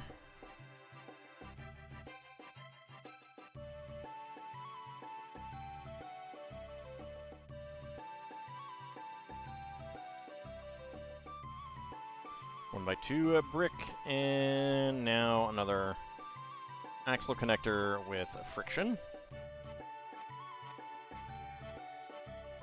Okay, and this is going all the way over here.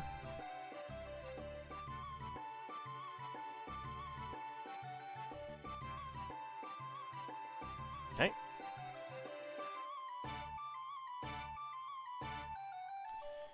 7L axle. Yeah, that's correct. With 2 gears on it. I do not know what this is all going to do.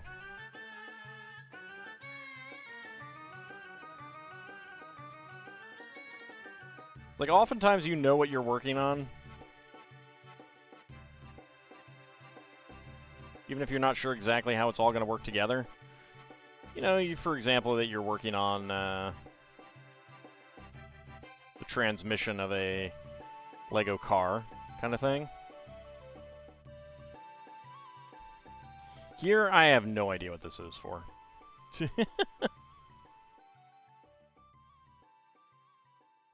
Oops. That needs to turn inward.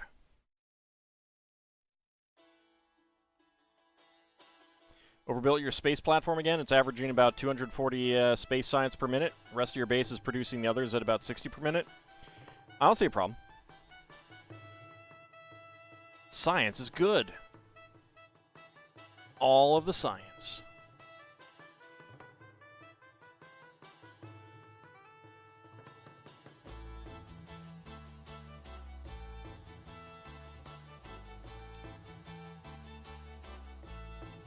Okay, that is, right now, the friction is so great that it wants to lift this whole thing out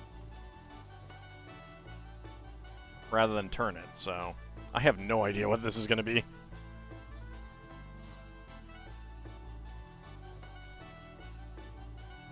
Alright, one yellow slope with cutout. We do have an ad break coming up shortly.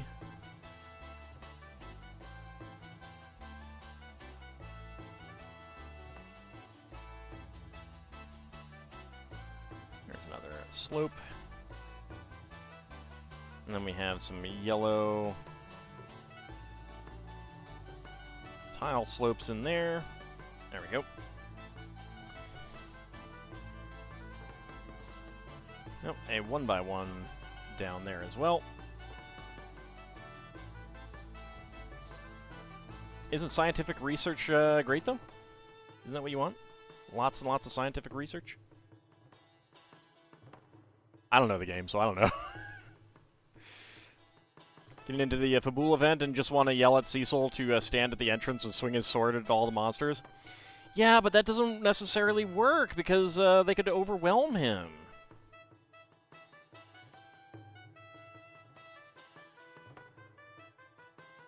I do think that there should be, like, some unwinnable fights kind of thing, or, like, story fights where it goes for a couple rounds and you just take an absolute pounding and then the fight ends. So then you're like, okay, understood. I need to, I see why we need to back off.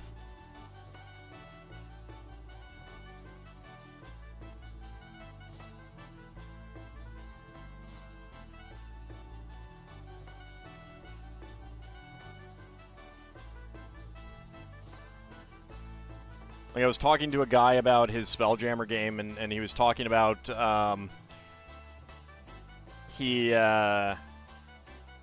his players could just, like, stay below decks and fight the undead, as you know, the skeletons as they come in one by one. And I'm like, they wouldn't do that though. The liches on the other ship would, like, poison your air envelope, or cause, you know, like have the skeletons dismantle the side of the ship. There's a lot of things they could do. Alright, ad is about to start. Since you need many of each of the 7 science packs for the science you're working on now, I'd kind of like them to be balanced. Understood.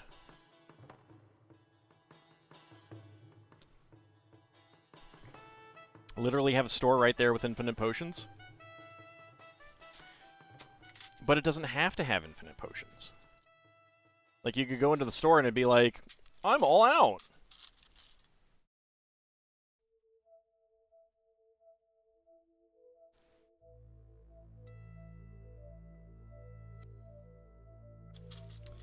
There's a bright orange ingot. And we need, is that blue or dark blue? That is dark blue. So the ad break is now running. But yeah, so like, you know, he was talking about how the thing that he was thinking about running, the enemies are so incredibly smart and intelligent, they can do all these things and just absolutely destroy his players. And then he has this idea that his players could just stand below decks and be completely safe from the skeletons as they hit them one after another. And I'm like, no? They'll find another way in? Alright, Seelan, have a good night. Thank you very much for coming on out.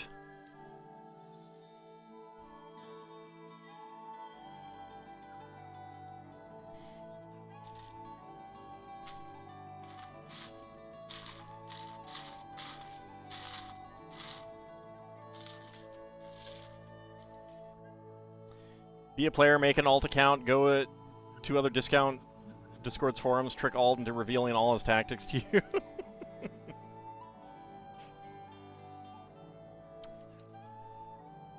I mean, you know, if the players actually did some of that, I'm not that brilliant when it comes to strategies and tactics for NPCs and monsters. I don't think. It's not that hard to come up with good strategies to deal with the things that I throw at the party. And yet...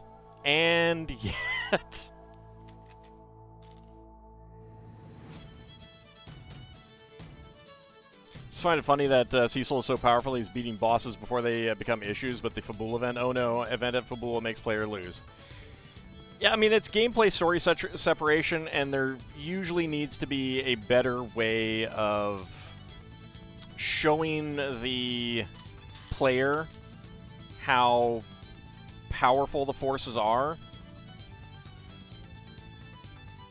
Like, you could have like an alert creature or a general at the back that literally has infinite hit points. Let the fight go on for a few rounds as they keep summoning in other things.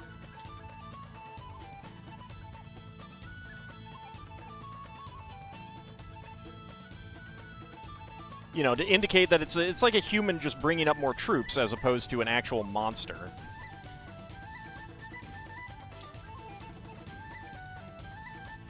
And then have the battle actually end after a bit and be like, there's no end to them.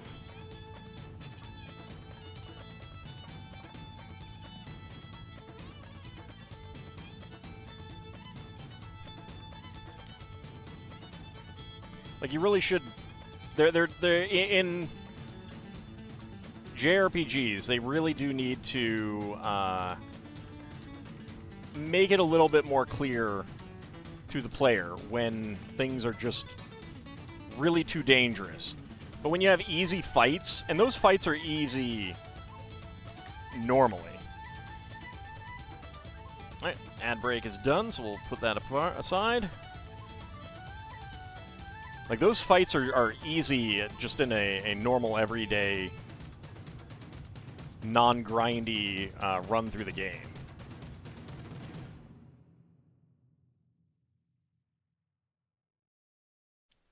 So there really should be things that show how dangerous the situation is.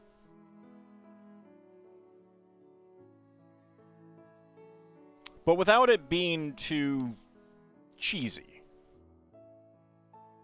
You know, have the player get fully healed up kind of thing. If they use items and, you know, hey, I mean, that happens. Too bad.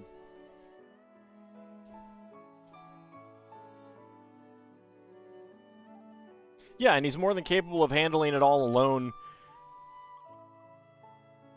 You know, even if you're not over-leveled. Yeah, it was always silly even back then. I mean, I understood the idea.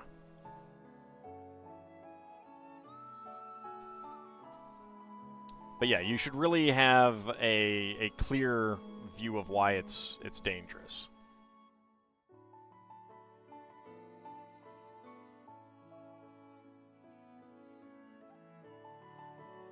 Alright. 5L axle with stop right through the middle, and a 8-tooth gear. And a red bushing.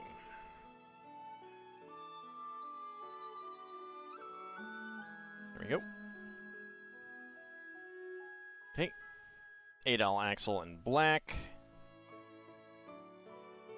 2 gray bushings. So we got red and gray bushings here, which is odd.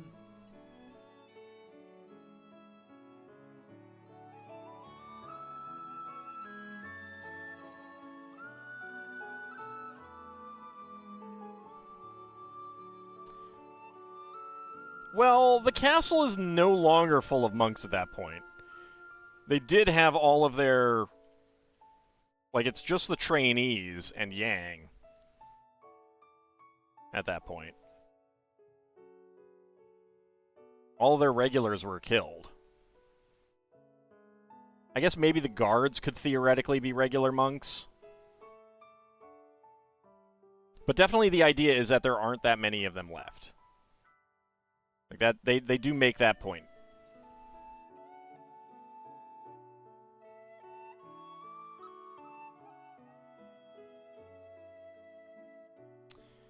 .3L beam.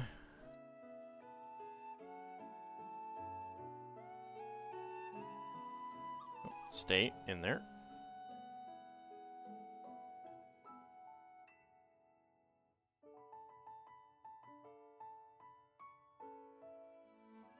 There we go. Alright, 3x3 round corner.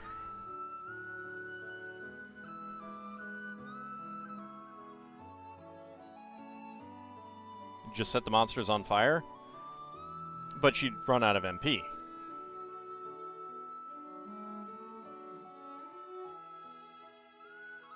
Like, the idea is that there's too many monsters.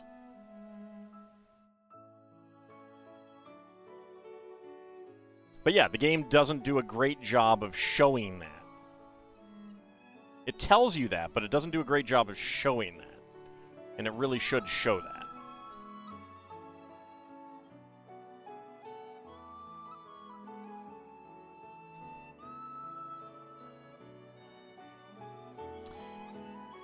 Alright, another 3x3 around corner and 2x4 in gray.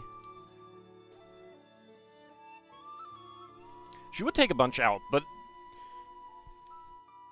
I mean, again, like, it's also silly to have taken her out of the party, but she's also supposed to be, like, back helping with healing the injured and stuff. So she's, you know, a little busy.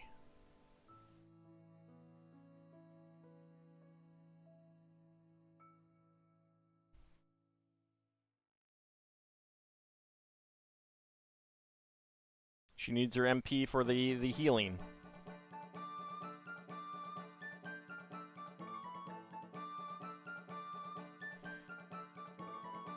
If like 4 ethers, 1 dry ether, she can cast lots of fire spells. Yeah, but she needs it for all the people who are injured.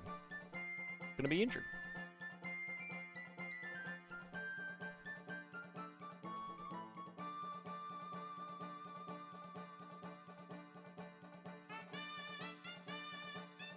Okay, let's get that up there.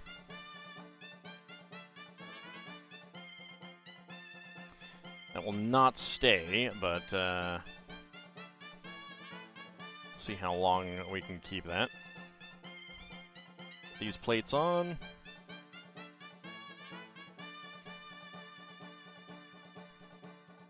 4 2x8s, a 3x3, or a 3x4 half tile,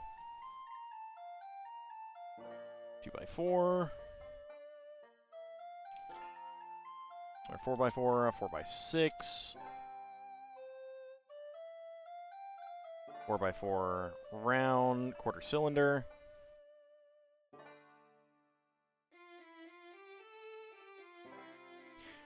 But again, like, the idea is that there's more fighting going on elsewhere, too.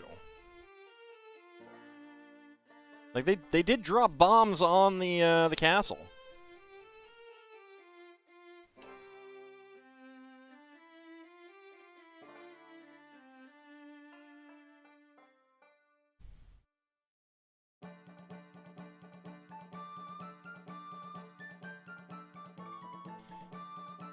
Alright, 4x4. We got 2 1x4 half tiles.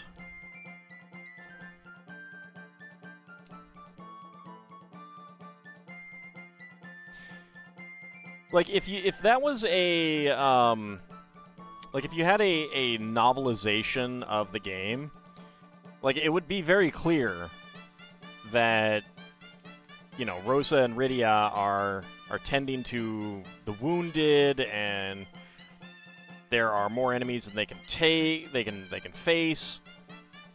Characters would be, you know, like, guards would be getting killed left and right from the bombing runs and all the monsters coming in.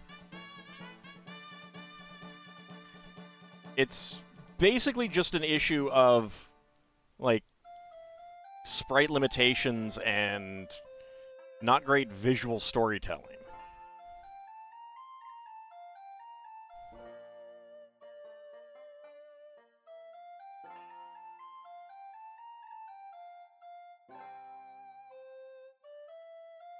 Okay, grab that. Grab that. There we go. I think there was a thing that said the bombardment didn't work because the wind crystal prevented the bombardment. Maybe, but the screen definitely shook, and there were definitely indications that bombing took place. It might be that the wind crystal did, you know, had an element of protection.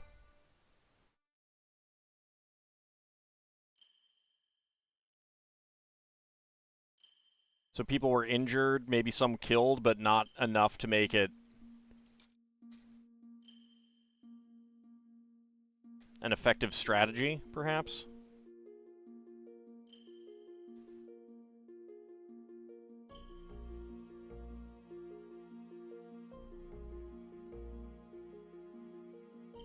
The point is in a situation like that, there's more going on than you can see on the screen, and that's mostly an issue of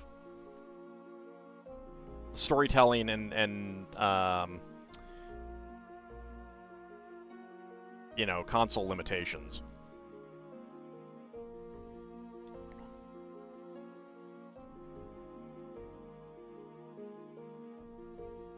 Okay, so that goes down through there. I'm not sure how deep it goes.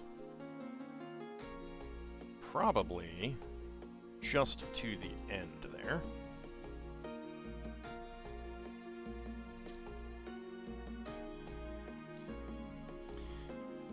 Alright, brackets. That one goes there. That one goes there.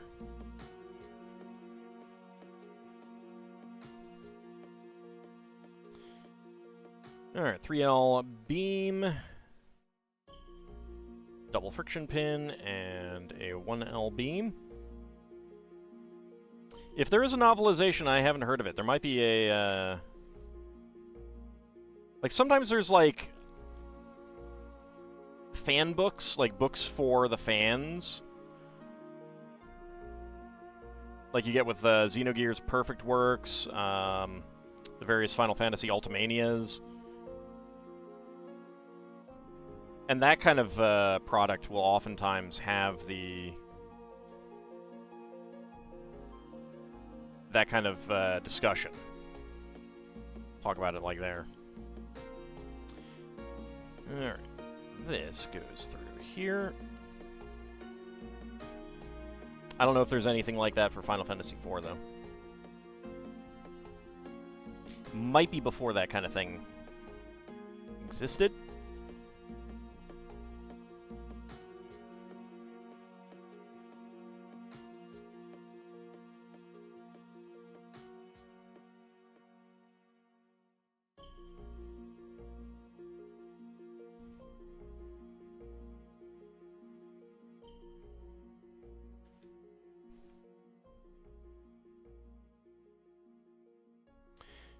Alright, pair of 1x2 Technic bricks with 2 pinholes, 3 L axles,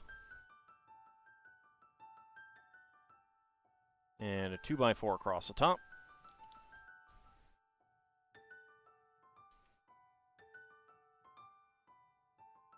There we go. Alright, dark gray, 1x8. 2x2. We have the large bevel gear. This is a 28-tooth bevel gear. Right there. We have a 20-tooth bevel gear right there. These are 12-tooth bevel gears. This one goes over here. This one goes over here. Okay, now it's locked in, and this does work, but it is very tight.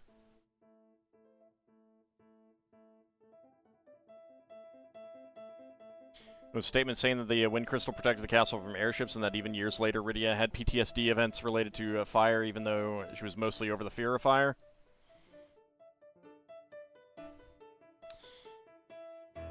Alright. That is it for that step. That can't be it for that step. I missed a 1x1 plate. I did. 1x1 plate right there. Any others? No, it doesn't look like it. Alright. So, 1x1 plates in yellow. I think medium nougat and gray. 1x1 tile slopes in dark gray and yellow. 1L beam in metallic dark gray, I think. Pair of gray handcuffs. Technic bushings in gray and red. Medium nougat 1x1 tile with round end. Gold 1x1 cylinder plate with hollow stud. And yellow frictionless Technic pin.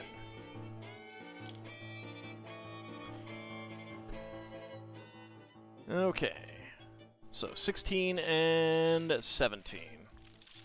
That kind of stuff may be stated in like the after years. I don't know. I don't know the after years very well. I've watched one LP of it, and I think it was H.C. Bailey's. And since he doesn't read the dialogue and text, it's very easy to miss story elements and stuff like that.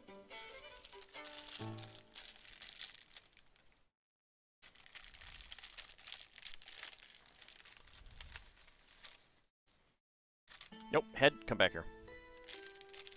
Trying to escape me.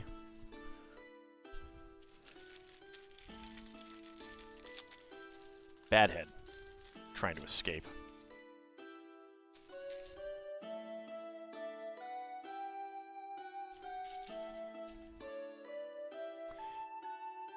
Alright.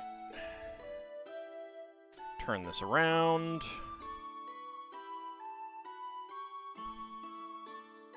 Two 1x3s and a 1x6.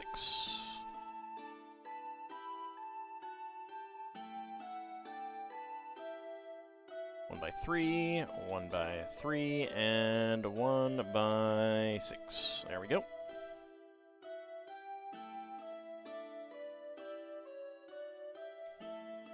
Beige 1x2s. Gray 1x4s.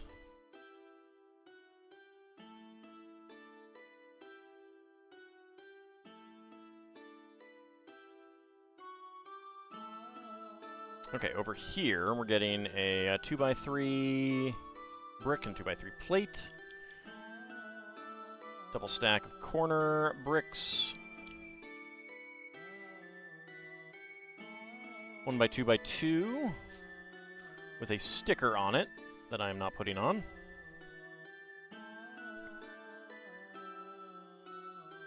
That goes there. Timeline of games like FF4 can be unclear in-game. I mean, FF4 has a pretty clear timeline. It just doesn't necessarily give you an idea of how much time is passing between events. Howdy, Vigastry.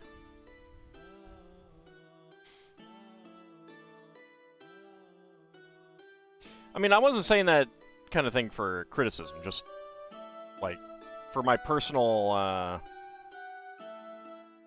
ability to remember things. I do not remember things that well,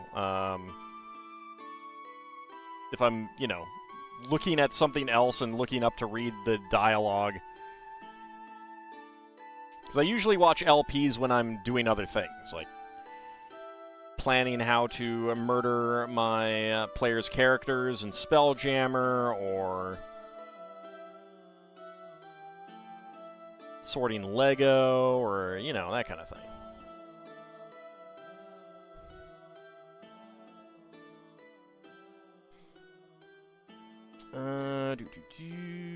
There we go.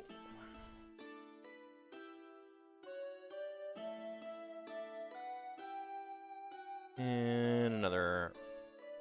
There's another... click hinge 1x2 plate.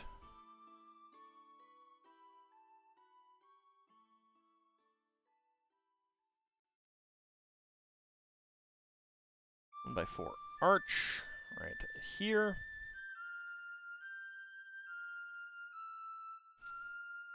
Okay, 1x3, 1x6 corner brick. There we go. Let's get that corner brick on there. 1x3, 1x6, and inverted slopes. 1x2 and 2x2.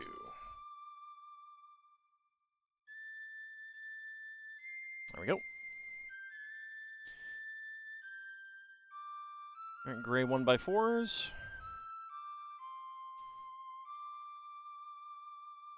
Dark gray 1x1. And a 2x2 corner.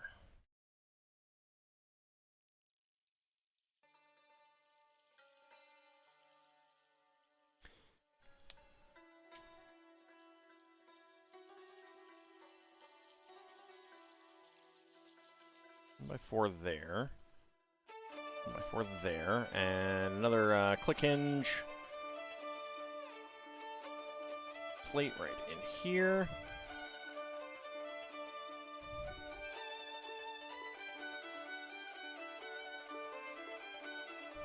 There we go. 2x3 brick.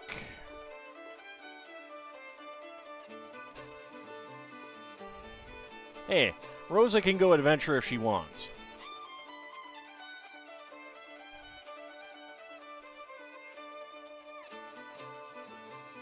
It's good that Cecil finally realized that.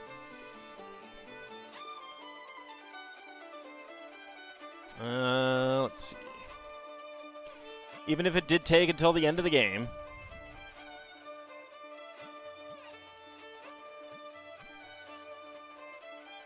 Where is our 1x2 slope with cutout? It's probably on its side, on its angle. It is dark gray. There it is. Everyone's place is the kitchen, that's where the food is. Food? But the kitchen gets hot and stuff.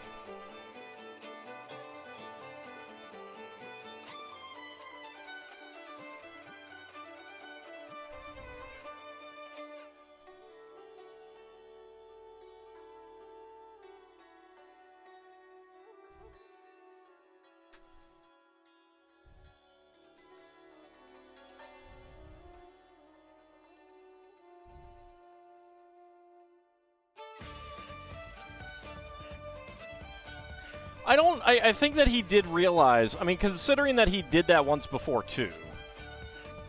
Tried to send her away.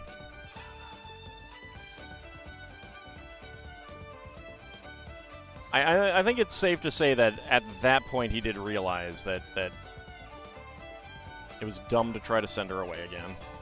After that, I mean, he still tried. It was bad on Cecil's part.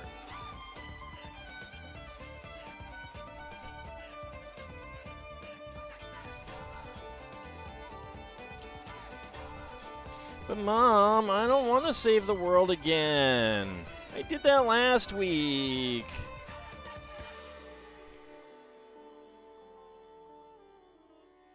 Well, you have to save the world if you want to get any dessert. Aww.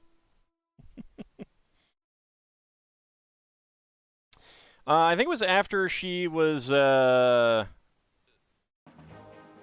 with the sand fever. Gives all the puzzle game. I don't want to do this. Throws it on the ground. Okay, that is across there. Can't have any pudding if you don't eat your meat. Well, I do like to eat meat. Meat.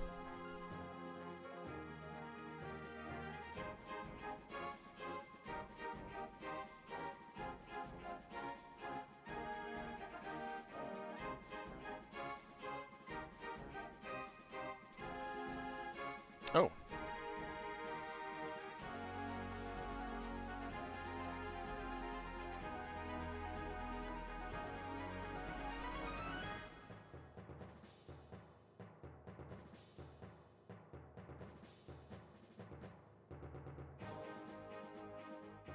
Goofed up this. Get back in there. There we go. That goes there. That goes right there.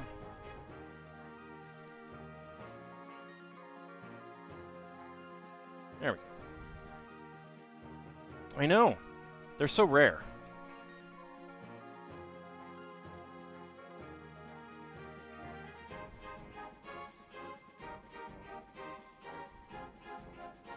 You've seen it once, you may never see its like again.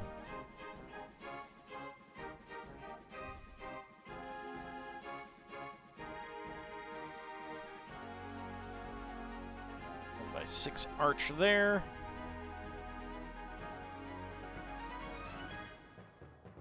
And a pair of 2x2 half tiles.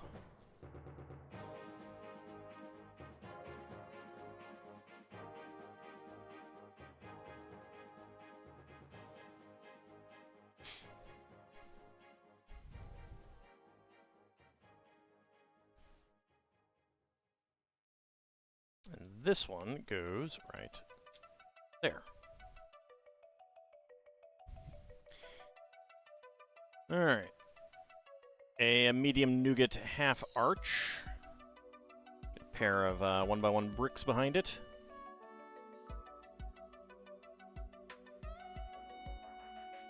I will say I'm kind of amused. I don't remember when it was. It was quite a while ago. I think H.C. Bailey was like answering questions about, you know, from viewers, and he was asked if he'd play any of the Suikoden games, and I think his response was he wasn't interested in them that much because you don't save the world. It's like, it's an interesting way of seeing it. I don't think I'd ever thought about it that way.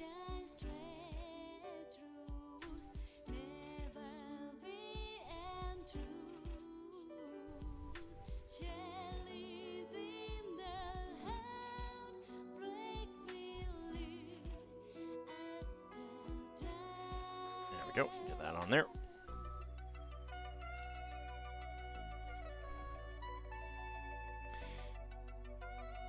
Alright, 1x6, 1x4 plate.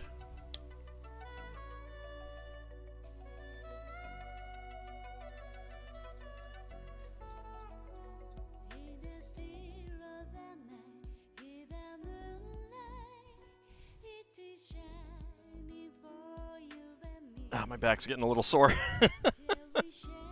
I've been sitting here for a while. Let's play Destiny of an Emperor. That doesn't have world saving in it. That's a good point. I mean, I'm pretty sure that comment was from before that too, so he may have changed his view.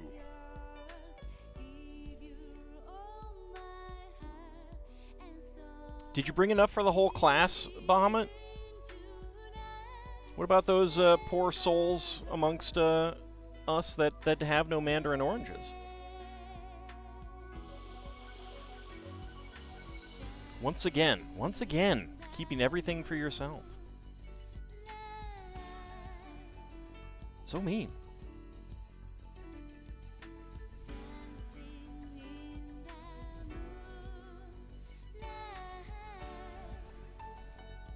Hey, we're only a couple weeks away from Dragon Quest 1 and 2. That's what I'm excited for.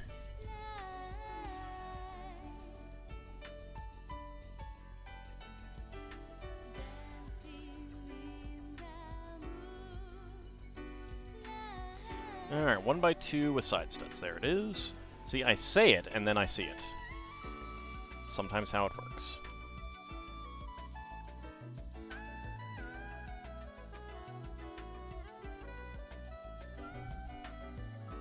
Give him to Kinshir, but not me? So mean. So mean.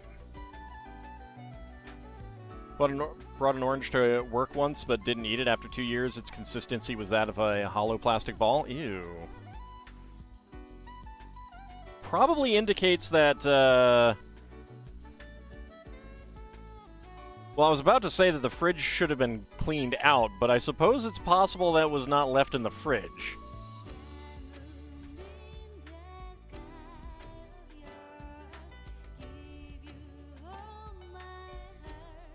Throws all the fuse. Oh, ow! Oof! Ow! Ow! My face! Wow. So mean. So mean.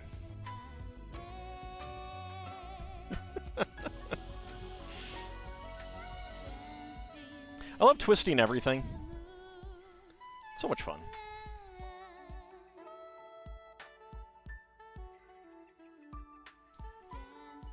Supposed to catch them? That's expecting a lot.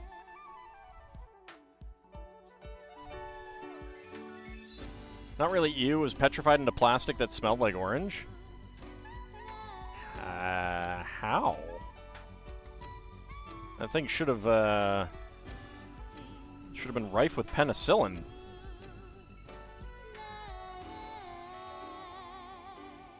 There is the rod there. Ald Moonlights is the Theban Sphinx. I do like to ask people questions.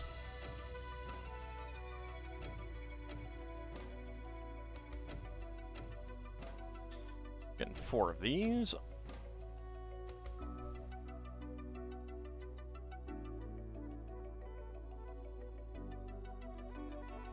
So where was it stored?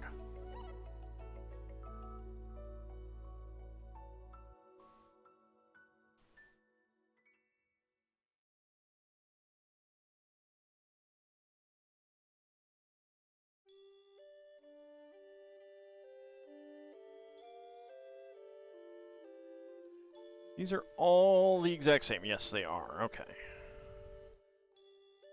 I don't know why they didn't just do like one single this times 4. Now put them all together.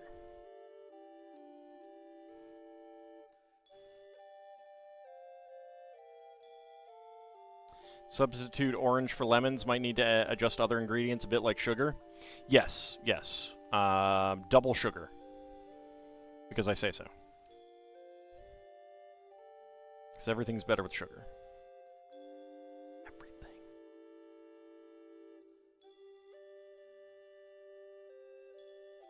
Everything.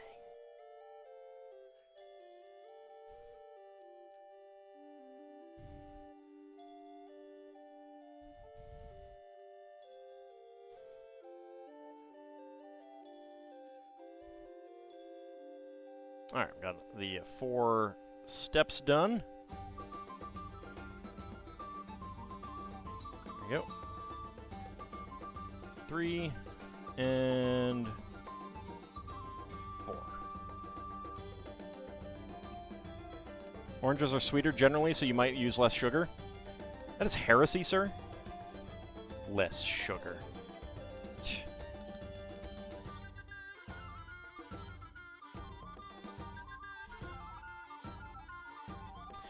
Wait a second.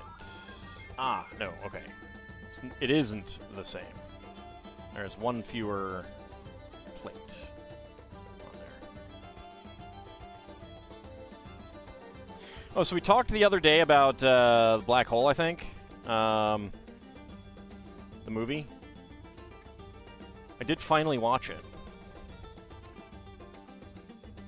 And my response is it felt like a 1969 movie in 1979 with average 1979 special effects.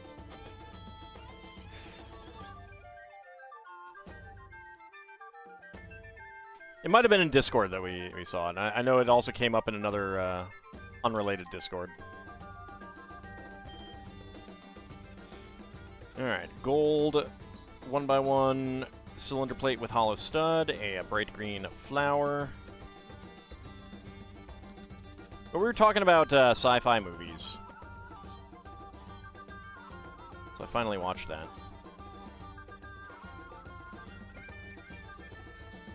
Oh, I think it was on Friday I said that I had seen it and I liked the island at the top of the world better, I think I said. I think that's what it was. Which is a little bit earlier of a film and not quite the same sort of thing.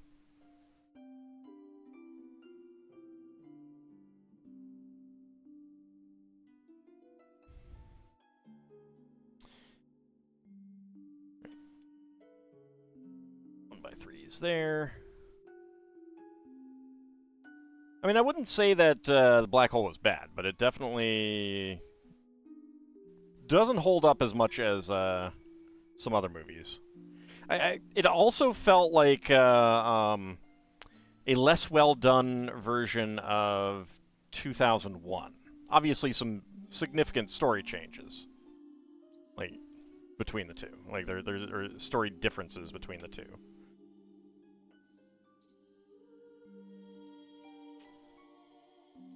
Had a great robot death scene.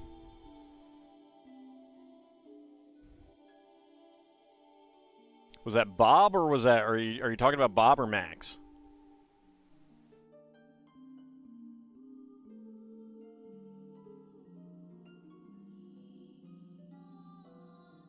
Bob.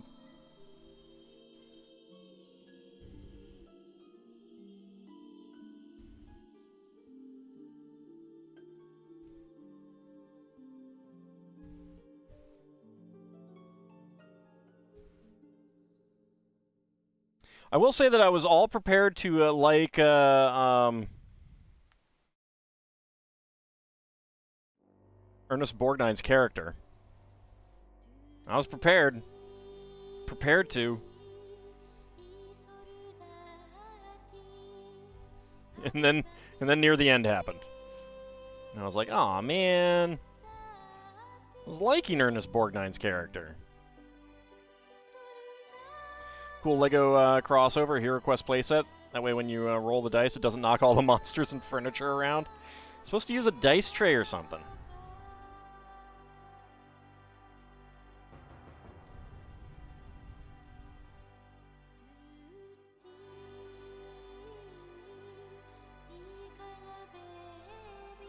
There, 3x3, and get a 1x3 tile. Sadly, I never owned Hero Quest. I was only able to play it at a friend's house. It was a friend that I played a lot of stuff at his house, though. Like, that was the person I knew who, like, I think both of his parents were lawyers.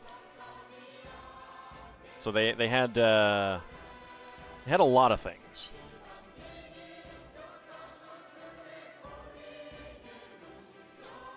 played the Civilization board game for a week.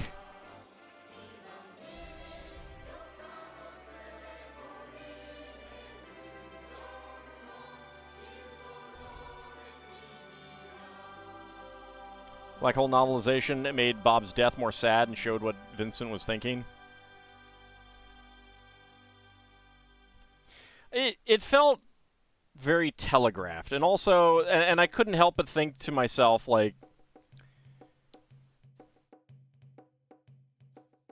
he's a robot? You can repair him?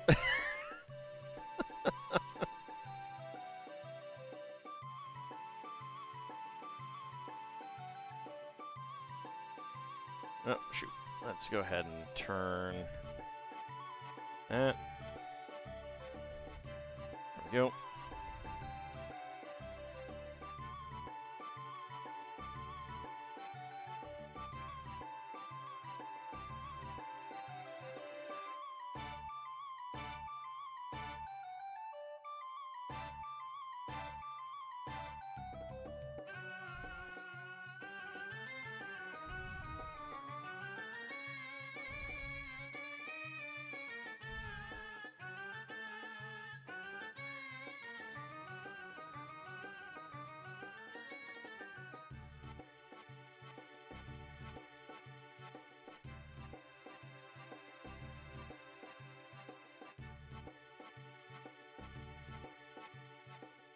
All right, there we go. So there's this little bridge that can be raised and lowered. Little drawbridge there. But would it be the same Bob because a part was Bob's thinking core? Okay, so I mean, if they had made it clear that that there was damage to, the actual like memory banks of him. Okay, then they should have done that. But yeah, otherwise it's the Bob of Theseus. And as there should be in something like that, if there is redundancy,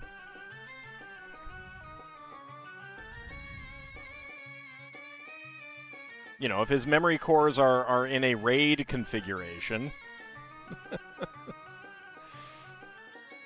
then it would be okay. So a sticker would go on there, stickers would go on both of these, and a sticker is going to go on this, but of course I'm not putting it on.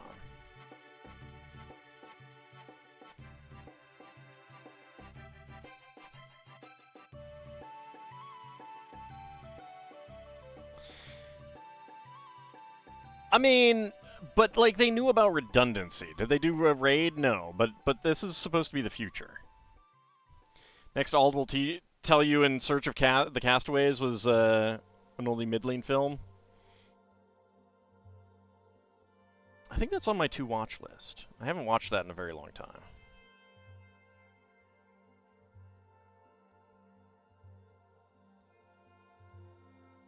Alright, this one is on here.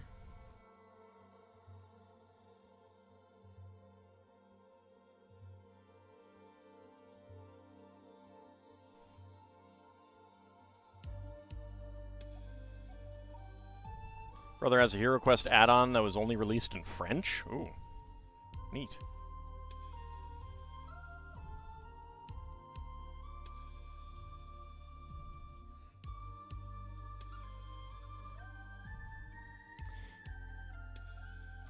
I wonder which would be really considered the more well-known today. Hero Quest or Quest for Glory? Because Quest for Glory had to change its name because of Hero Quest. Originally, when it was Hero's Quest.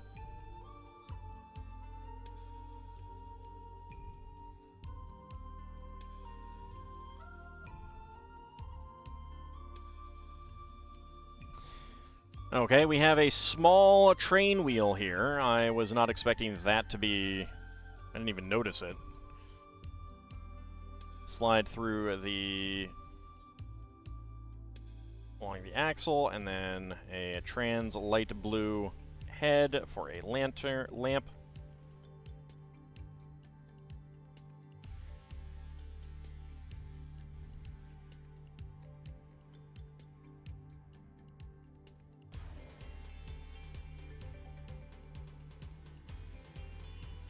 I've never seen censorship on Twitch streams. Oh wait, is this not? Oh yeah, okay, that does not go all the way through. Oops. I'm thinking that goes all the way through, but it does not. Alright, so that is not going to get any deeper. I kind of wanted it to.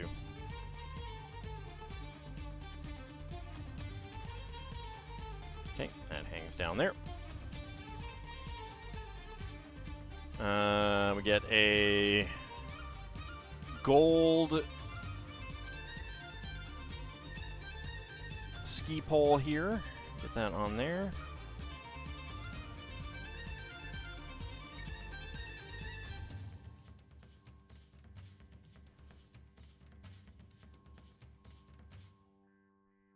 There we go.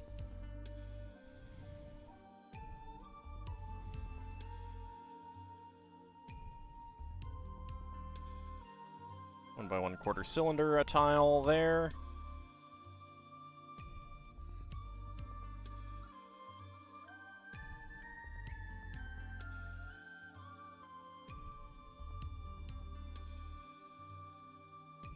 Alright, these have a bunch of ads. Are any of them obviously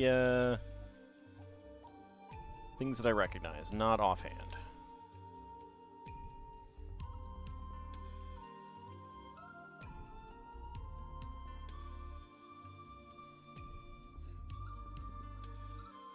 So stickers would go on each one of these 1x3 tiles.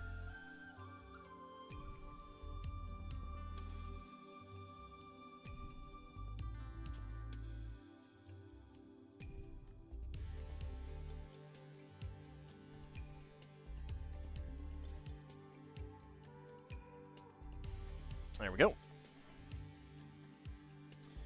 Okay, and then we have 3 of these click hinge fin elements. Actually surprised that these are still being made, honestly.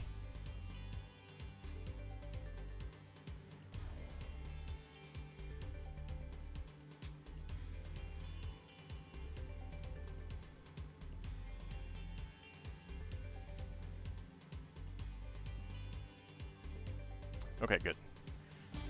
I had a piece, and I wasn't sure if I had just failed to put it on yet, but I forgot about these two.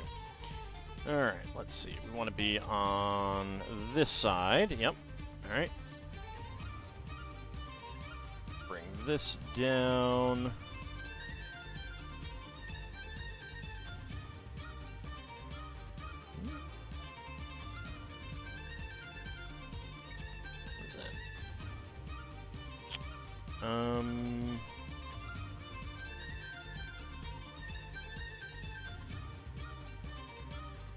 Should that not be sticking up? Hold on.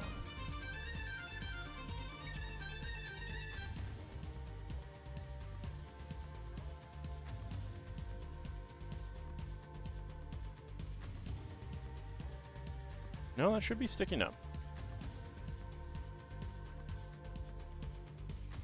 Okay.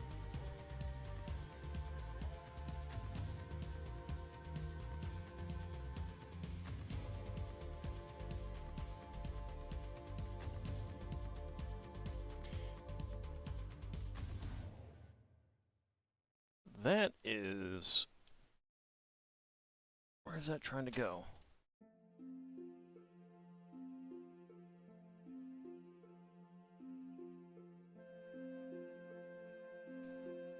Ah, okay. There we go.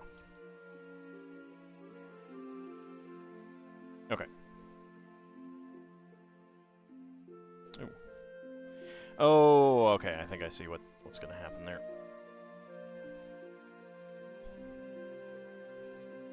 Move those pieces to the side.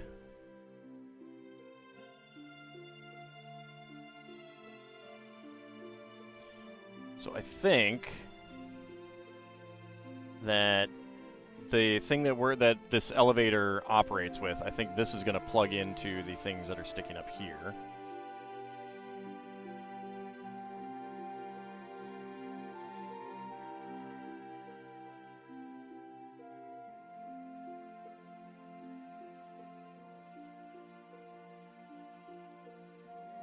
There we go.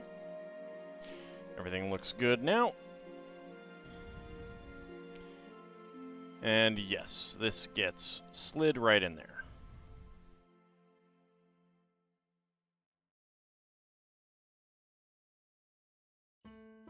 Okay, and we want right here.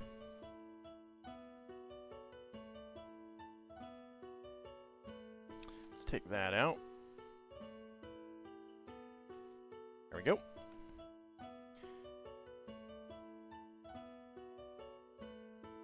Okay, so a sticker would go on this wheel here.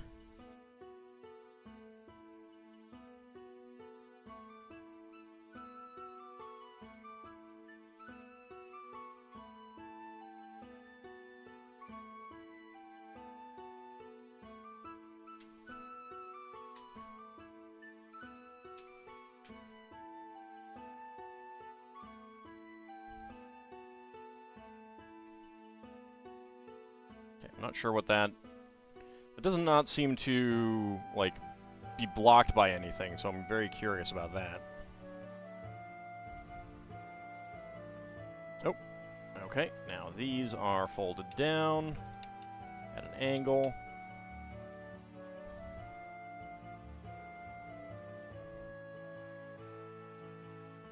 Okay. Alright, so the spare parts here. A gold ski pole, black 1x1 plate, black 1x1 quarter cylinder tile, gray 1x1 tile with round end, black bar with clip, dark gray 1x1 cylinder plate, bright light blue 1x1 flower plate, and a bright green small 3-stem plant. Those are the spare parts there. So now we are going to be on 18 and 19.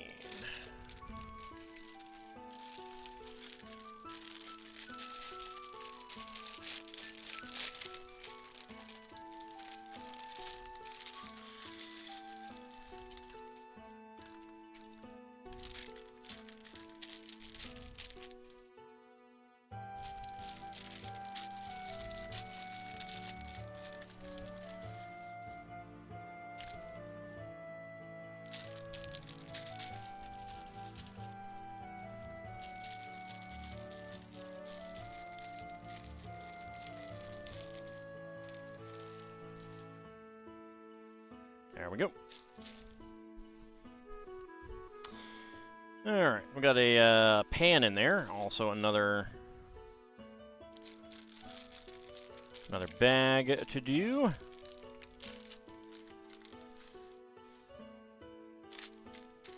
There we go. Lots of dark brown.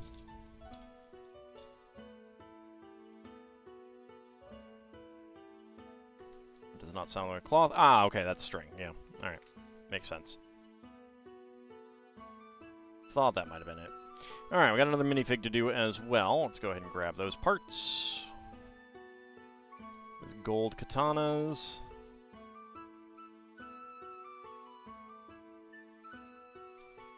It might not actually be Twitch, though. Because I've never seen that. Unless maybe it's a setting in Twitch itself. Like a user setting, as opposed to... Because I definitely don't have anything on this channel.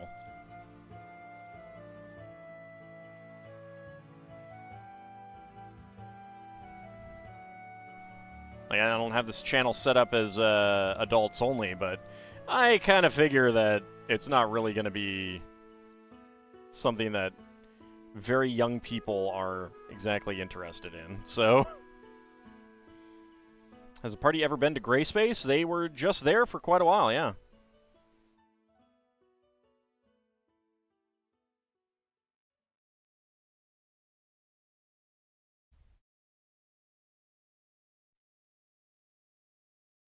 The whole Dark Star adventure was basically there.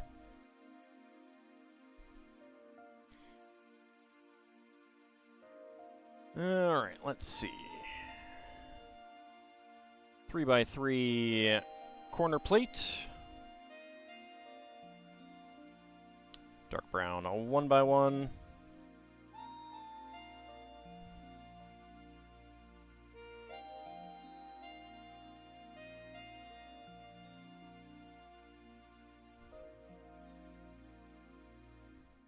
All right, beige 1x1. No gloves or anything. I know. I'm showing so much skin.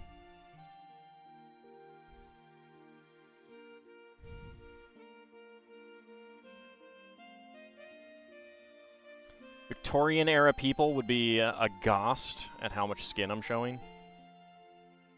Especially considering when it should be scales. But if you've ever tried to build anything small with huge dragon claws, you would know why. You would know why.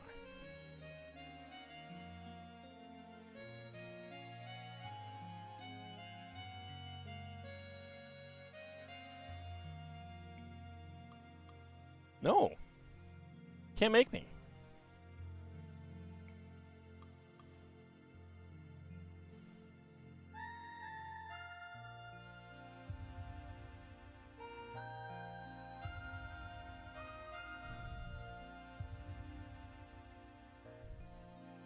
And do a little can-can dance with my fingers. A little burlesque show with my fingers. Yeah? Huh? Cause you guys to faint in shock.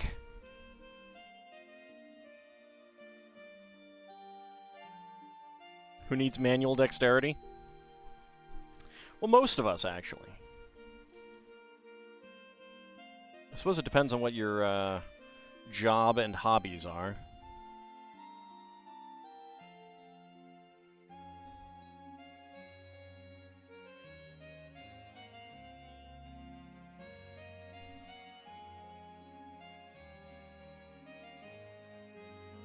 You were almost going to drink a soda?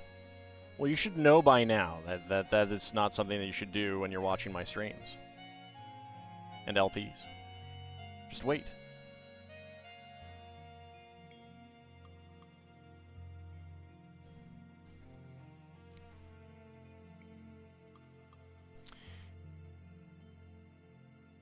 Alright, 1x2. And 1x1. Try building Lego with your feet. Think of the growth and numbers you'd have. My sexy, sexy feet. Unfortunately, see, I know spells to turn my claws into human hands. I don't know any spells to turn my claws into human feet. So that, unfortunately,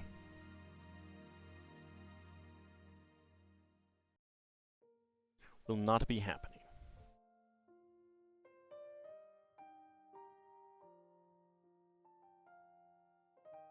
Guys will just have to make do with my sexy, sexy hands.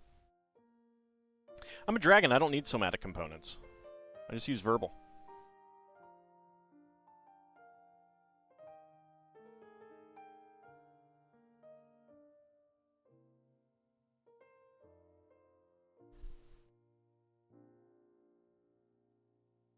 Feet pick sell for a lot of money, and be wealthy in a week. I mean, what I really should do is open up the an OnlyFans account. You guys can see the sexy, sexy dragon. All right, let me find this 1x1 brick, and then we'll pull out the books are my passion. There we go, because an ad is about to start.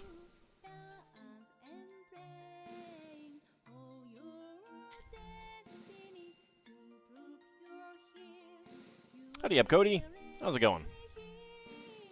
I think you were here earlier, and I can't remember if I greeted you or not.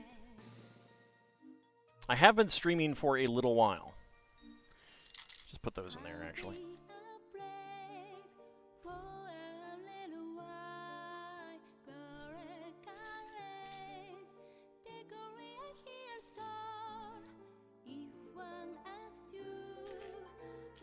There goes the ads. Those of you in the special subscriber club don't have to see the ads. You can continue watching my sexy, sexy fingers. Oops. Okay, that goes on there.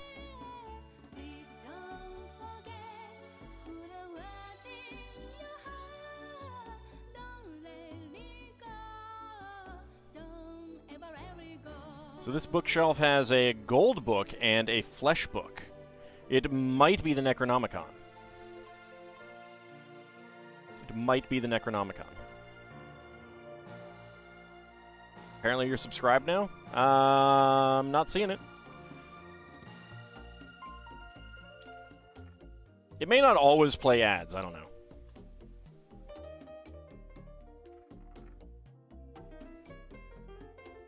I don't know how Twitch works. Truly, no one does.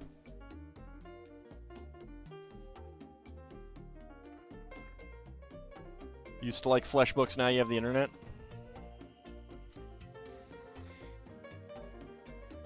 Ew. That's gross. Alright, another 2x6 tile. And a 2x6 tile. Okay, bag number 4.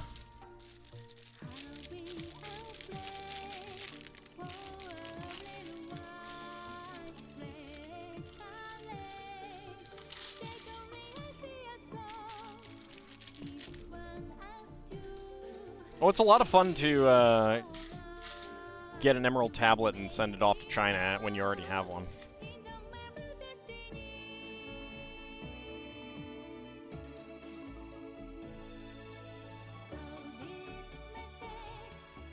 Hermes Trismegistus would be so proud, maybe.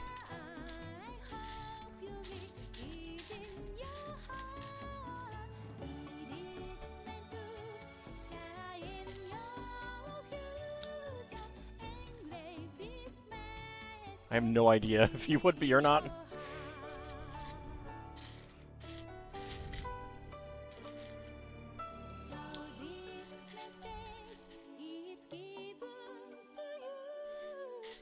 Alright, 1 by 2 plate. Where is it? Where is it? The ads are just about to end. There we go. Okay, and these go on the front. Alright.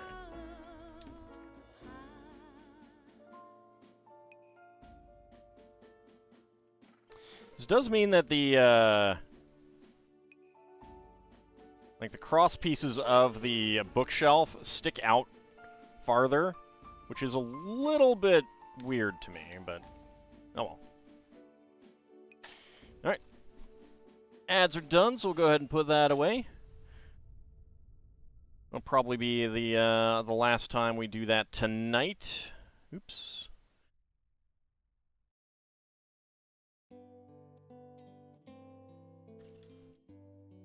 Okay, so this is going to go right there.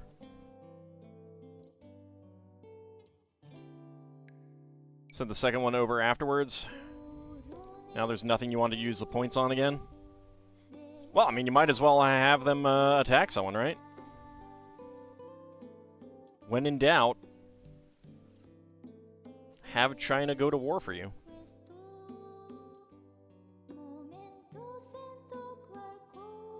Have them destroy the Byzantine Empire.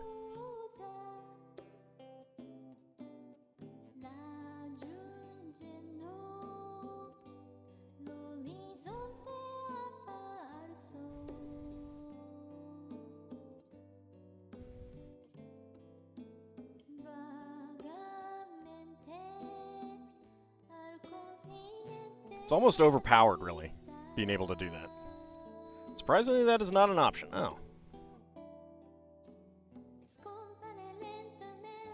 Well, have them destroy someone else's title, then.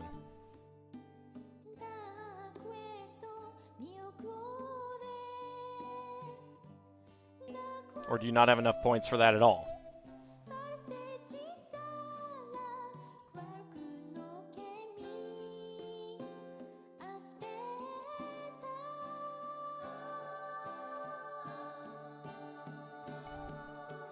Okay, we're not actually putting any more on there.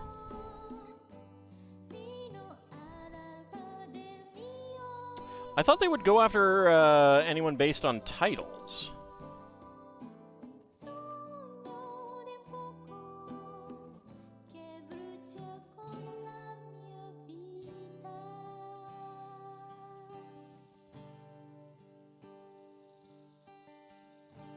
Can you have the can you have China destroy your own liege's titles? I'm not saying you should. Not recommending you do that.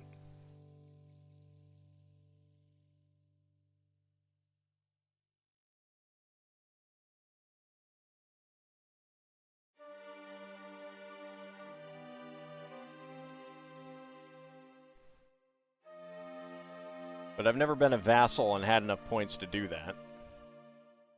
So I'm curious if that's even an option. Where is the mold mark? There it is. You can do that. Wow. I guess that does make sense, actually. That is a way to break free.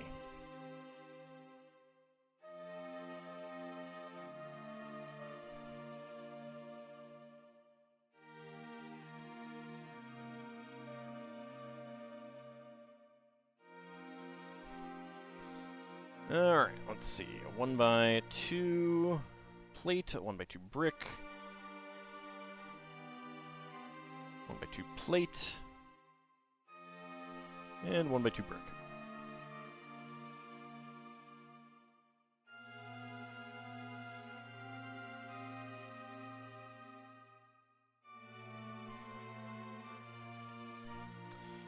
A 1x1 brick with or a Technic brick. A 1x1 plate.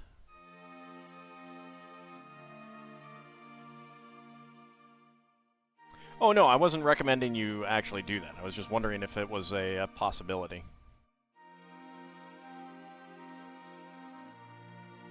And noting that does mean that it's a way to go independent. It's definitely something to keep in mind.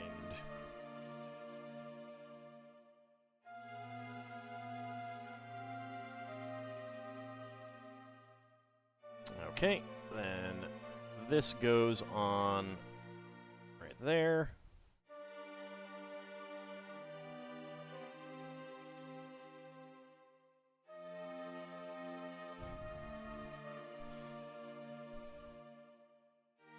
All right, 1x3 tile here. 1x2 tiles with center studs down there. And gold 1x1 tiles with clips.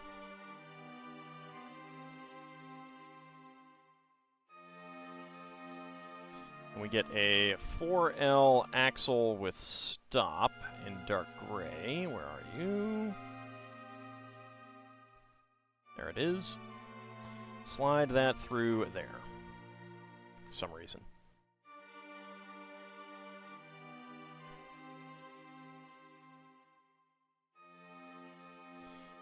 Alright, 1x3, and then we get 3 half arches. 1x3 half arches.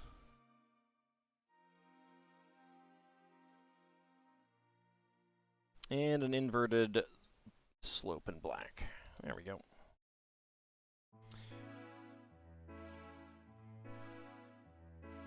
Okay. Metallic dark gray. Jail bars. Regular Technic pin and a double axle hole with bar.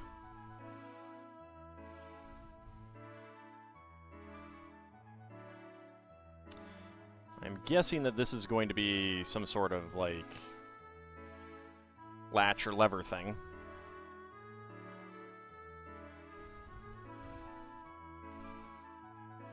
Alright, black 1x5, somewhere around here. There it is.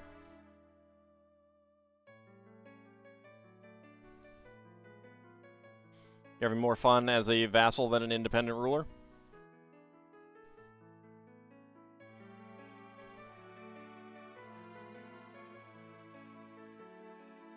Still find it funny that a Catholic empire voted to make a Cathar ruler an heir to the empire title. Like, just the nature of it, they, I mean, like, they weigh different factors and stuff like that.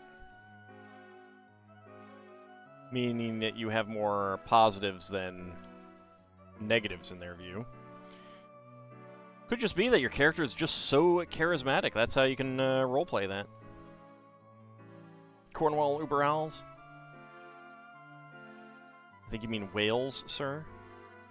Filthy kern owls. I mean, just kidding.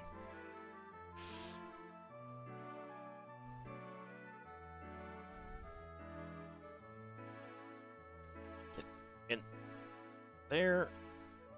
There we go.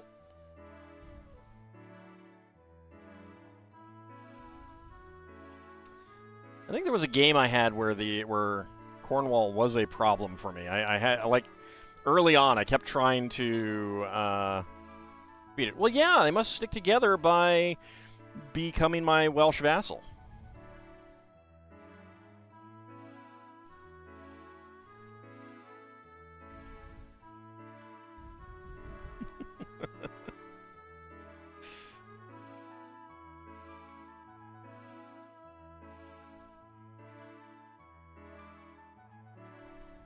Like actual paganism, the like the basically unimplemented generic religion, or just one of the pagan religions.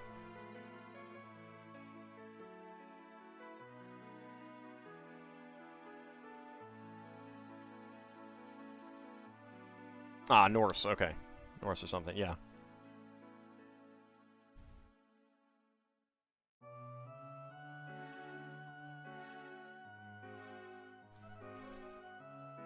Well, at least then you don't have to worry about the League War in EU4.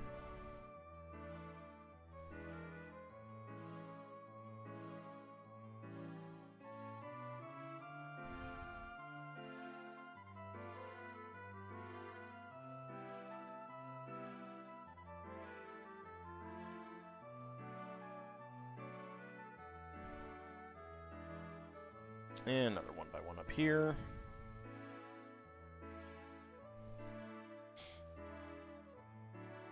Alright, 3 shorty bricks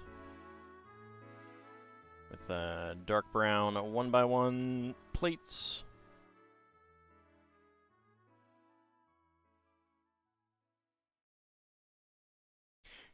Because early on there was just generic pagan.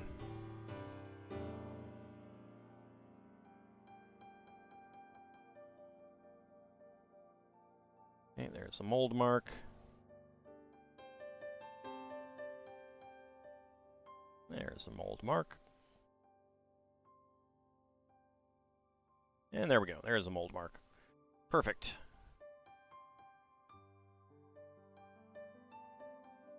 African pagans have pretty good inheritance laws in CK2. You've been enjoying playing with that?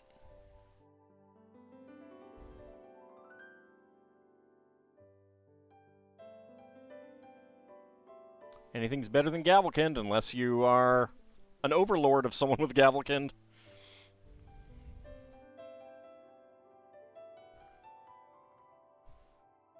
I do love forcing Gavelkind on my vassals.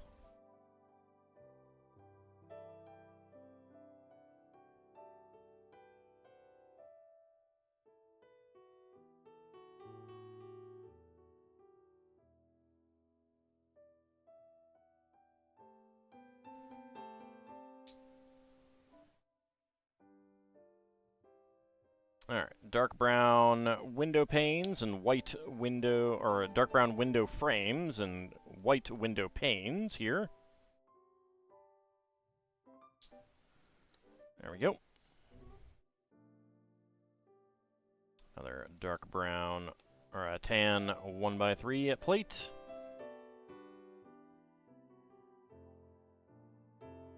And then we get the inverted arch corner there.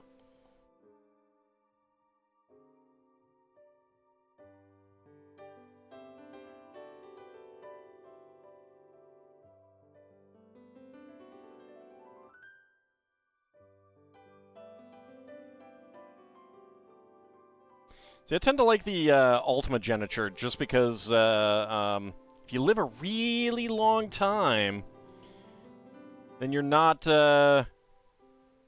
having a really old fart inherit. I think there was a time when I died and my 70-year-old son inherited or something like that. It was a moment of, just die already. Good God.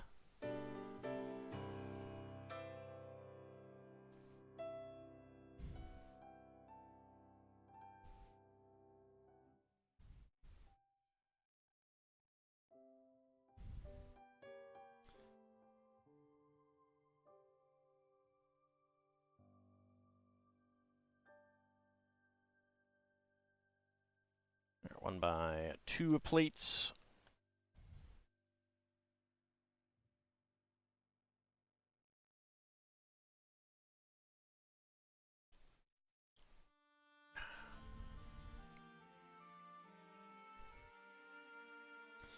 All right, one by three. One by one.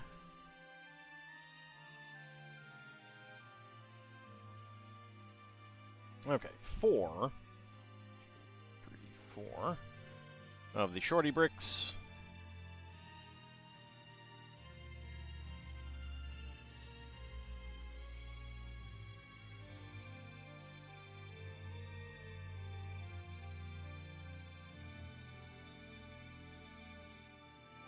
And I'll look for the mold marks. One of the problems with a piece like this having a hollow stud.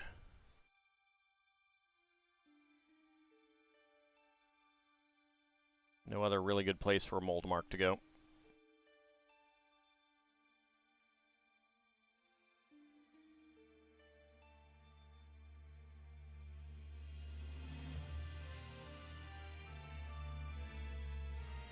It's a little annoying to get them straight, too. There we go.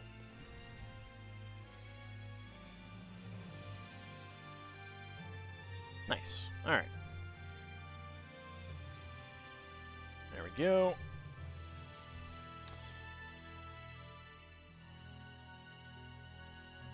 The arch, 2 white Technic 1x1 bricks.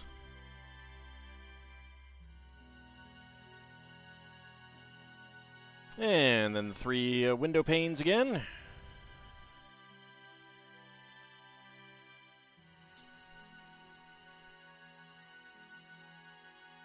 Nope, nope, you gotta change it back to Holy Roman Empire. You said HRE. Can't then call it by a different name. It's not allowed.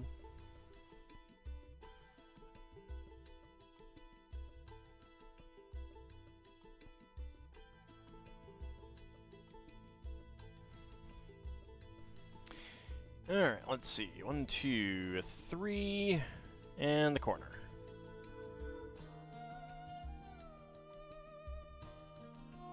Howdy, Mercy. Recently watched through Savage Empire and Martian Dreams Ultimas and 7 and Serpent Isle. Now watching 4 to 6. Been enjoying them. Watching a few other non-Ultima series too. Figured you'd say hi. Well, hello. Thank you very much. Definitely amongst my favorites there.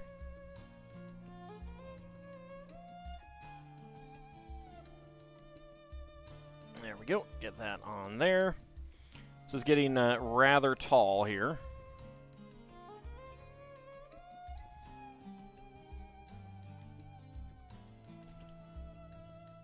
Nope.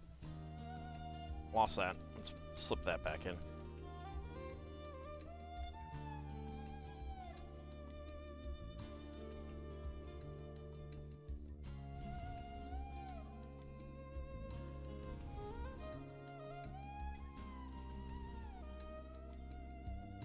we got a nice half timber look to it.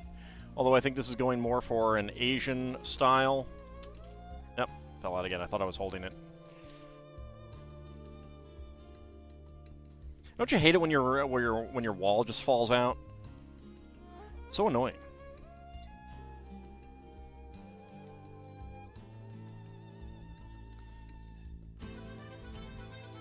Okay, so 2 of these get those. I still need to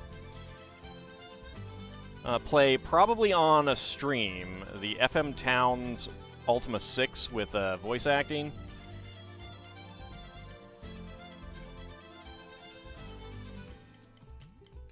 One day. Where are these going? Those are going there. Alright, that's okay.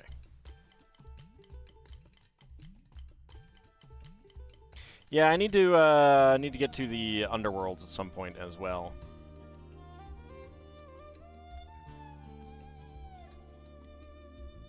And Ultima 2 and 3. I haven't played those yet either. One day. One day.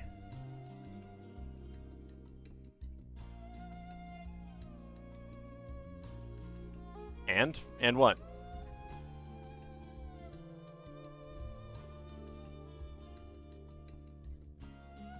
I don't know what you're asking about.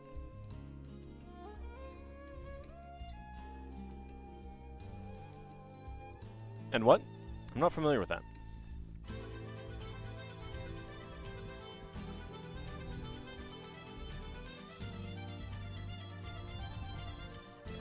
Doesn't sound familiar. There was no 9. I don't know what you're talking about.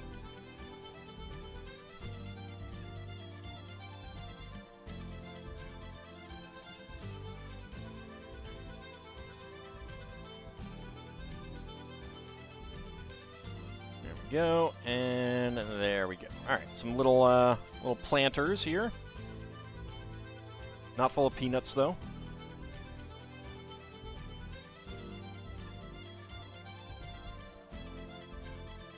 Okay, it's under the roofs. There we go. Little planters here.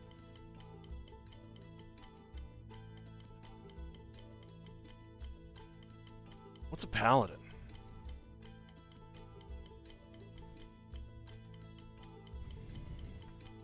Alright, let's see. Pair of these with dark brown. A 1x2 plates.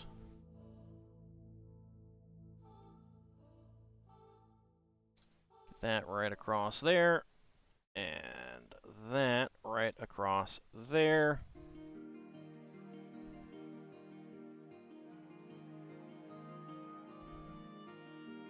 There we go.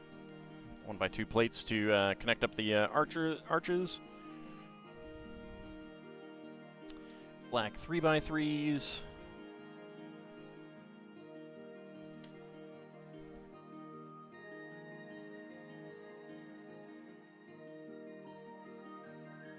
There we go. Alright, some black Technic.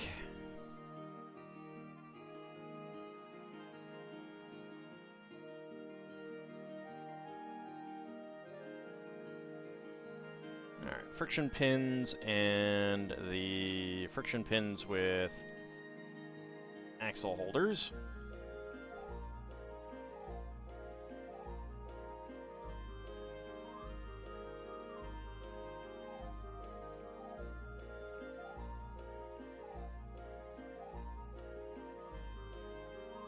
There we go. Oh, actually, I don't know that I'm doing 2 of these. I don't know why I thought that I was doing 2 of these. I think because I saw 2 of the parts. Okay. I'm probably going to do a second set, like a flipped, mirrored version on the other side, but we'll wait until we actually get directed to do that. It's probably a good idea. Okay, double friction pin and axle pin there. No, Roland is audio. It's high quality audio. Digital audio. You guys should know this. Oh, that is not an axle. That is a 4L bar.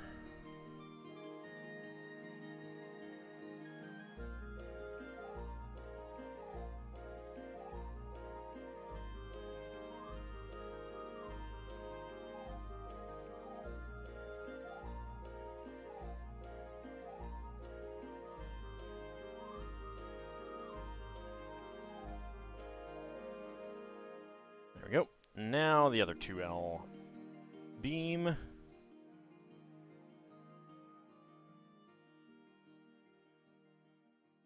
Double axle pin, double friction pin, and an axle pin with friction. There we go.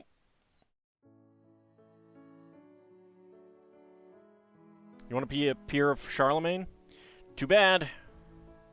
No peerage for you.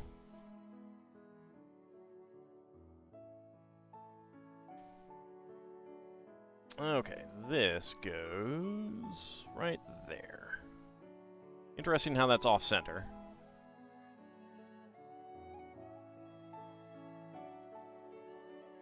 Okay, 2 of these. And a red axle pin, axles.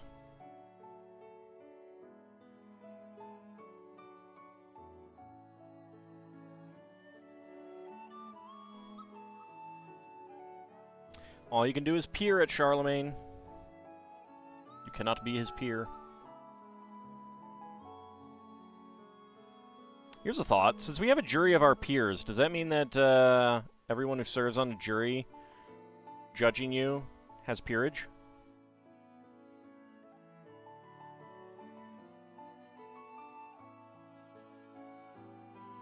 That is incorrect.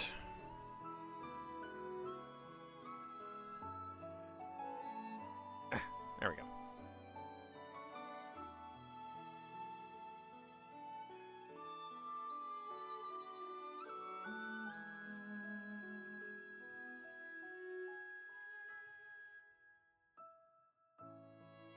And there we go. Half beam on that side. There we go. Okay, so this one slides on here. On that axle. And then fits in there, and this one goes right there. Alright, next up.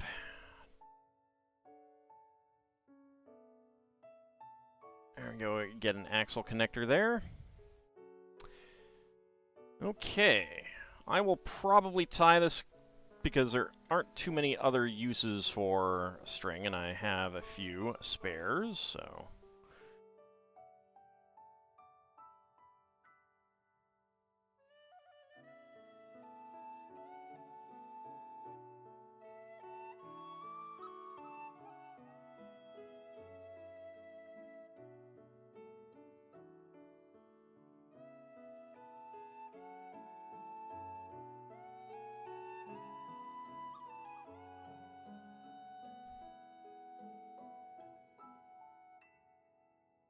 I might be able to untie it.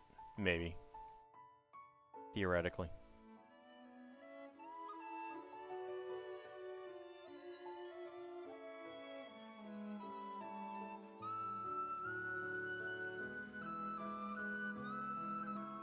I hate tying string.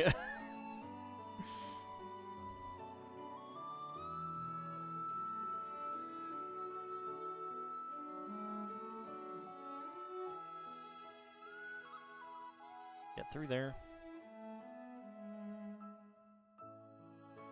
Didn't actually realize that this was going to be a thing, or I might have considered having some tweezers here. It might be easier. There we go.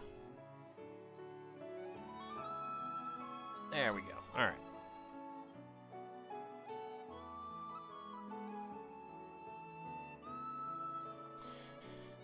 Okay. Do.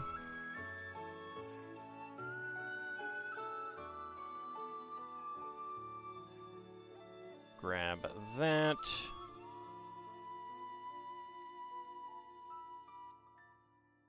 Thread that through. Do we have any other options? We do, yeah.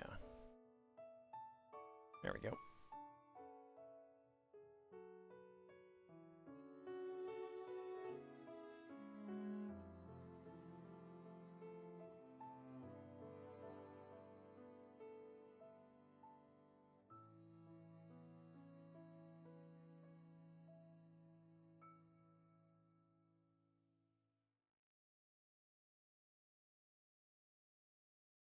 See if we can shorten this up a little bit so we have a little bit more slack. There we go.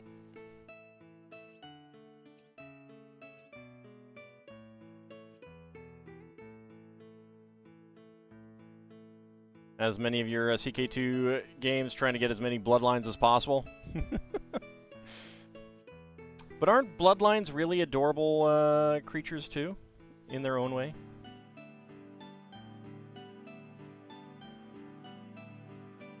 There we go. Alright. So we got our rope there. 7L axle with a 12-tooth gear there.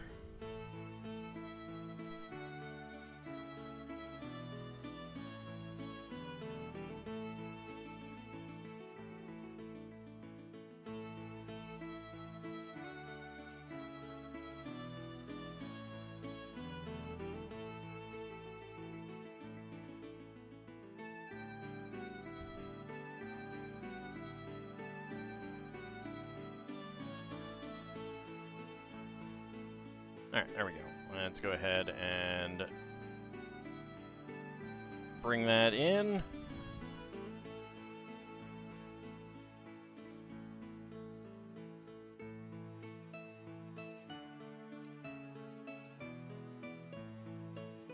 There we go. Alright, I think that's going to be for the cable car.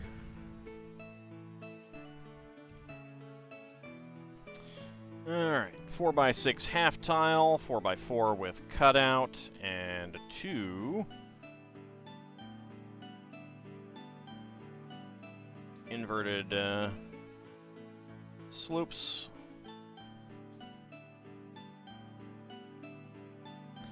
Dark gray 1x4.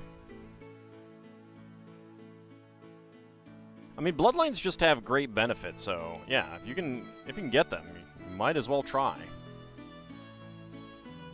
I certainly did. Oh. That has a classic print as a tile, as a sticker, it looks like. We'll look at that later, but I think I know exactly what that is. It is one that I theoretically would have somewhere that I could pull out if all of my Lego were currently well sorted. My Lego is not currently well sorted.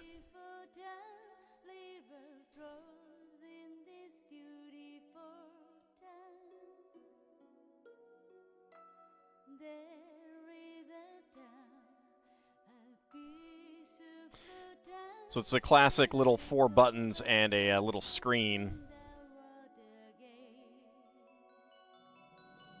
Okay, so we have that. And then a 1x16.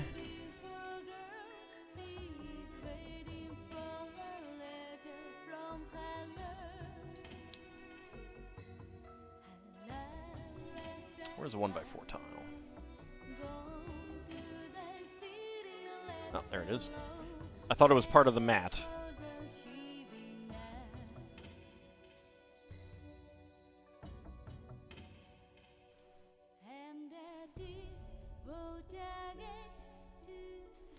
I think you have the 3 bloodlines from the British Isles, a Carling one, the one made by a character of yours, and the Alexander bloodline. A Sheena one, and working to get 2 more into the dynasty. Nice.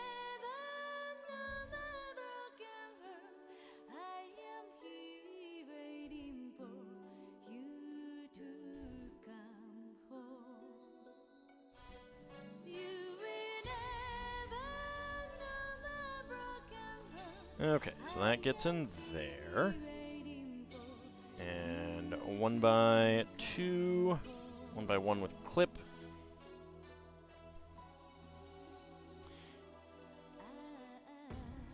I think I missed. I almost got the have 5 historical bloodlines on your character, but I think that I missed out on that just a little bit in one of my campaigns. There we go. Clip that on there. So there's a little elevator here.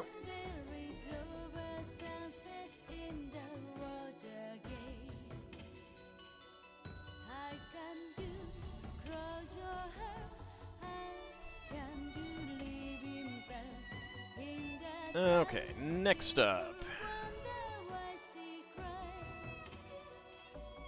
A corner brick here. And 1x1 cylinder bricks. There and there. And a 2x4 plates. There we go. And there we go.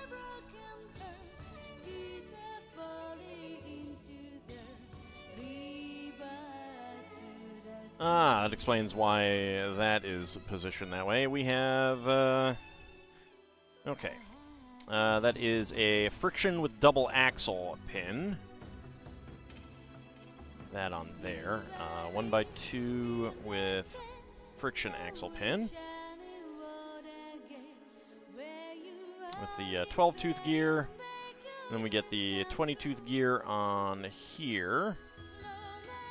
And this weird Technic element.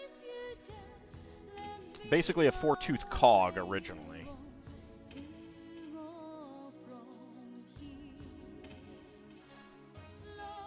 we go.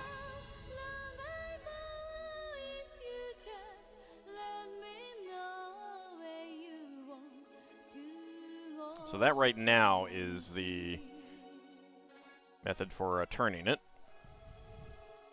Lock this all in with an S bracket on that side and this side. Oh, I wonder. And then curved slope, curved slope.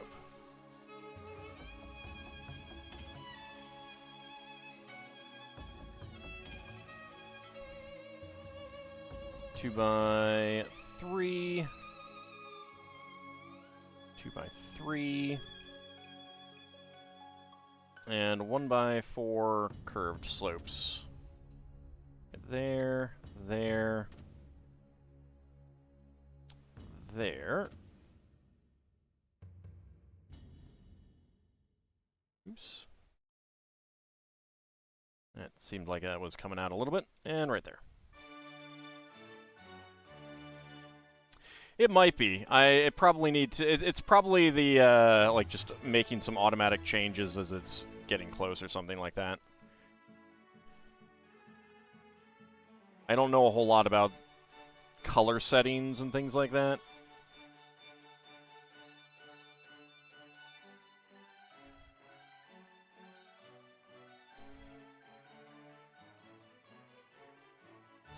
Okay.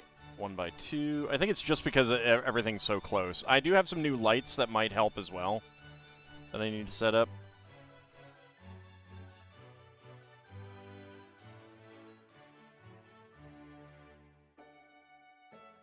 Okay, so that is the end of Book 1. We got Book 2 next, which is 20, 21, 22, 23, 24, 25, 26, 27, 28, 29, 30. And then 31, 32, 33 for connecting them. Okay. So for now, the spare parts that we have, tan 1x1, dark brown 1x1 plates, green 1x1 plate flour, gray Technic pin, and a black Technic friction pin as our spare parts.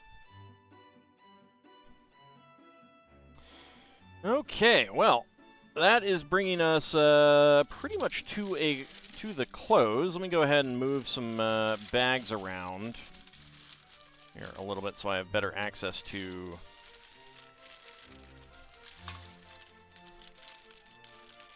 what we're going to be working on Wednesday.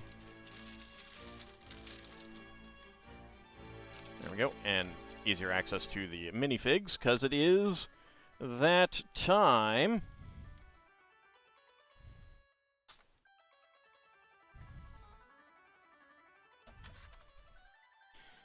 Let's get that out, get my scissors out.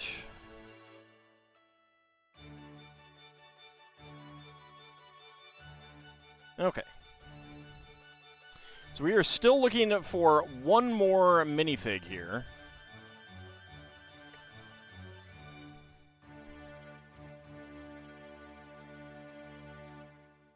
Get a D20.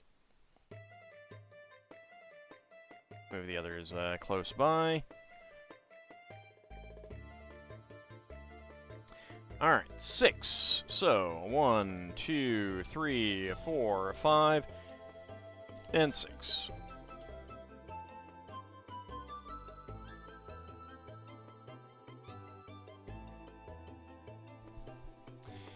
Alright. Let's go ahead and start a prediction. Can all guess what is inside the minifig pack? Get your predictions in. Go ahead and get my timer all ready as well.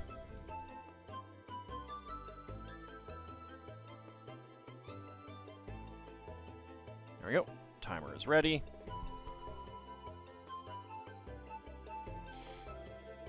Alright, so we got 16. That is the mermaid. We've got, and that's from Vigistry, from Ice Oven 8. 8 would be Shakespeare. 4 for Abcody, that would be Wild West Wild Style. 3 for Bahamut, that would be Emmett. My die gives me 10. That would be the Barista. 9 for Nadarogai, that is the one that we're missing, the Lady Construction Worker, which we are definitely hoping to get. A Minotaur Building Construction Worker.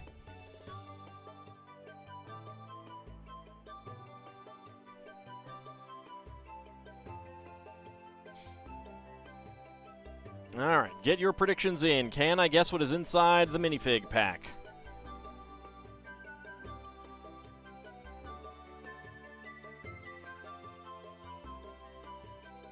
Will I be correct?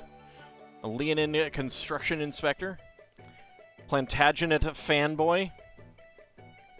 Well, that doesn't narrow it down that much. There's a lot of them. Can I guess what is inside the minifig pack? Get your predictions in. Just a few seconds remaining.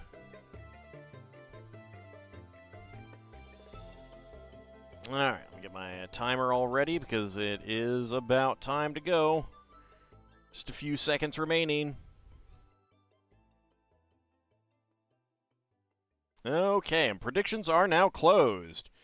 So, let's go. Alright, what do we got? What do we got?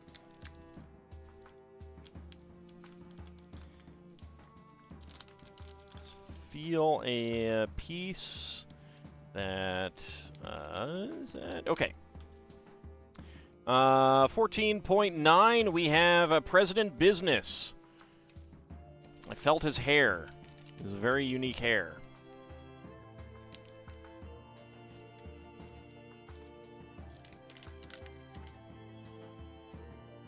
Indeed it is. And I love getting these Octan cups. Alright, let's choose the outcome. That is within 20 seconds. Complete that prediction. Who is getting the hams? Kinshir, Abcody, and Vigistry getting all the hams. Very nice. Lord Canis and Ice Oven going for 20 to 50. No one going for 50 to 60. And Bahamut going for no. Dragons also have very unique hair. I mean, dragons don't have hair. They have scales. Very different.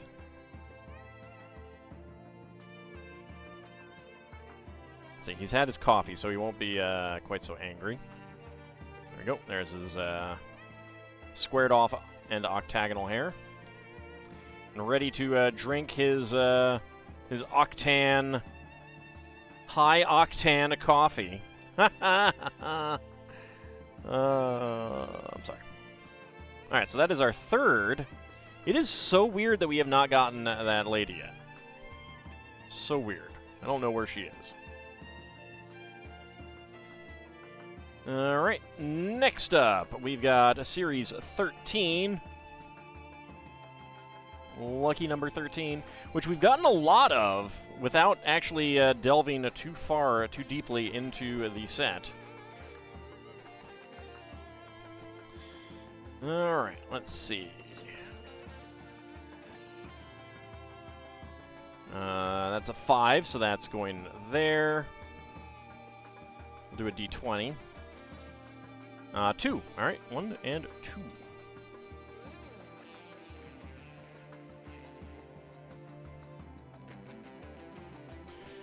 That right in there. All right. Let's start a new prediction. Can all guess what is inside the minifig pack? Get your predictions in. Let's see. I saw a 9. Let me go ahead and roll my die first, actually. 15. All right, so that is Lady Cyclops. I saw a 9. That is the Carpenter.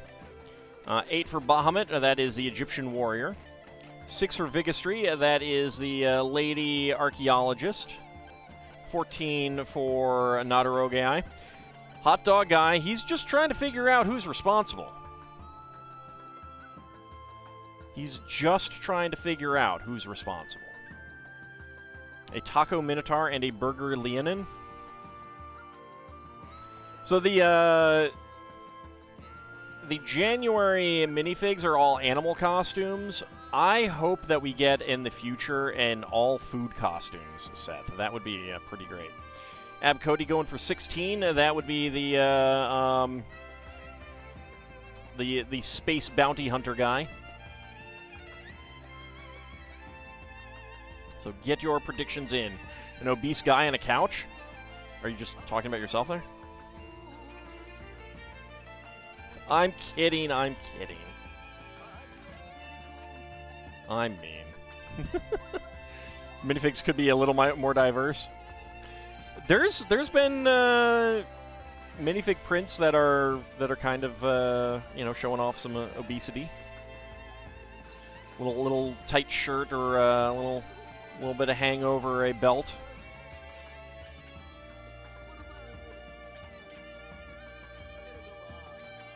And they do have minifigs with disabilities. I mean, when they're doing the yellow minifigs, there's not all, they're not going to have different races. There could be more diversity in the licensed ones, but that's kind of down to, Hollywood and such like that, hiring more diversity. All right, let's go ahead and reset the timer and go. Let's see, what do we got? What is that? You had to get food. I want food. What is that? That is...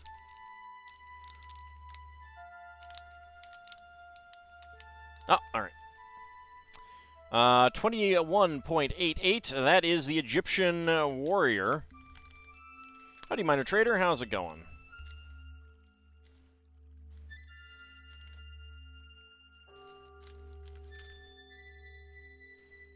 It is indeed. It is indeed the Egyptian warrior.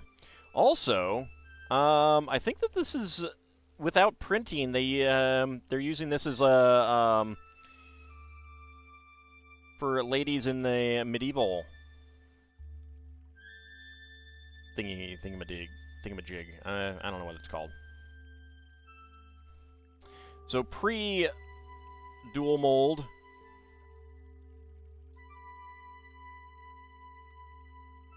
We have our Egyptian warrior. I do love this hair, this headpiece thing, though. It is pretty cool. Give him his gold shield. And his Kopesh. No, not hot dog. Nope. Alright, so I was correct, and that was 21.88, so let's choose the outcome. That is 20 to 50.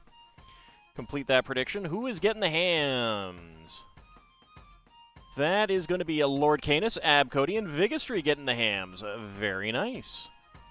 Kinshare, Ice Sovereign going for within 20 seconds. No one going for a 50 to 60 again. Bahamut going for no. One day, I'm going to get more hams if that keeps up. Let's go ahead and mark down our Egyptian Warrior. A great minifig in this set.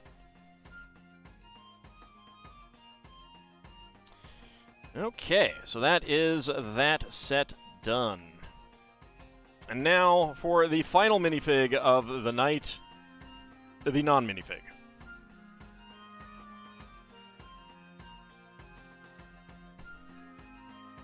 There's my bag. All right. So let's toss them around a little bit. There we go. Grab that one.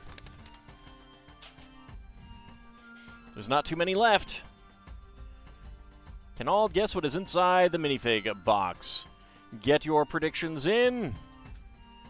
Will I get it with a guess? Will I get it with the weight? Will I get it with a die roll? So, we have not gotten 1, 2, 3, 4, 5, 7, 8, and 10. Those are the ones that we have not gotten. So, Vigistry 5, and that would be the green one. 6 for Ice Sovereign, you're going to re-roll because that is not possible. Oh, Vigistry got 4. That is the black and orange one. 7 for Bahamut. That is that one there. 12 for Abcody. You're going to need to re-roll because we've gotten that one. 2 for Nadaroge Eye, and that is the teal helmet one. Pepper Minotaur and Cheese Leonin. Where's the Roni? How could you forget the Roni? Alright, get your predictions in. Can I guess what is inside the minifig pack? And I will get the scanner up and ready now.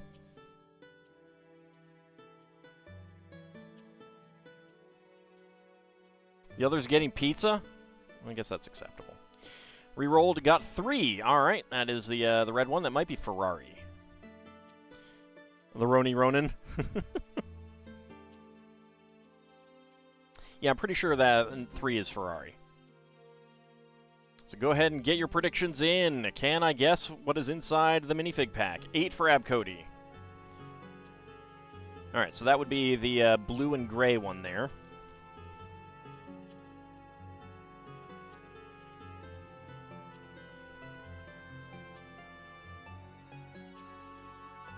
Alright, predictions are just about closed. Okay. Alright, so first of all, we will do my perfect prediction. Okay, listening to the pieces. Green makes a slightly different sound, so it is obviously green. Number 5. That is obviously what it is. Alright, let's go ahead and roll the die. And that is 4. So that is black and orange. Let's go ahead and weigh it. Ooh, 24.95. Like all the others, that is going to be white and red. Number 10. So, number 10. That is the weight. Alright, which one is it? Let's see. That is Ferrari. That is number 3. So that is no. And I'm going to snooze the ads for a moment.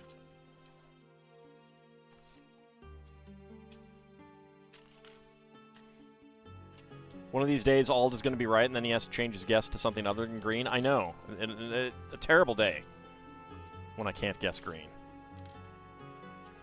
That is indeed a Ferrari. All right, so that is a no. Choose the outcome. That is no. Complete the prediction. Who is getting the hams? Bahamut going home with 6,632 hams. You better eat them all at one time. Let's see. Lord Canis going for yes with weight. Ice Oven going for yes with die roll. And Kinshir and Vigistry going for yes with guess. But they were all wrong. Every single one of them wrong. Wrong, wrong, wrong. Except my guess. My guess was intentionally wrong to shake things up. Yeah, that's how it works. That's how it was.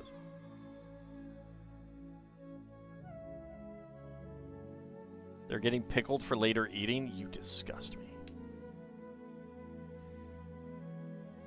You monster. You monster. How could you do that to poor innocent hams that I have so generously given you?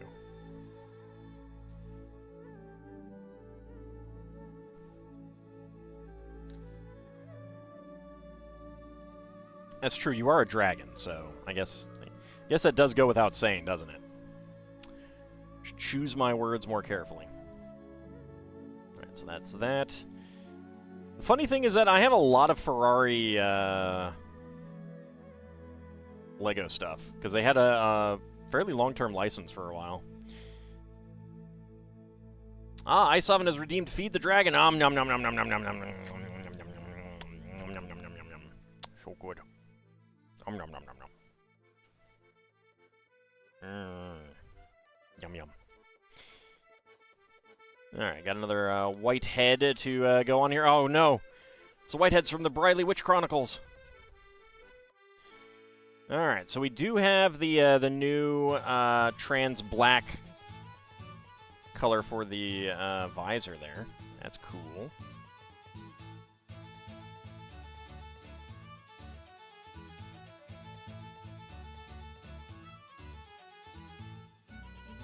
Alright, let's see.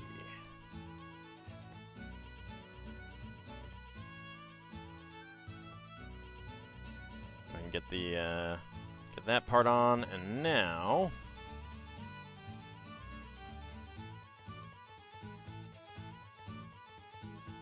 get this in the back. There we go. So that is our Ferrari F1 racer. So spare parts.